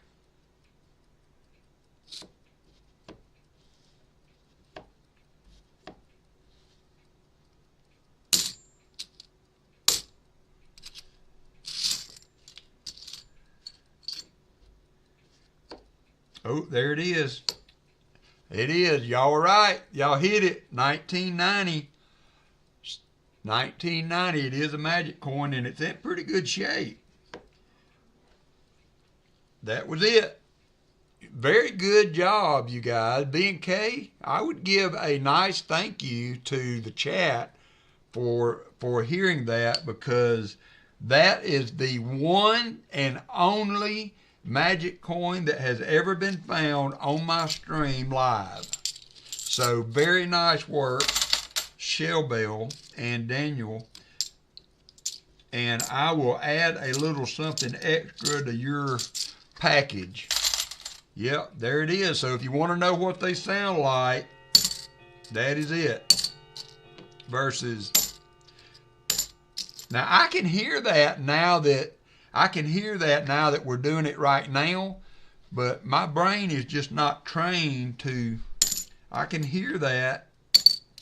So yeah, I can hear that. Excellent, very well done, you guys. And again, that's why you have people in your stream like this that can do this. That's not awesome. Excellent job, guys. I appreciate it. So we will. That is another bonus. I'll put that in a flip for you. You're welcome, Weldon Carey. That was Coining Around. Did 5 memberships earlier, I believe. Yep, I can't hear it. I can hear it now that I know what it is and doing it with the other coins, but I can't separate it in the moment. So very good job for you two, and congratulations to B&K. I cannot believe y'all heard that. Cannot believe y'all heard that. So, oh, miscellaneous, got to add that to the board. Got to add that to the board.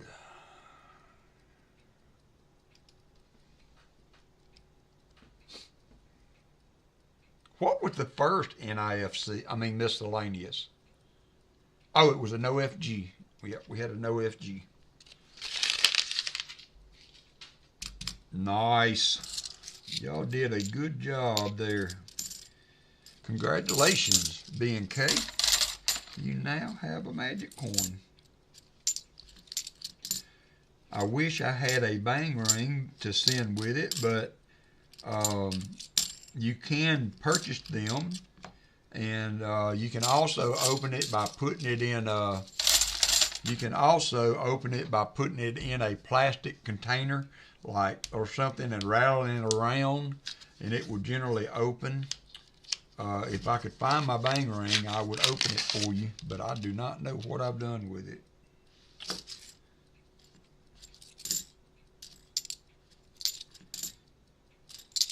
But that's the whole reason why I do this, is because they have also heard silver before. So a little something I came up with to try to make sure that people get all the value they can, and I don't miss anything. Oh, all right, weekly nickel hunt in an hour. I actually have some nickels B8, but I tell you what, after 4 boxes, I may be done for the day on coin hunting. But good luck with that. And I don't have my hearing. I can't wear my hearing aids and stream, so that's part of it too. Hey, they're worth every penny. You never know what, like the old saying, you never know what you had until you lose it. And hearing is one of those things. You never know what you lost till you find it. Reversal there.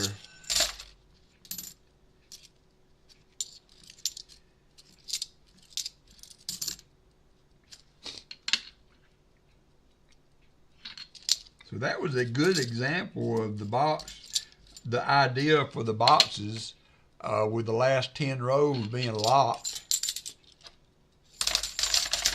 You know, had some value that came out of them there. First time that's happened since we've been doing that.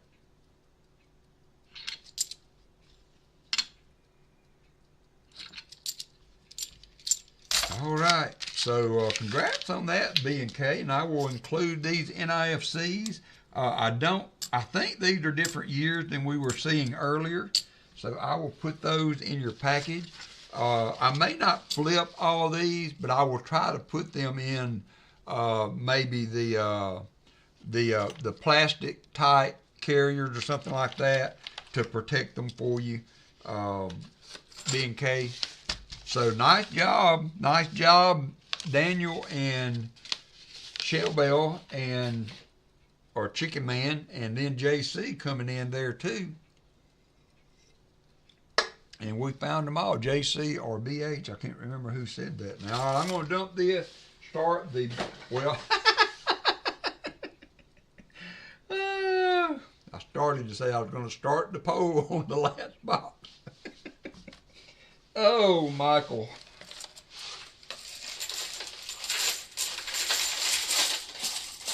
I am going to take a quick bathroom break. And what I will do, I will go ahead and open it, and then y'all can be calculating your odds on it while I go to the restaurant.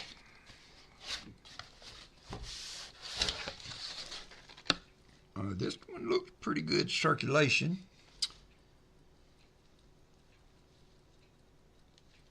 The other one had a proof ender, so there it is. That's what we got. I'll be right back.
All right.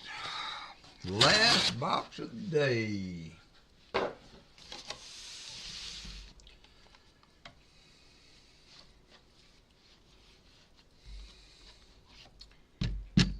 Oh, AG 47 raid coming. Thank you, John Jacobs.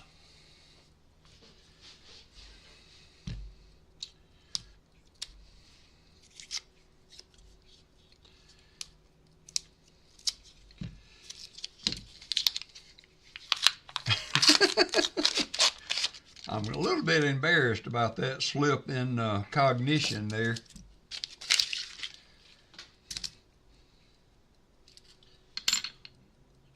But I almost said I'm going to start a poll for the last box. Oh, 2023 Martin's warming his typing fingers up. Don't do like B&K and do 200.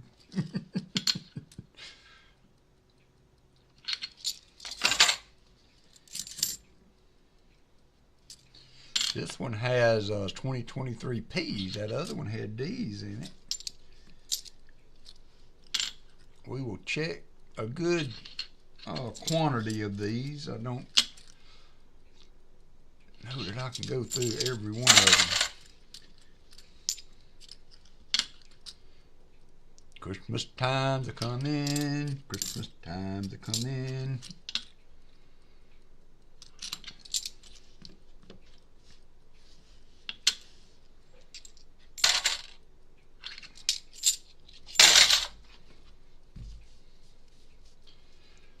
All right, Fleabag, take care. Be safe, my friend. All right, y'all got a free shot on the slots.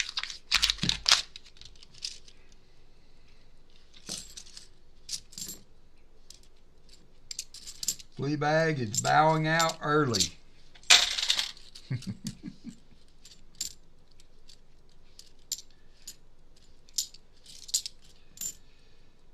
72P. Tom Thumb, he's been doing pretty well on that today. Oh, did it? All right, that's a good thing. It was a flat box, though. That was a Loomis flat box, right?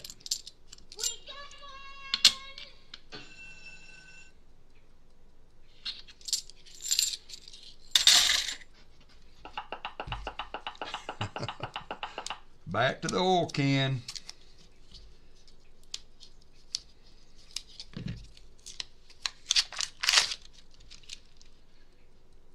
Ugh. It's going to get cold here tonight. I'm not sure how cold. You know, it's kind of perspective. Although I don't care where you live, not -17 wind chill cold. But, you know, what would be extremely uncomfortable for us is mood or short weather for you guys. So, well, I mean, we're going to stay in, right? So, hey, it's a win-win. And I've seen all the stuff you guys put up for food during the summertime. So, you know, we can kick back, eat well, stock up on some coins, and hey, what's not to like? I was in Chicago one time with -10 wind chill. There was ice on the inside of the windshield, which, you know, automatically reminded me of why I am not moving any further north than I presently live.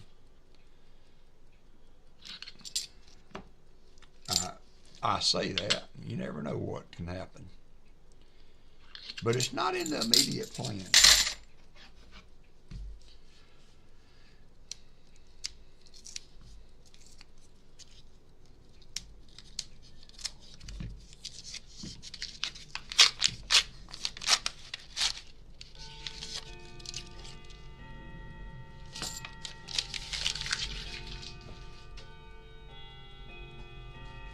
yeah, I just, I was telling Shellbell the other day, we were talking, and I bass fish used to year round, and so you get in a bass boat doing 70 miles an hour and it's 22 degrees, that causes your wind chill to take a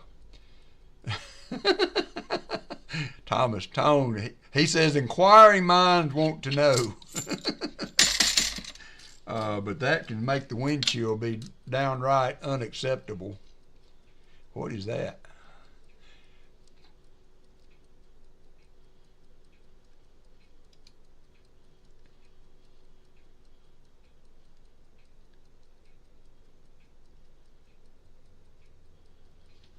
AG 47 Recon in the house. So I think that was just a notification that you guys were coming in. So thank you so much for you guys. Hit the like button. We have surpassed the 100 likes, but if we get to 125, I think I could probably scrounge around and find a little something to throw into a giveaway. Hope y'all had a good auction and stream today.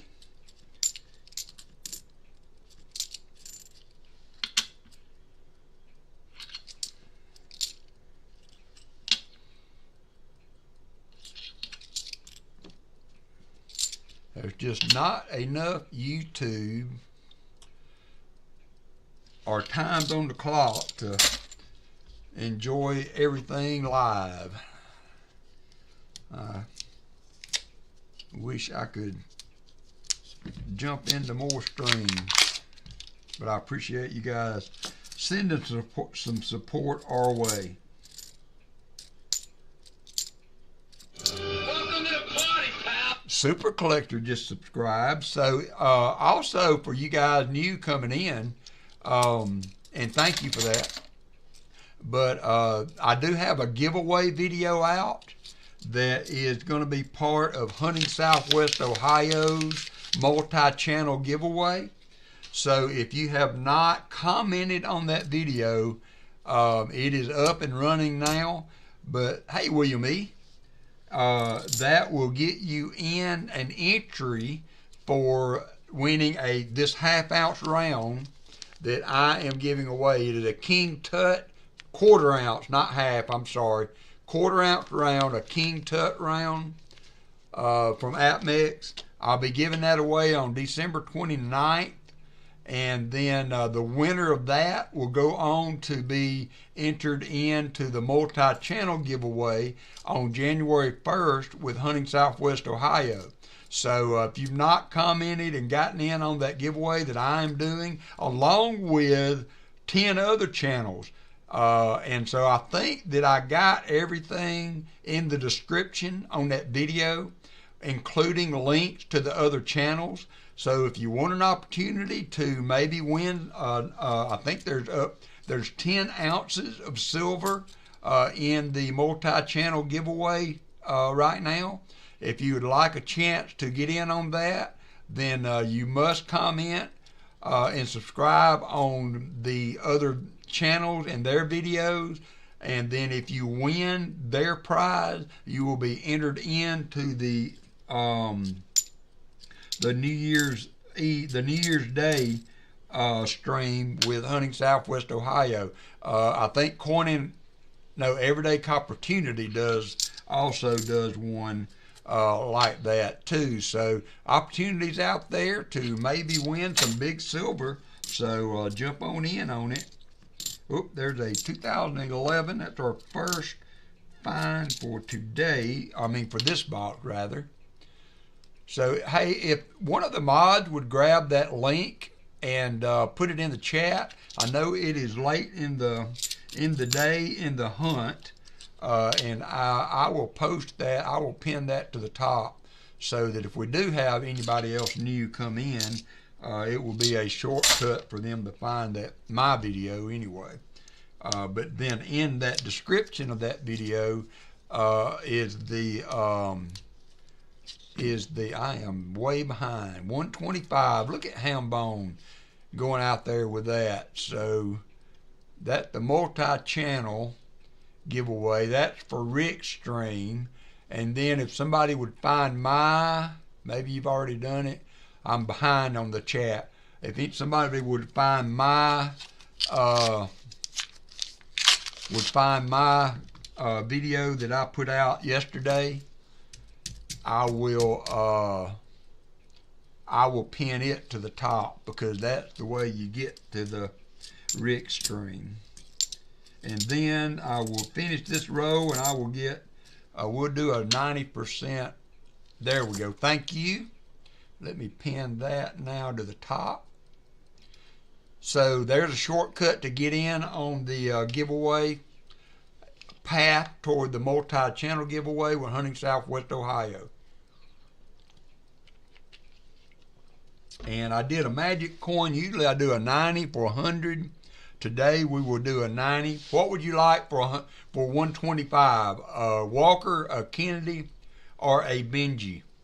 Let me know what you would like, and then I will get that together, and then we will give that away. So let's see. I'm gonna go ahead and start 125. And then while that's running, I will get the 90 of your choice. Walker for Walker says Super Collector. So I have Walker and Benji. We're 50-50. Uh-oh, Billy SCG pushed it over to the Benji side. Come over to the dark side, he said. Come over to the dark side. So we'll do Benji. That won the thing there. So I have a 54 Benji right there. So appreciate everybody for doing that. Always nice to see the likes jump on up.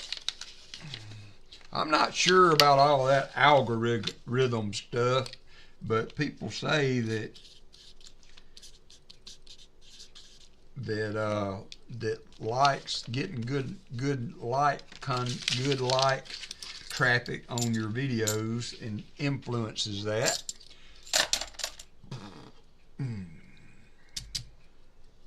So I drank a soft drink, and now I got some water going, and hiccups.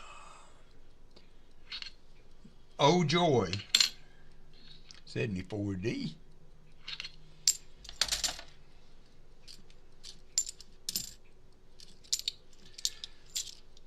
Shell Bell,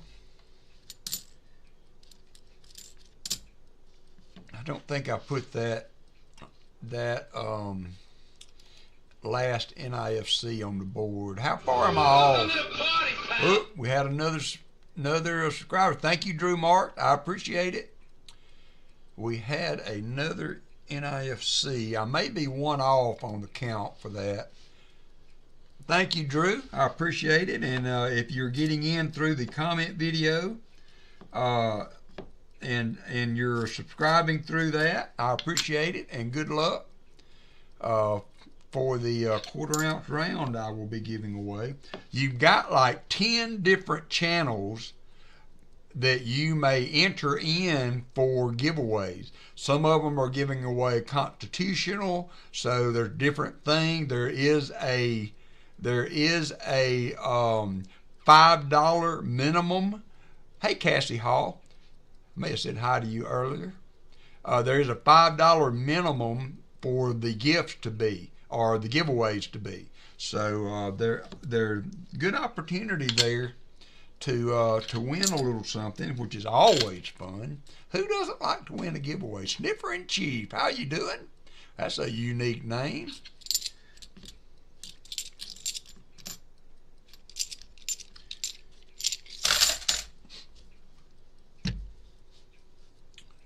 All right, so we're finished. I'm going to resume the entries to get this 1 second off. So just for a few seconds, we're going to resume the entry. So if you haven't gotten in, jump in now, or forever hold your peace. Ron Pierce jumped in. We got 41. See, that has not changed all day long. We're showing 72 viewers on my on my thing, but it also shows the viewers at the top of the chat, and that has been stuck on 41 all day long. All right, so we got some good traffic there. I'm glad I opened it back up for a second. So we're going to close now. I think we got everybody in that is available. We're going to pick a winner, and the winner is going to be Elizabeth Flood.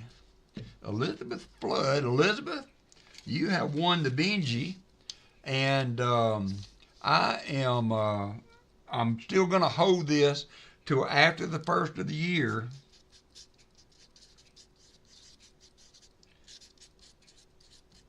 And let the Canadian postal system calm down.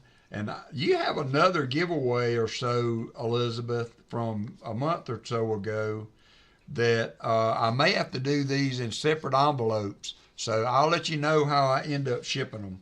But I may actually do, like Christopher, Ty, I was having issues with the customs forms for him. Oh, I did not. Well, it shows it on the thing. Somebody told me. I forgot to change screens. And so I did 4 envelopes or 3 or 4 envelopes to the UK to get him his stuff.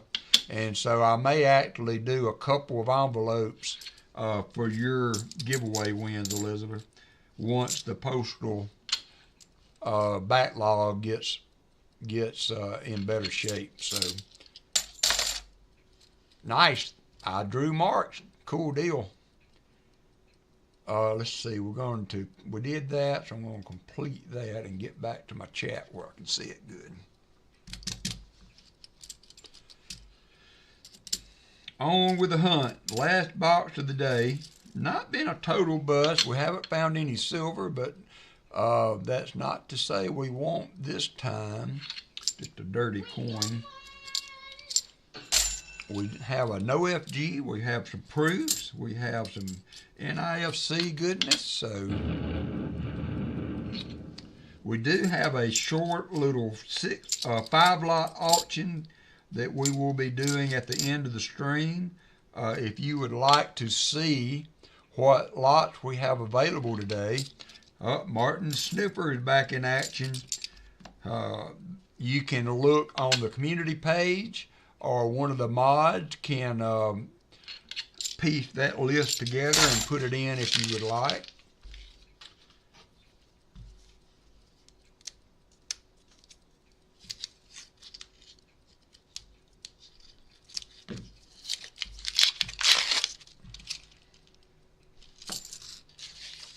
So it's been a fun hunt, been long. We've been on since 11 a.m. And that is a long stream by most standards.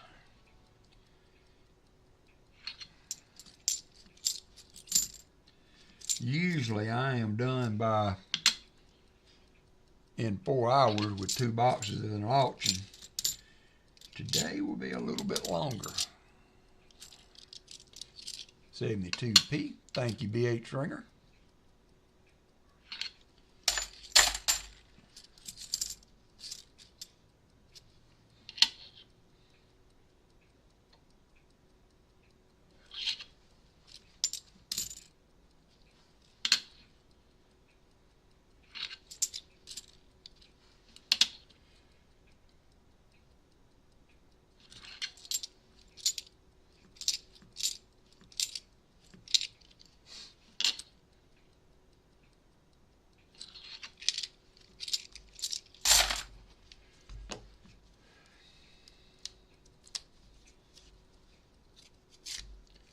Y'all were not in here earlier. We found a magic coin, and the only way we found it was that Shelly and Daniel heard it when I plopped it in my little container here, which is one reason that I do it this way, because I don't have very good hearing. Even I can't hear silver and I can't hear magic coins, and so they heard the clunk, and B&K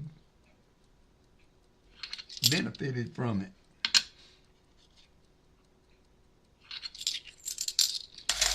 Dalvin, I hope you're doing well. I appreciate all the new people coming in today. It's super nice of you.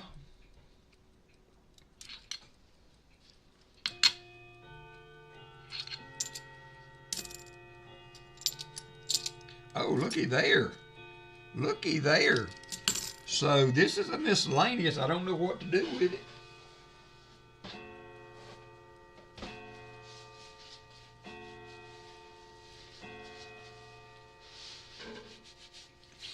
We got some big copper here.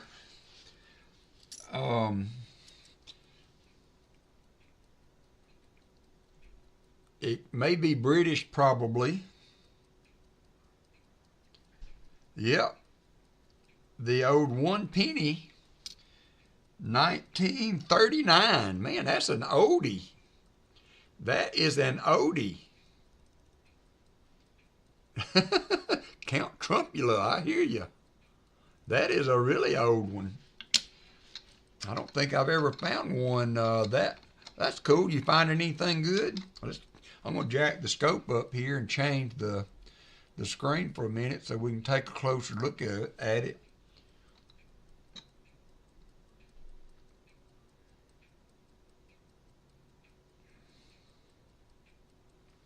$1939.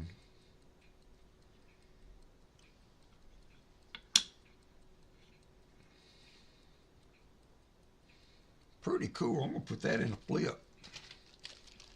Now, sometimes you find this as the other side of the magic coin, so that could very well be the flip side. I don't really know a value on that, so I guess we will put that at the top and then wait for a something.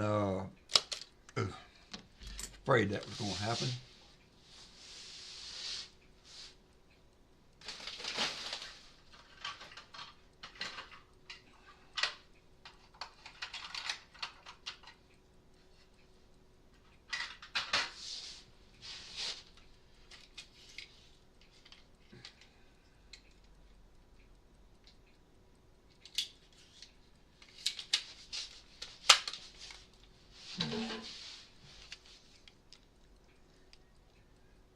But that will add another miscellaneous to the box. Let's see. 1 West Point and 1 Panama, 66. Balboa. Quarter Balboa, I guess that would be. Let's see. Let's close the scope. And update the finds with another miscellaneous. Pretty cool. Little sippy sip. Can't touch this. Look. Can't touch this. If y'all are interested in that to open bid, I will. I don't know what the value of that is, so I don't know if if that is something y'all want to bid on. All right, the bid is open. Michael Erickson started us at 10, and B&K is at 11.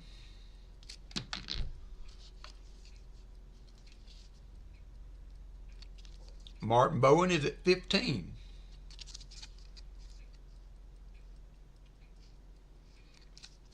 B&K at 17. 1939.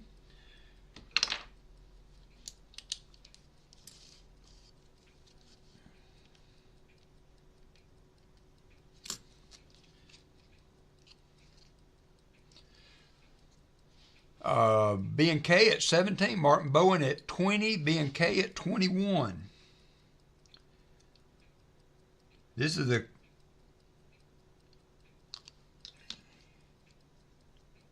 King George the 6th, KG the 6th. Martin Bowen is at 25, B&K was at 21, Martin Bowen at 25, B&K at 26. KG the 6th.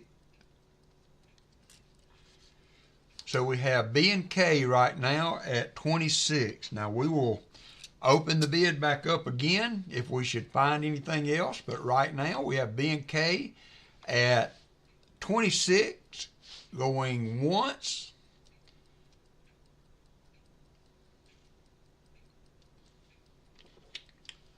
Twice. 3, 4, 5. All right, we're going to close the bid for now. We will open it back up should we find something else. Sometimes it helps when I don't know what makes these things go so out of focus. There it is, I think. All right, now we're back. So thank you guys for that. Interesting coin for sure. Another addition to the NIFC ranks. I would not be sad to have that pop up in a box. I don't know, as I said, what the value is, but it looks like the value is about $26.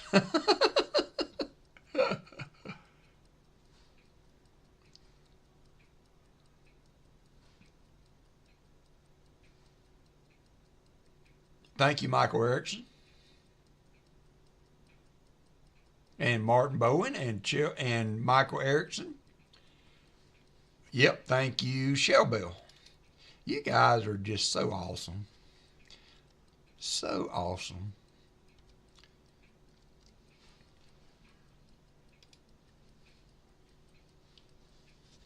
All right. Nice, nice, nice. 1939 King George VI.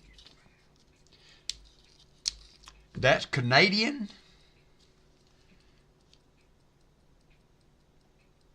Because I thought the British coin were one penny.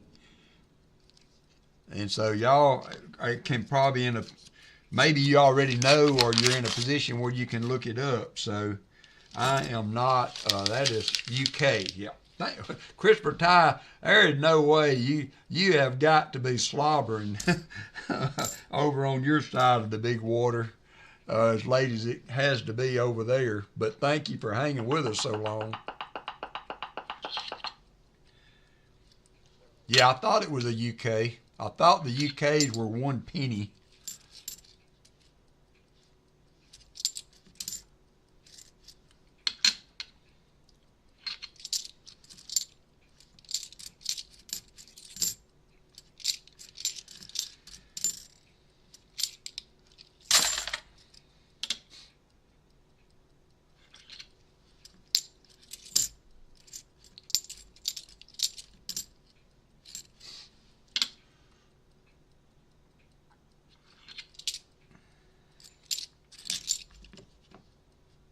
I apologize, BH, for you did make it back, John Bryan. We are almost to the end, but we are on the last box. It's been eventful. No silver, but we found no FG. We found proofs. We just found a King George VI British 1 penny. So UK 1 penny or European. So we found some stuff.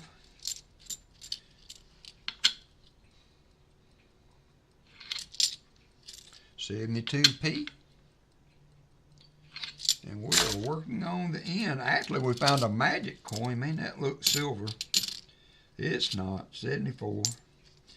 Shellbell and Daniel and heard a magic coin, so we actually found a magic coin live on the stream, which is saying something for my stream. John Bryan has been busier than a one-armed man in a post hole digging contest.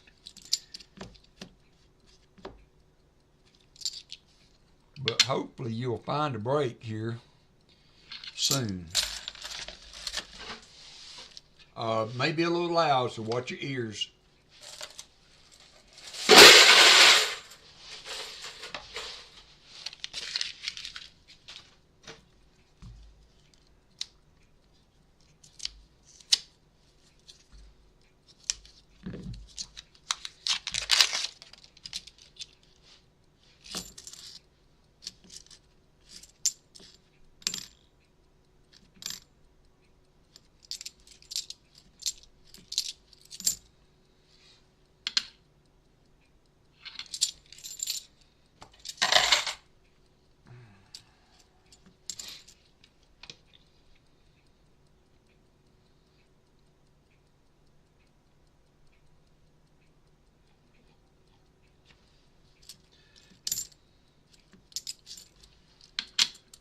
Hey, Mr. Wilson, how are you doing? Hope you are well. Happy holidays and Merry Christmas and Happy New Year and 2018 NIFC and all kind of good stuff. Thank you, Michael Erickson. 2018.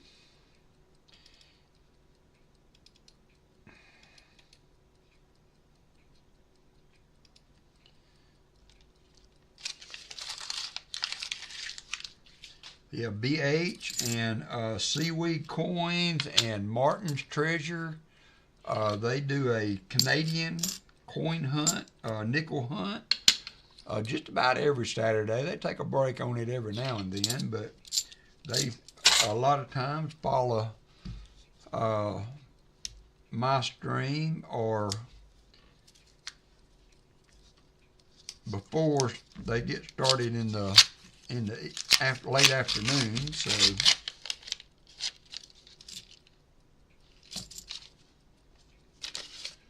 thank you, Martin Bowen. 72. Got a 1983p. I'm going to send that. It's a gold toned coin. It's got some of the gold toning wore off of it, but I will send it to you. And I think I will add it to the miscellaneous just for the numbers. Because it is a little something out of the ordinary.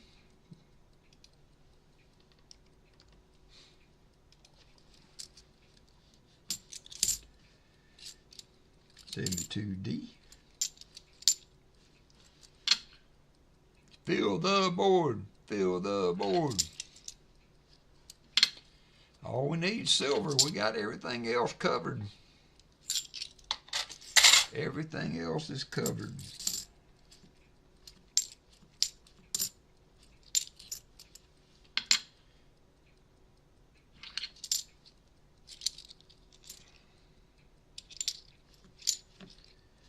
There is a beat up 71. Bet you money that doesn't go through the. Yeah, it's been a hot minute. We found silver maybe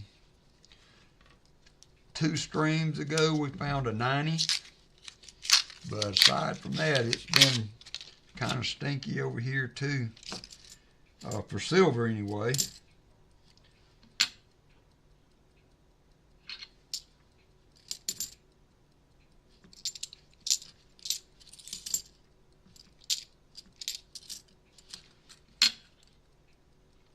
Them the brakes.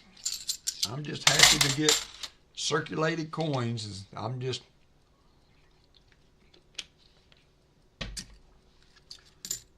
happy to not be opening boxes of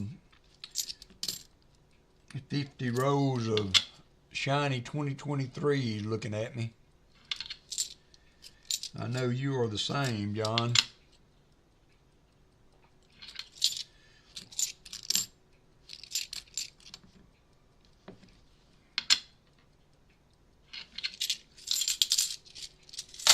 Yeah, you know, I've mentioned several times, Martin, that my thought was that Christmas silver takes a while to get through the system to make it back to the boxes so that you can find it in the boxes. But on the other hand, if you think about it, you know, if people are needy in the money wise, they're not you know, they're not waiting for Christmas Eve to turn those coins in. They're doing it early enough that they can shop with it or pay the power bill or whatever the case may be. But you know, I can see that it may not be, that might be a untrue statement that that it takes that long for things to start showing up. I just thought, because I mean, case in point, with that big box we found for hunting Southwest Ohio, and then Jim Cantor also was you know, that was in August, if I remember right.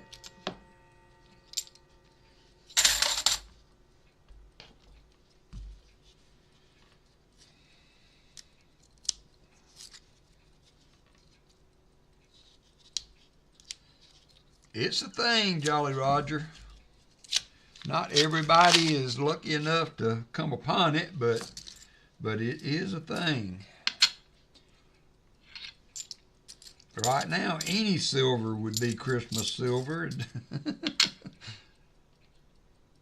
I'm okay if it's not 2640s. Right now, I'd take anything.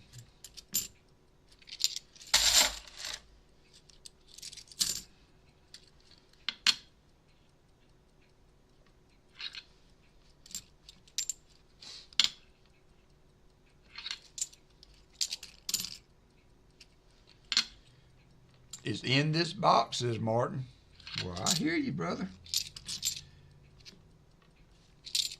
We started out the box with 2023 P's. That last one was a 2023 D, so we're seeing a little difference in the circulation there. I haven't seen anything outside of 2023s in the newer coins yet. There is a proof.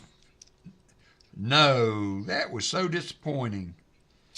That was just a 1990 faker. I thought that was a proof, but it wasn't. It was a 1990 faker. It had a white edge, but it was not a proof. That would have been cool. We found a proof in every box if that had been one. I hear you. Sam, for the pigeon, I'm at a loss. I am at a loss on that. So appreciate you asking about it, though.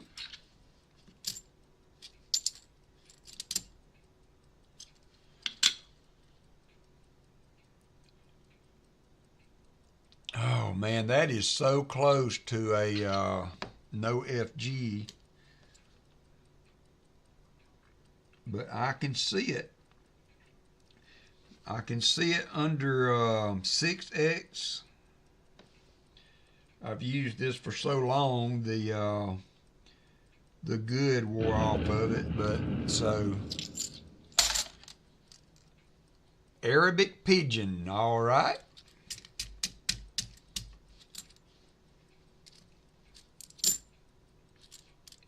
Oh, is that? Yeah, I'm not sure. I'm not sure. What in the world? But if you're just spamming the chat, then please be aware. Good stream. Thank you, Sammy.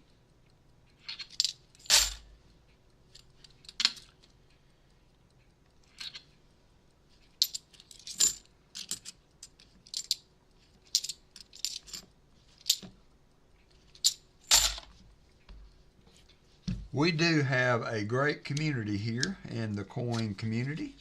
A lot of great content creators out there.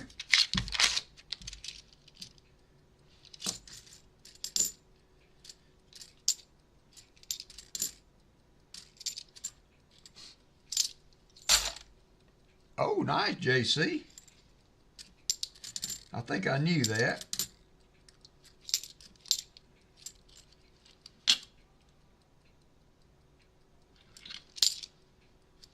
Save me 2p.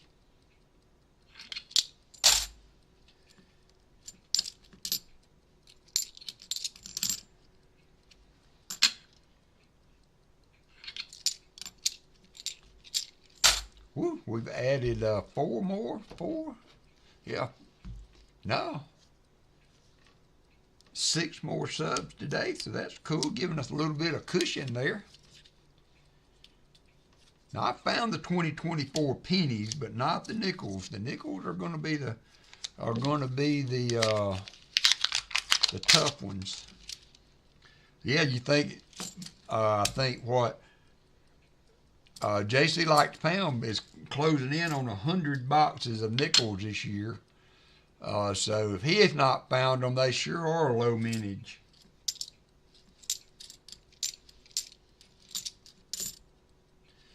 If he hasn't found them, they are sure enough low mintage. Well, B&K, you know, you should check with your banks You know, it may be very unlikely that they come across a box, but boxes were selling on eBay for $300 for a $100 box of nickels, and I've heard that rows of those nickels were selling for $50 a row on eBay.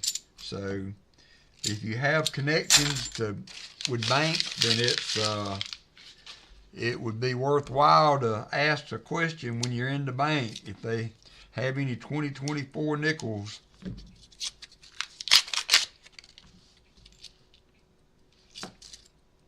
Because that is the hot item this year for circulated coin or coins that you get from the bank. Oh, $2,000 a box now. Well, that's you know, that stands to reason. With at $50 a row, I had not really heard what an updated price for the boxes were, but yeah, I'm asking every bank that I use. I'm asking for the nickels. So I got a box on the shelf here behind me. They're all circulated, so I haven't had a chance to go through it yet.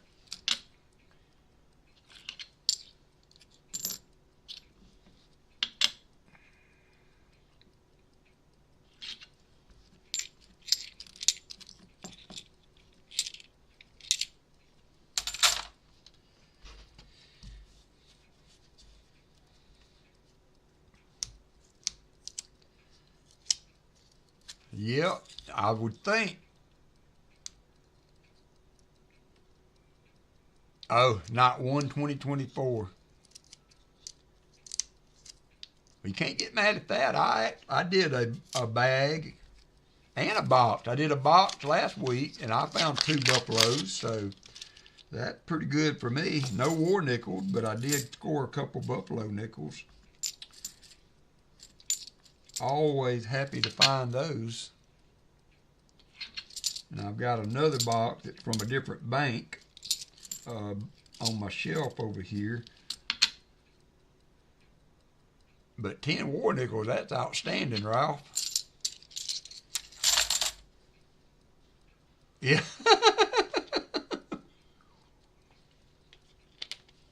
Yeah, those tellers would be like, pick a lane, will you? Pick a lane.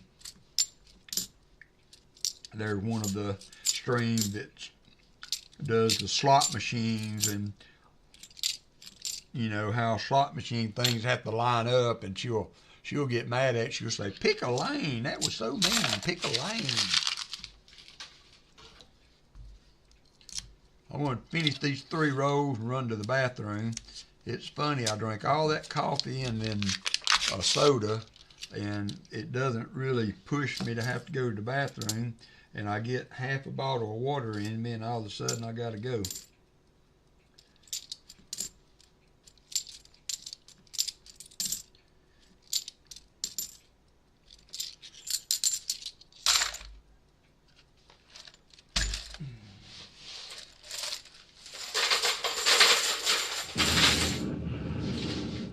So who's playing in the playoffs tonight? Is it Texas or Georgia? Texas, I think. No, Georgia. I think Georgia was playing Notre Dame. Or Penn State, or crap, I can't remember. It was hard enough to keep up when it was 4 teams. Now it's 12. Doubly hard.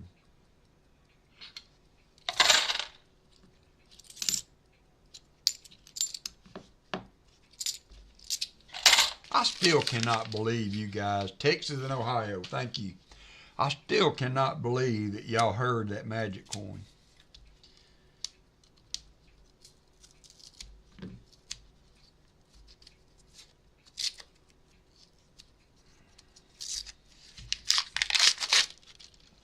You're probably right, Martin.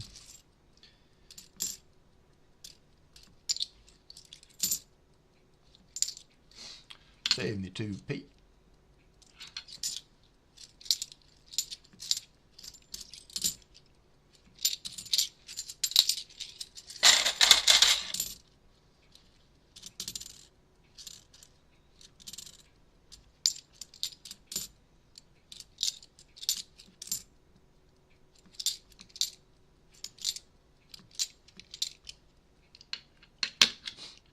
Ohio State, yeah. So that's probably been bowl games. What was the final on the SMU game? Got a 1854. Oh, Ralph, I thought you were fixing to tell me you found that in a box.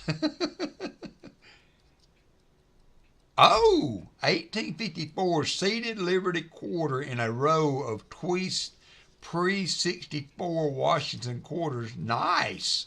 Nice, nice. Hey, don't be mad. Can't be mad at that.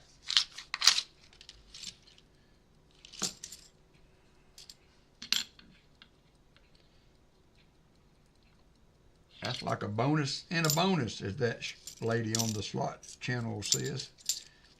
We need a bonus in a bonus.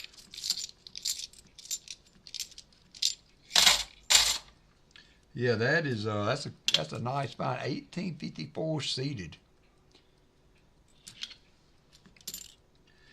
I haven't really started a collection of the seated coins, but they are beautiful, especially in condition good enough that you can get the detail. I know Silver Addiction. He's the seated coin guy that I know most when I think about that.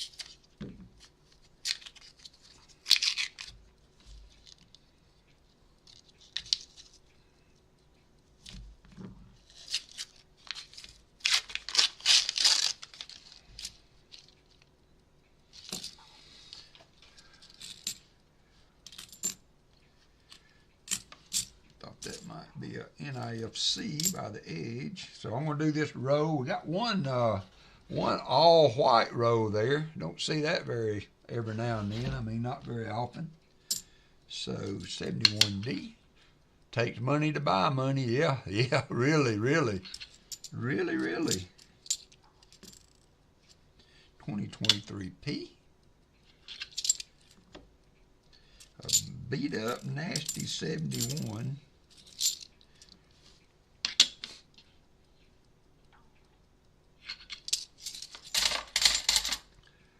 Yeah, 10 years or so ago, I just never really got into or knew how big this hobby could be. Thank you, COVID, I guess. If you want to see a positive, if you want to think of a positive from COVID, the friends and community that I've become a part of was all a result of that. So there you go. 2023P and a 72P. I'm going to run to the restroom. I will be right back. I'll put this over here. We're at the bottom half of the box. See if y'all can see anything amazing.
Alright, I'm back.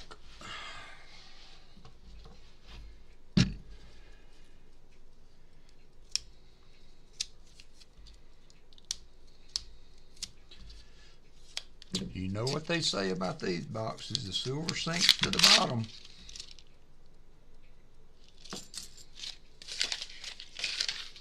I saw that Rob found a barber last night. That was cool.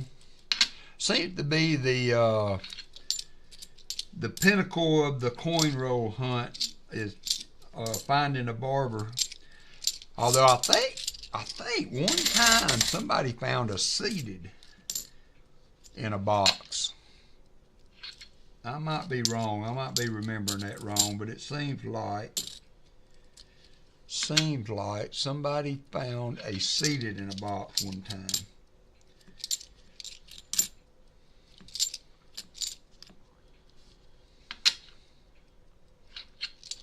I appreciate y'all hanging with me today. I know it's been an extremely long stream.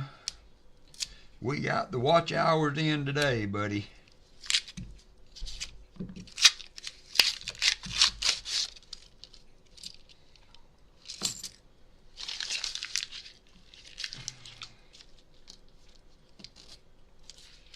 We did find a early 1903 or something like that barber a year or so ago. But that is that's the oldest. No, let's see. We found a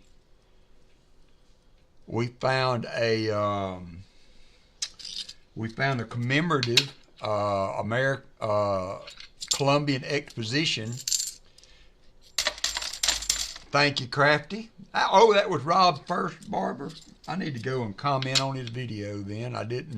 I saw it, the headline. I haven't had a chance to watch it yet. So that's cool. First barber. And man, if you consider the number of boxes he's done, yeah. I knew somebody, I remembered somebody found that.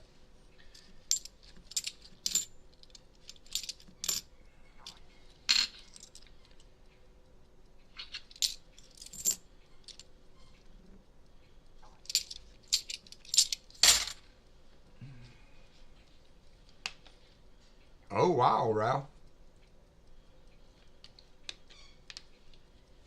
Okay, so then two people found a seated then.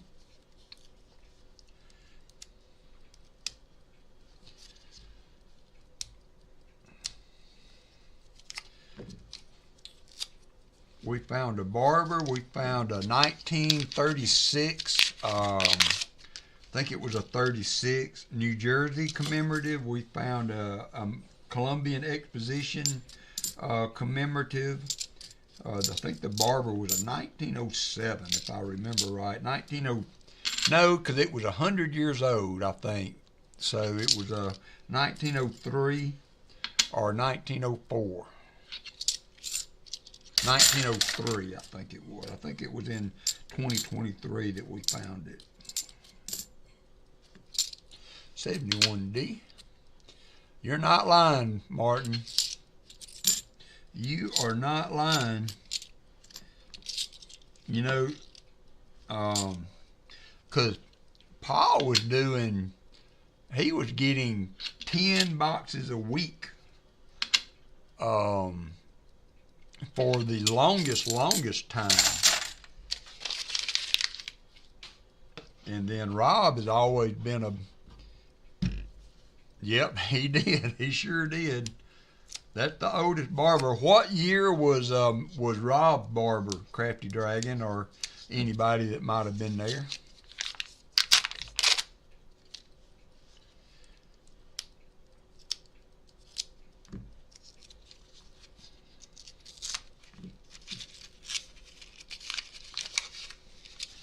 You just got to wonder how much longer it can last, Martin. How much longer? 1900. Thank you, Tom. Yep, I remember. I was there.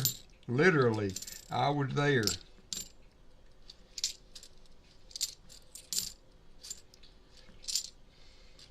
I'm thinking of, you know, gonna be able to give some competition there, and then like second row in, he popped the barber, and my first box I opened was a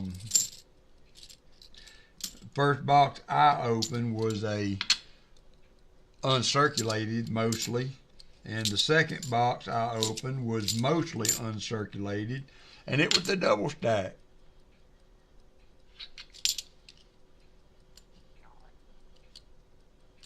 Yeah, I mean, you know, it's a numbers game. The more you do, the better your chances. In all the boxes that I have bought and hunted with people, I have only ever, freaking awesome, 134 likes, nicey nice. Community page, good evening, brother. How you doing, freaking?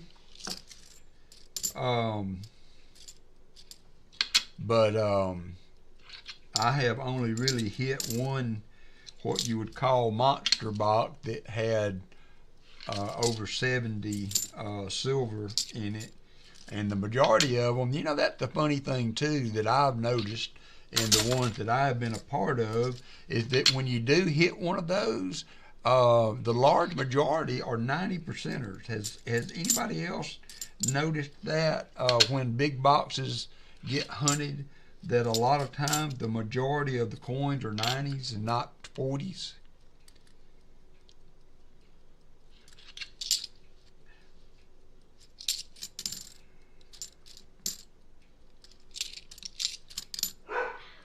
$72.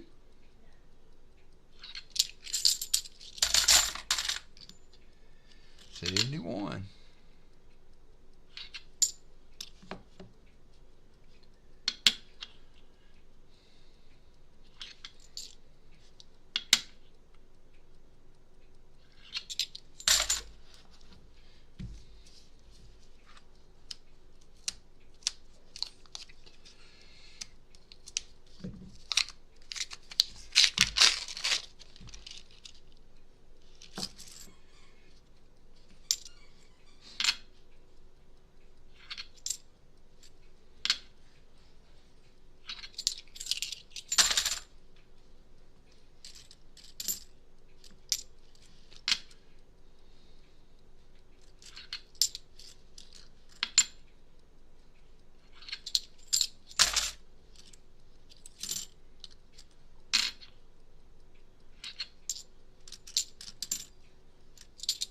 $2011 NIFC. I'm getting a little messy up here.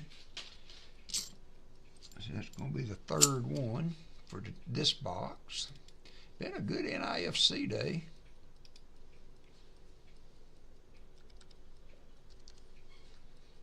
No, 21. I think. Ooh, I almost did it. I almost did it. I'm going to do it for the day's over. I seem to be teetering on the edge of dumping these coins in the trash instead of the return container.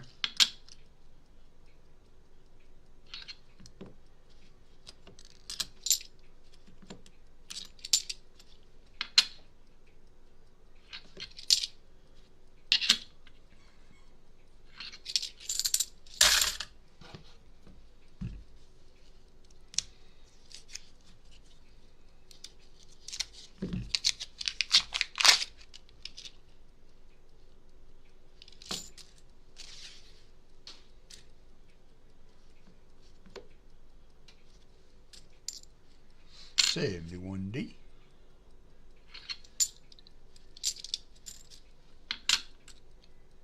Yeah, this is a marathon, not a sprint.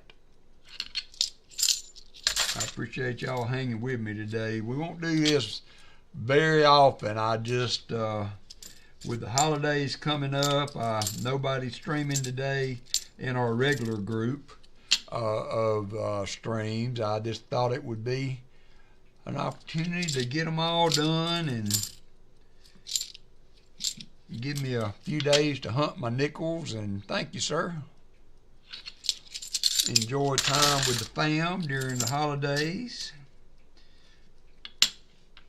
Don't forget that if you are looking for some coin entertainment, that Coining Around will be on with free rolls for chat on Christmas Eve and Christmas Day at some point. I'm not sure time frame, but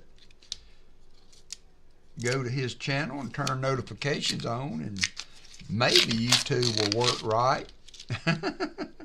And you will get a notification. I mean, it's not out of the realm of possibility that YouTube could work correctly and you actually get a notification for the stream that you're interested in.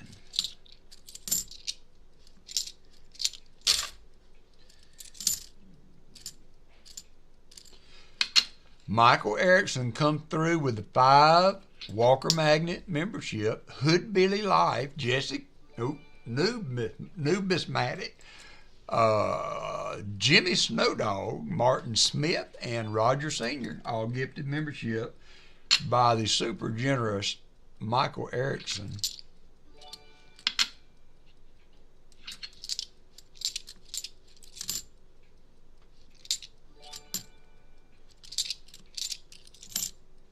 $71D. Thank you again, Michael. Michael does that just about every week. There is another NIFC along with Namaste, usually drops in and gives a membership. I haven't seen Namaste today.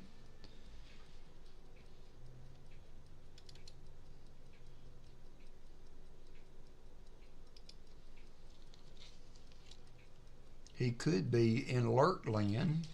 He could be. You're welcome, Valerie. Thank y'all for supporting me during this long stream today. Sometimes it's easy to find time for a couple of hours, you know, here and there, but this is a commitment by all, by everyone.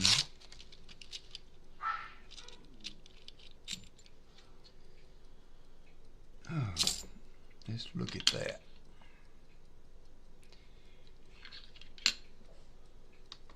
We have another proof. I'm going to make sure it is not a silver proof, but it is a bicentennial proof. It is a bicentennial proof. It is not silver, though. So we have a 1776 through 1976 bicentennial proof that will trigger another round of bidding if there's interest. Right now, B&K has the box at $26. So we can ride on with that if there's any interest in $27. We will see. Hey, every box today has had a proof. Am I not right on that? Every box has had a proof.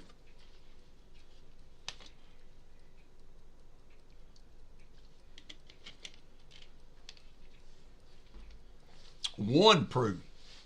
One or two. One. How many proofs? I got to add that to the board. Did I miss a proof?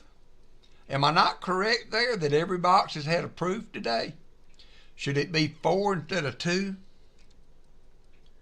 I think so. If I did that wrong, let me know, Showbill, but I think it's 4 proof today. We had a no FG. We had several proofs. We had a British penny. We've had double-digit NIFCs. Only no silver. 4 total. Thank you. I thought that was right. All right, close the bidding. You don't have to count it down, Michael Erickson. We're just going to move on. So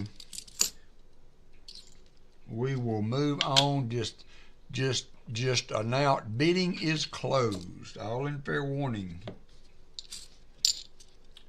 We are moving on. I have drugged this out. You guys have been super dedicated to hang with me. I know people drift in and out, and that's all cool. So we have 6 more rows to go after this one, and then all bidding will be closed for the box. and we will try to speed through this while making sure we find anything findable and get on to the auction goodies.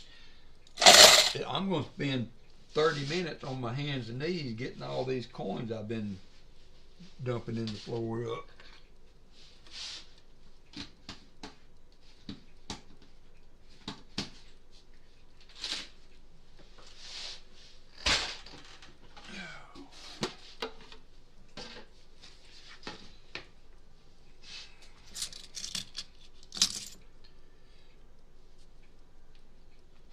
All right, moving on.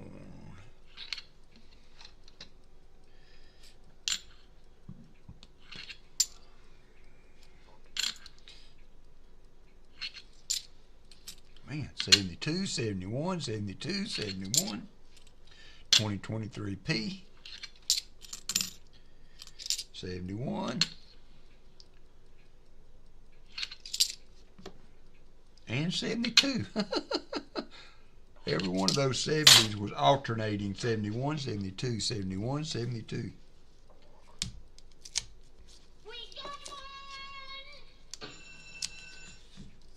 Oops, somebody hit.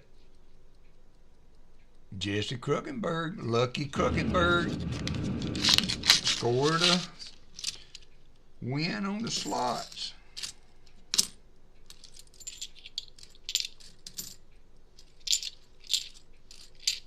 $71D.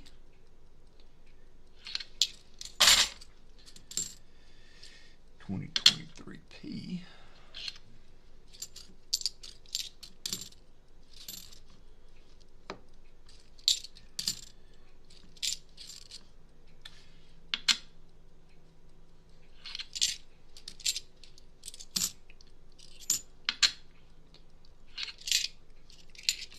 B&K, if I can find my bang ring, I may do a, I may try to open that magic coin and do a short on it. I know I gave a bang ring away. I had two, and I gave a bang ring away back a little while ago. So I don't think it was the only one I had though. Oops. Golly, Mike. Throwing that thing across the desk here.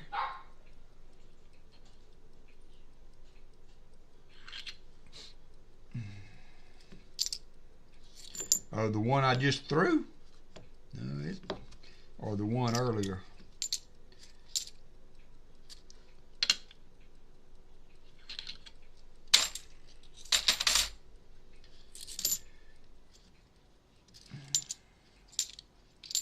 $71. All right. Appreciate you coming back in there, Jolly Roger. We are gonna. Welcome to the party, pal. Snipper in Chief. Thank you, sir. Crazy for Jim. That is Jim's better half is in the chat. I hope you are doing well.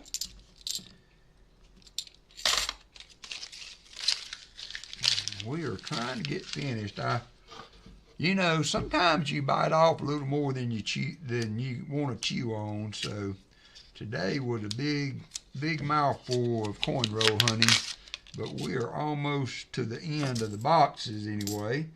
We will try to conduct a speedy auction, and then I will let y'all go.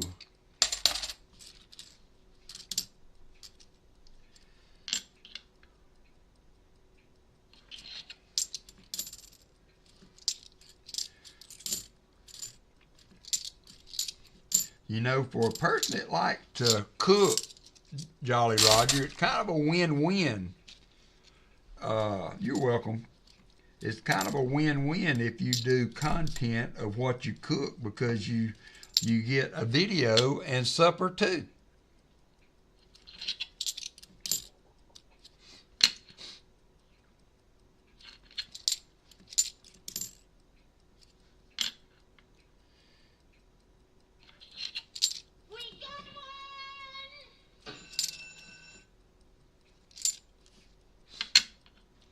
Flea bag.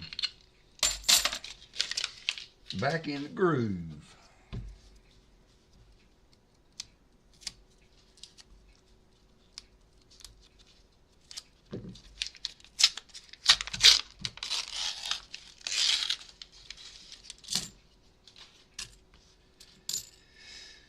$71D. Yep.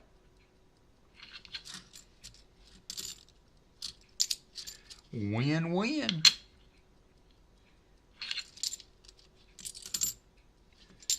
$71D.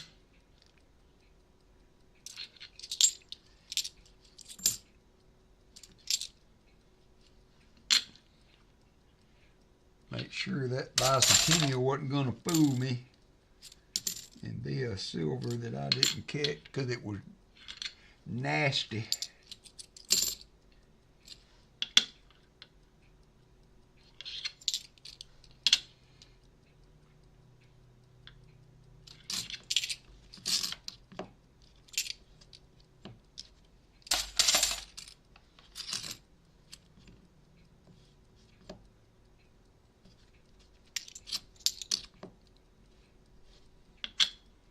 This box has been alternating from 2023 P's and 2023 D's. I have not.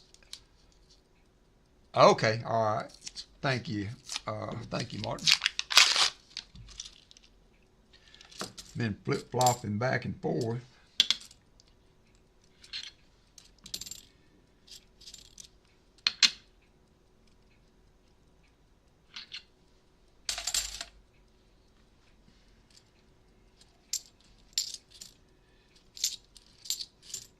$71D.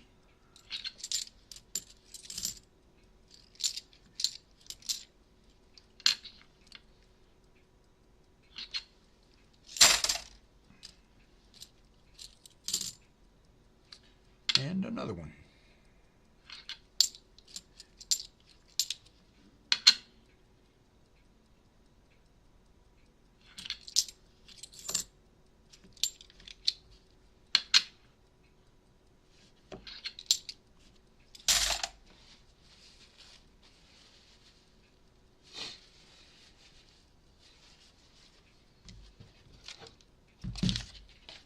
All right, last row magic for the box for hunting, for bidding. I don't see anything by the edge. Thank you, Michael Erickson.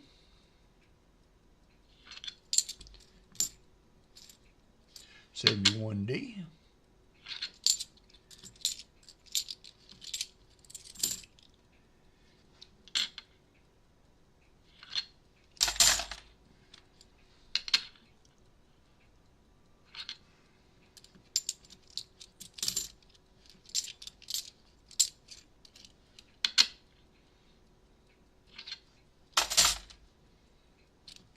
$23P.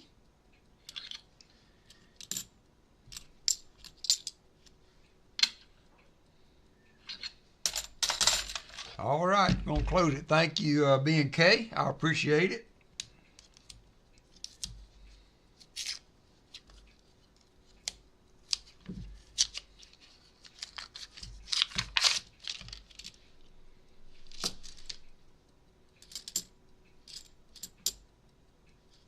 It's got an FG, but it's real faint.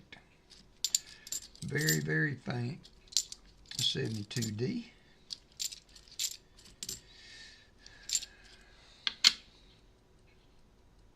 Yep, now it's in the bonus rolls. B&K found a magic coin in the bonus rolls earlier, thanks to Shell Bell and Daniel. And I think B&K, BH Ringer or JC Like Sam, one of them heard it also after the fact, once it had been identified. And I could hear it once it was identified, and I clinked different kinds of coins together. different types of coins, but that was the first magic coin that we've ever found on the stream live. I found a few after the fact.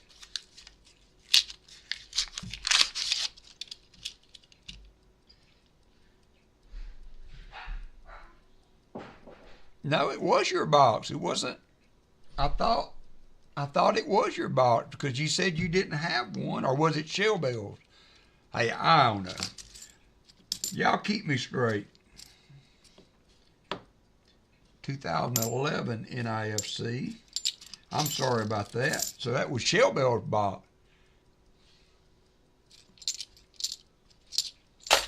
I am completely lost. Brain is fried. All I see is shiny 2023 D's and P's. Okay, you got me confused there. You burnt a few brain cells there, B&K. I thought you were the one that got it.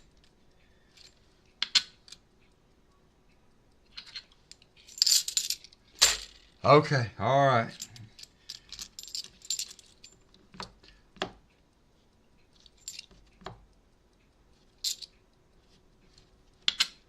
I got you. I see now.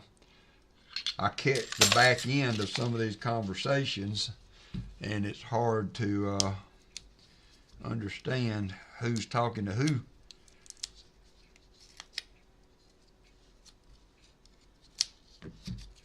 Who's talking to who?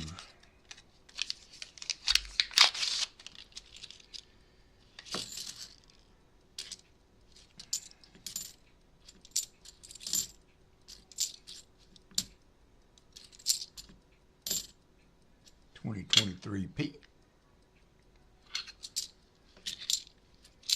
It's like the party line. You come in the middle of the conversation and you don't know what they're talking about.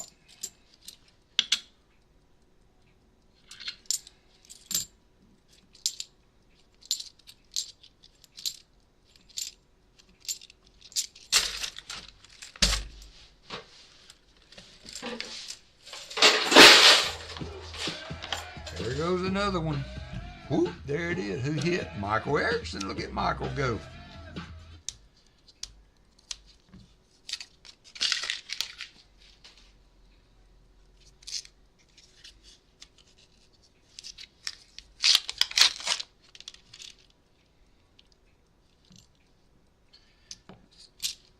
We're going to score one more proof. It is a 96 proof. It's kind of dingy looking, but a clad proof nonetheless.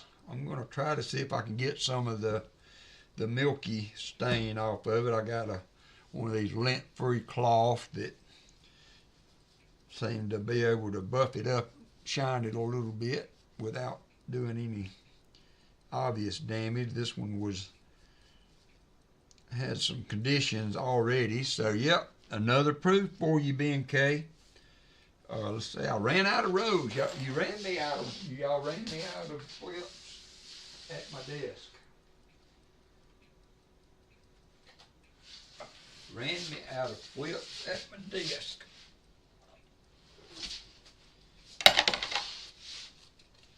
So you scored on the proof today, B&K. It's not bad. It just got some discoloration on the right side of it. Little discoloration. Add to the board. Thank you, sir. Thank you, good sir. It'll be number 5.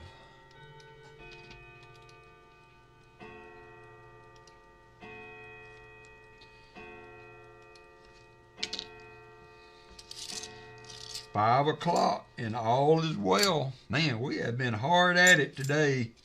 6-hour stream and we're not quite done yet. 2011 NIFC. I'm going to I'm sending them all to you anyway. I'm going to get this one off to the side because that one is probably in mint state condition. So I will try to fix these up and protect them for you. B&K before I send them.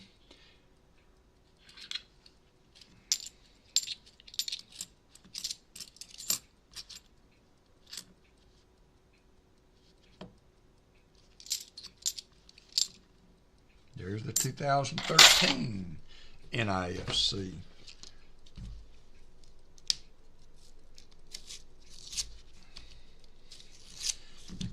I'm going to try to be careful with the old knife coin there, but I'm speeding it up to the old style of opening the rolls.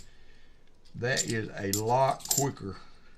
I've got to find my other case knife. It has a much heavier blade, thicker blade. I don't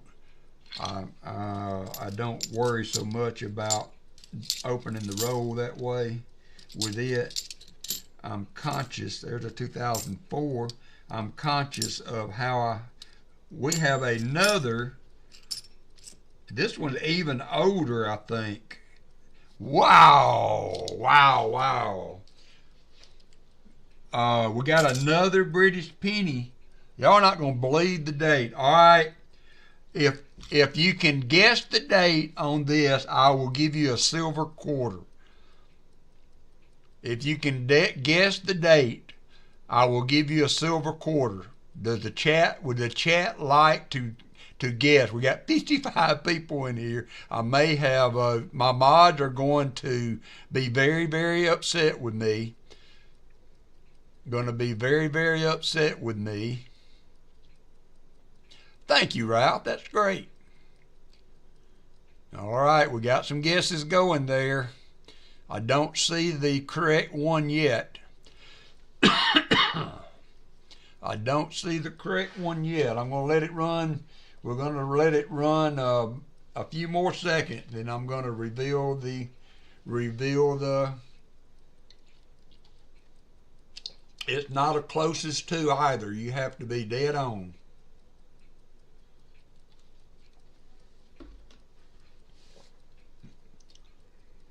All right, I'm seeing double guesses now, so I'm gonna go ahead and show it. So guessing's over. Nobody got it. Nobody got the date. So let me go to the other screen. This is an oldie now. Christopher's still in the chat. He might be able to identify this cat on the top.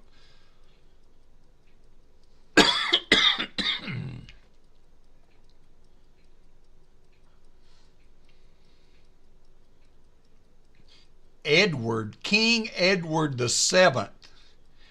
King Edward the Seventh.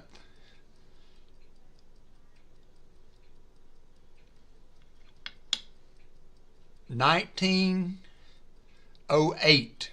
Now I'm going to have to go back and look. I don't think I saw a 1908. I thought it was 1903. So let me scroll back through the chat a little bit. I don't think, oh, Jonathan Eason got it. Jonathan Eason, you got it. Let me go ahead and get you a quarter. I thought it was 1903, but I hadn't looked at it under the scope. So let me get Jonathan a quarter. That's my 2009s.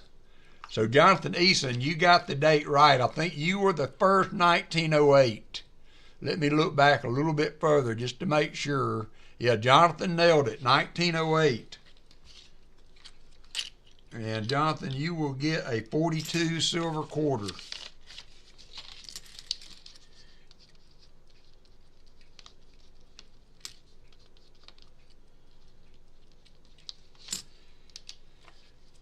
So congrats there. Thank y'all for guessing. That was kind of cool. So I got you there, Jonathan. I'm pretty sure I have your address. But yeah, 1908. I thought it would have said 1903. King Edward. It's got some wear on it, but golly, it's almost 118 years old, something like that, somewhere in that ballpark. Let me get a flip. Daggum B&K, you're killing me on the flip, brother.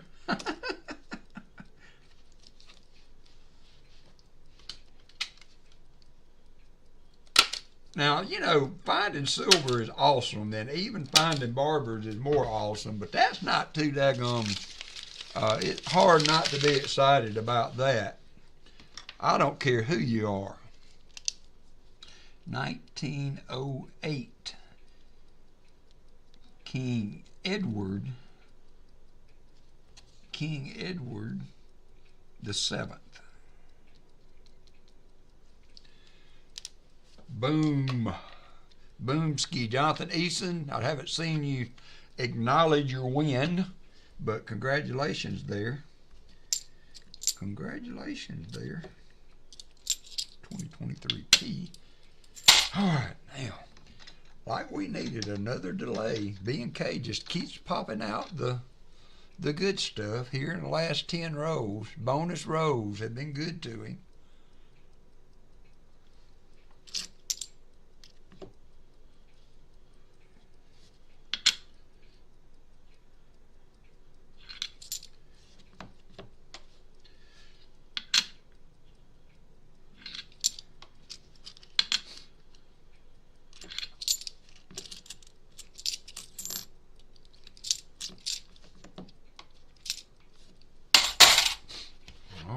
Last 5 rows. Last 5 rows. I appreciate everybody, especially my mods that have had to stick in here all day with this.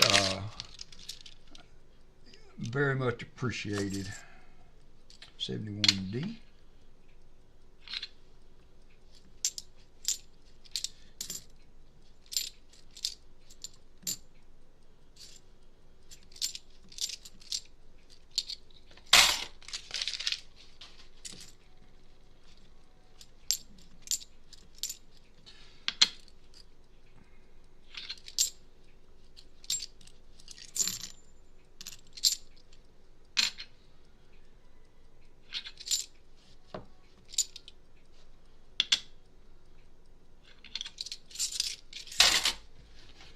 Nice finds there, B&K. I think you did pretty good today.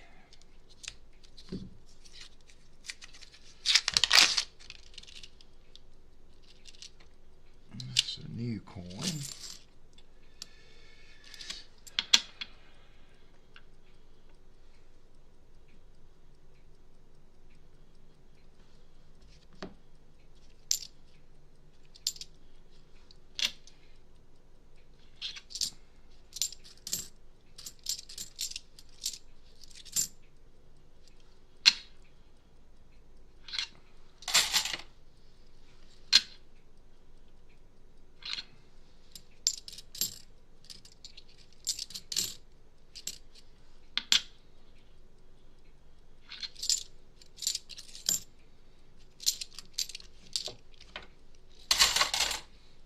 We got the mystery roll here.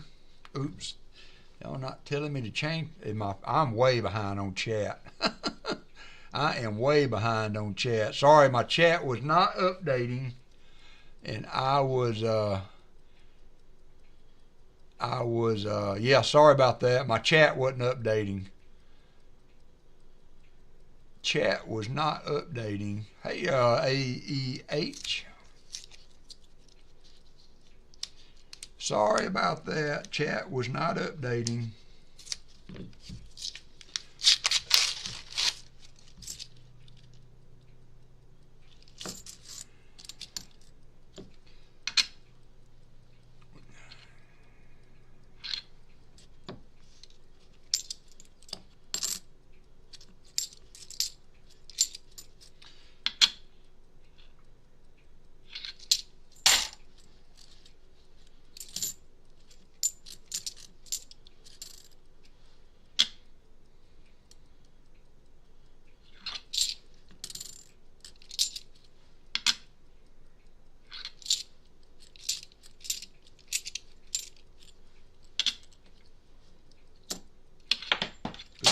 Oopsie.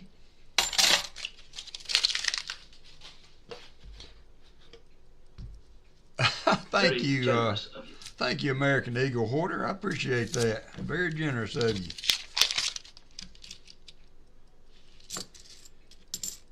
I hope the holidays are treating you well.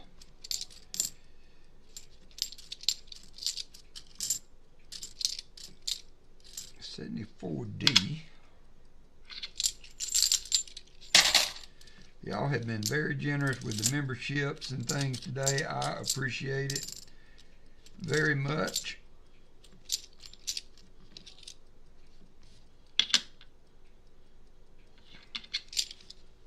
$72P, and then we will be at the last row. If you are, they got a 2011 Ender there. If you are interested in auction, we will try to get through this pretty quick. So please, if you would, be attentive and get our bids in on these items that we have coming up. We're almost there. Yeah, I know a lot of people run into that issue. I have been lucky in that my banks have not required me to have one. I only use 2 banks, but I've been lucky with both of them, and that they have not asked me to have a business account. I'm not sure even how you go about doing one. So, okay, John Bryan, I'm sorry, guys. This has been a long stream. I will not do this again. I apologize for the length of the stream, so there you go, B&K. I'm going to go through these B&K, and if we've got like 6 duplicates, I'm going to weed those out so that you're not getting a huge amount of duplicates on the on your NIFCs. That one there, I need to put in a flip because it is super nice. That is definitely a mint state coin there. Because I know we've had a bunch of 2003s and coins of that nature today. Yep, we did it, yes. And unfortunately, my almost 2-year-old bladder is telling me I must make another pit stop. So you guys get ready for the auction. I will put the first items down here. It is V-nickels, and I will be right back. Thank you, Michael Erickson. I guess you're right about that.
All right, everybody breathe deep here and get ready. If you are updated, we have first lot will be 11, I think, V-nickels, dates from 1889, and then we're going to jump into the 1900s. It will be from 1902 to 1912.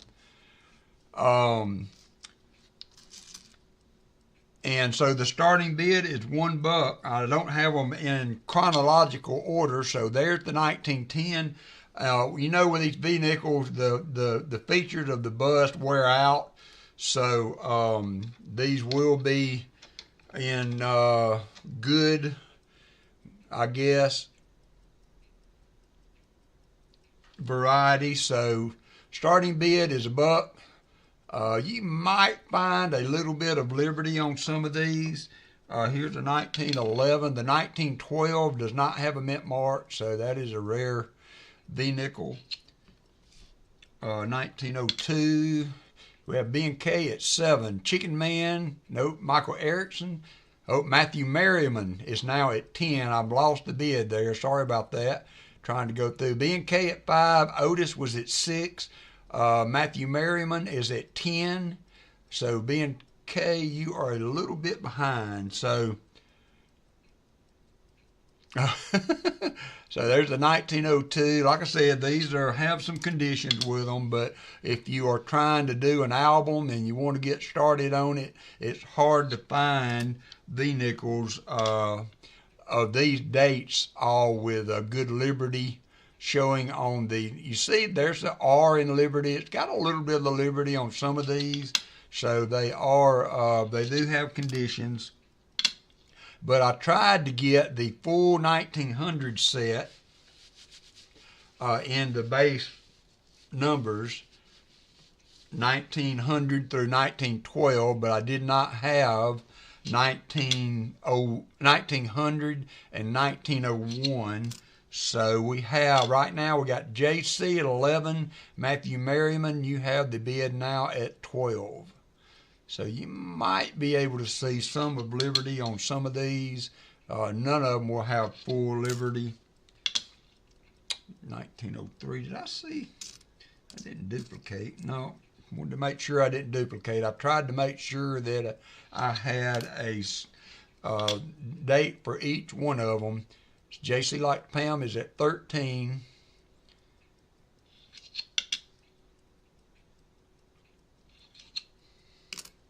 Here is the 1899, is the oldest of the lot. Since I didn't have a 1900 or a 1901, I threw this 1899 in to into the bunch. There's the 1912. So that is the lot.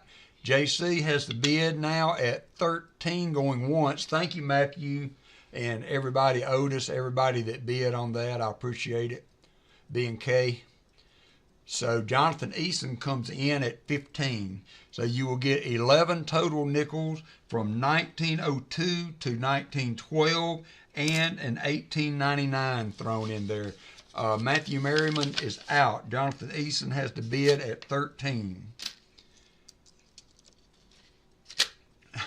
I had to look twice, Jonathan, to make sure I wasn't calling you Jason.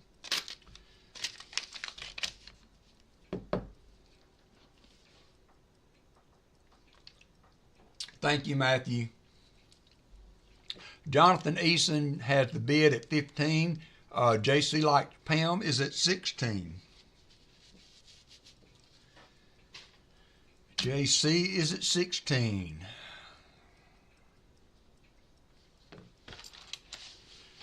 Jonathan at 18.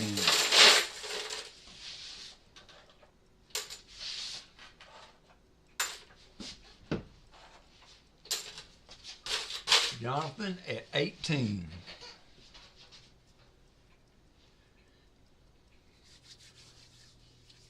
JC Likes Pam at 20.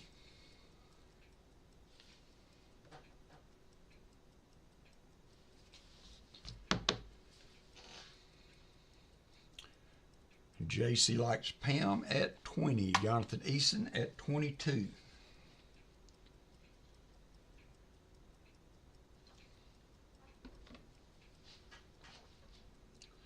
I will have to ask $5 shipping for this. I will not be able to get that in an envelope, of course.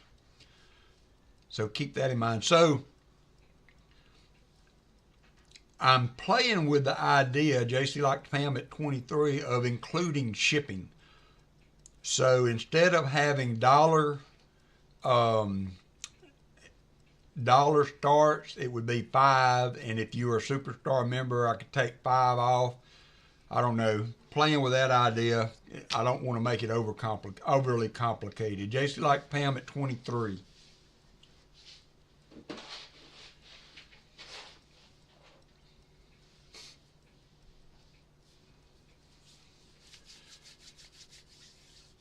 JC at 23. Jonathan, I appreciate your bids.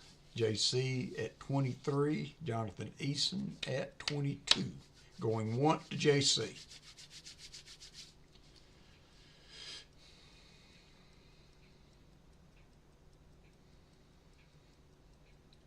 Two times, my lady.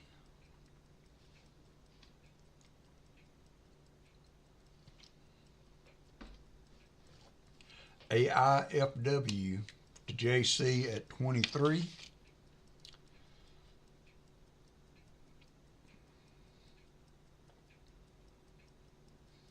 Sold to JC. Thank you, Jonathan. Thank you, JC.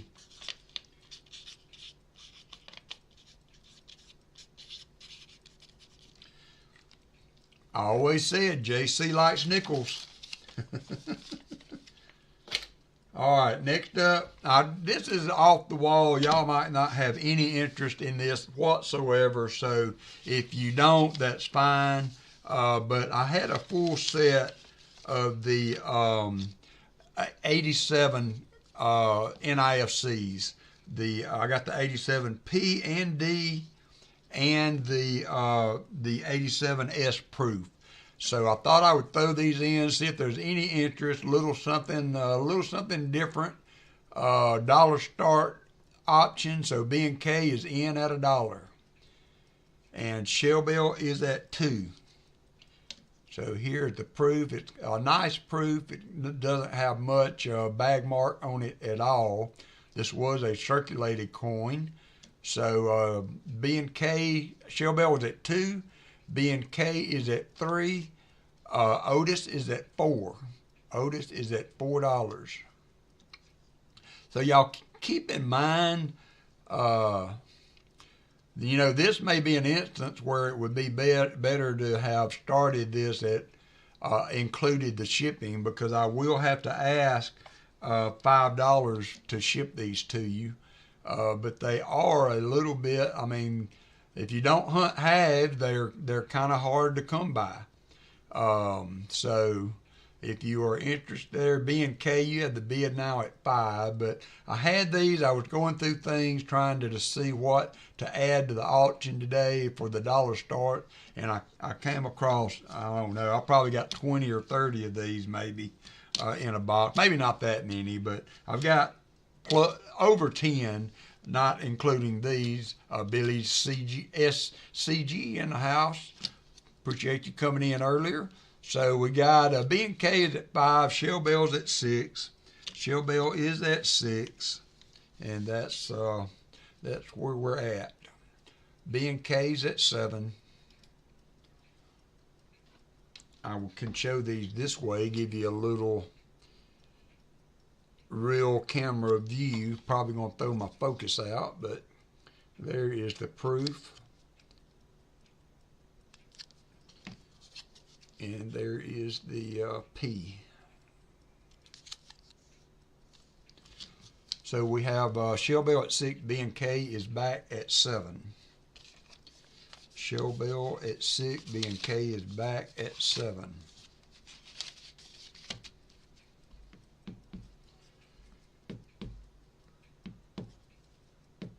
Thank you, Martin. I like all proofs. I've always loved proofs. I was always envious of those guys that hit boxes with 30 proofs in them. Going twice to B&K at 7.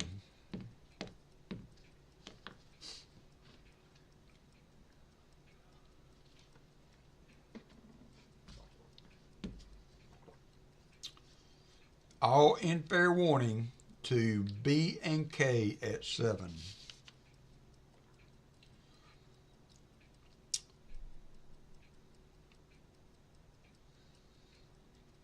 Thank you, B&K. Fleabag, would you add some walkers to Billy, please? Thank you, B&K. We'll include that in with your sizable package you've got going over here. All right, next up I have a 1962 proof set. So this will have silver quarter, dime, and silver quarter, half, quarter, and dime, and it is a sealed envelope. And the starting bid is $30 for that. Thank you, B&K. Starting bid of $30 for the sealed 62 proof set. There is the envelope. It has not been tampered with.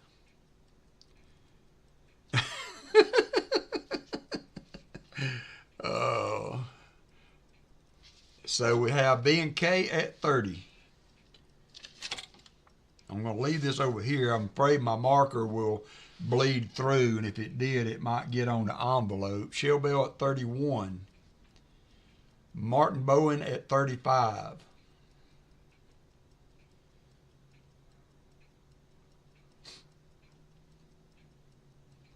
Martin is at 35. B&K at 36. Shell Bell was a touch behind at 36. B&K at 36. Shell Bell at 37. Shell Bell at 37.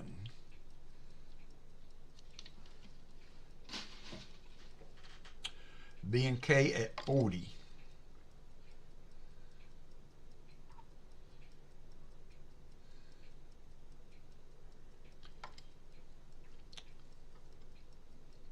Appreciate the bids, Martin, Shell Bell, and B&K. B&K is at 40. Shell Bell's out.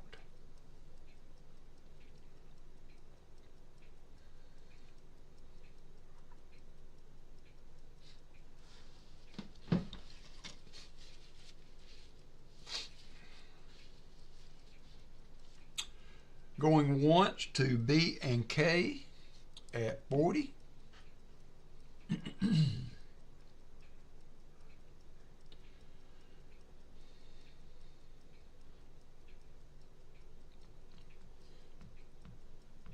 Twice.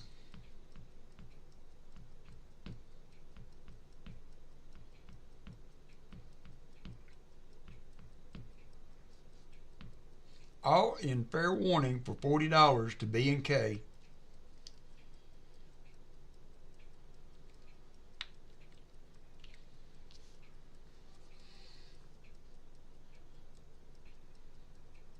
And sold.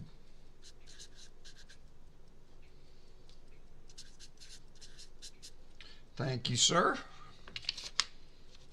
And moving on, I have next up will be a Morgan dollar. Pretty nice, in my opinion, 1898p. Starting bid for this will be 35.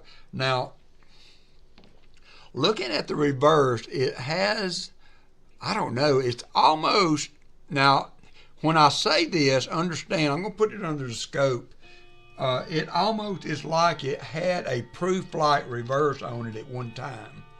But it has received some damage from circulation or whatever.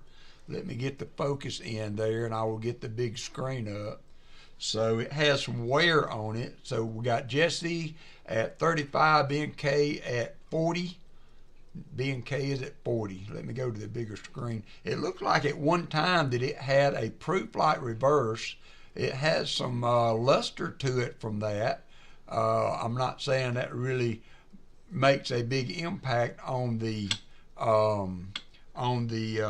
value of the coin, but it is kind of interesting. It's got AU details, probably AU details. There's not a lot of wear, and I'm going to go back to the other screen. B&K is at 40. I'm going to the other screen and show it under the other scope if I can find it. And I did that wrong. So Jesse is now at 42. Jesse is at 42. There's the coin in the under the other scope. Not sure how good it will focus.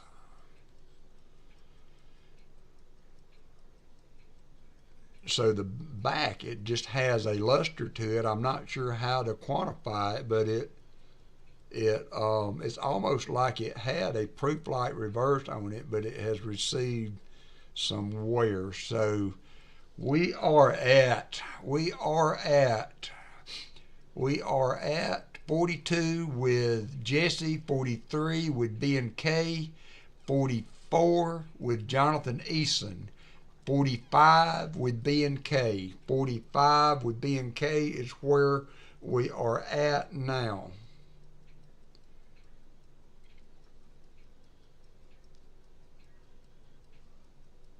Jesse is out.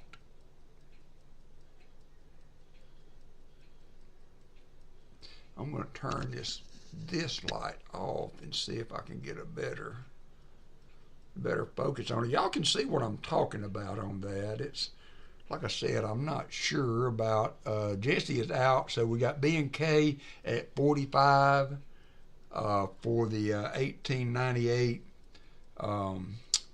P Morgan. Going once to B&K.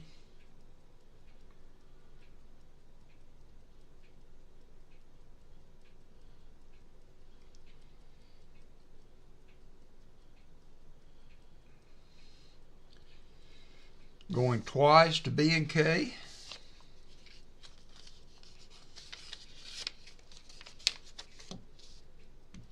Going twice to B&K for 45. All in fair warning. Thank you, Elizabeth. All in fair warning to B&K at 45.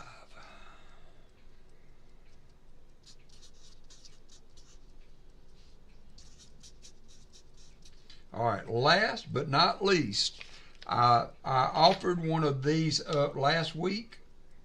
It is the $20. It is the $20 Confederate States note.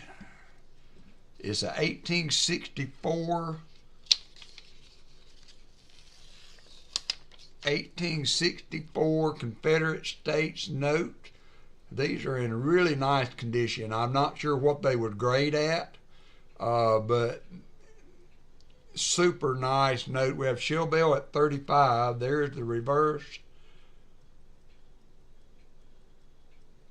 I also have the 50 and the 10, the 100, which will be coming up in later auctions. The 100 will be a little bit more starting price. Thank you, B&K. I appreciate it. Shell Bell has to bid at 35.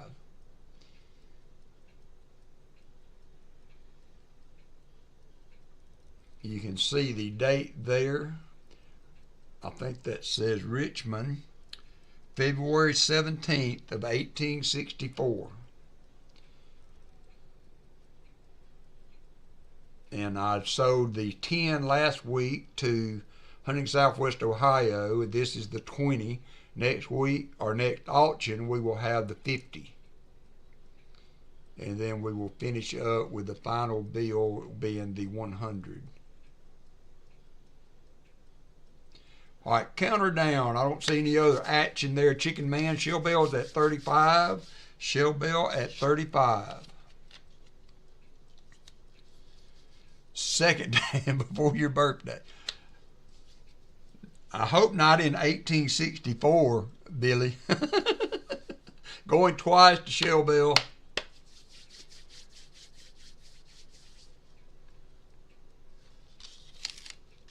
All in fair warning.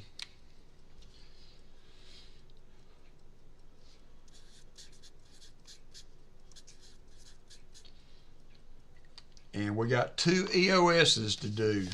The EOSs are 40%ers. Thank you, Shell Bell. I will get this to you anon. I'm going to lay this flat over here. I don't want to bend it. All right, EOSs, right quick. EOSs, we're going to boom, boom. Boom, boom on the EOSs. I'm going to do You know, I felt bad, Shellbell. I almost texted him to see if he wanted somebody to do a proxy bid for him.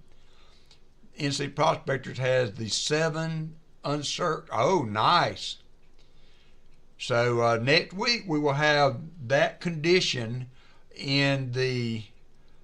No, he's not hunting tonight. He may be back Tuesday, Vincent. Next week I will have the 50, and the following week I will have the 100. So those are coming up. But I almost texted him to see if he wanted to put in a proxy bid. So I am going to reduce this ESO to 1 minute. You guys have been so generous with your time today. I'm not going to tie any more of it up. So EOSs are going to be 40 percenters. You got 1 minute. Hey, Nicole. 1 minute. My good friend Michael Erickson might have sent me one of those for my own collection. Thank you, sir, very much. 1 minute to get in. 1 minute for a 40 percenter. We will not extend it. We're going to run it for 1 minute. Oh, did it start? Did it start? I don't think it started. All right, I'm starting it now. I hope all your names will pop in. So if you entered a minute ago, do it again, because I changed the time, but I didn't start it. So now you have 46 seconds. 46 seconds. 26 people in. 26 in. Again, I thank y'all for your patience today and being in. Matt Jinky, I hope I'm pronouncing that right. That's a new name. Appreciate you coming in today. 33 in. We got 59 watching. You have 22 seconds.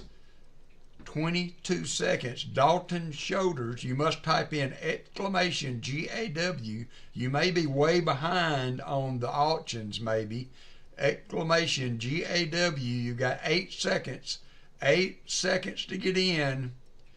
Yeah, that is a new record.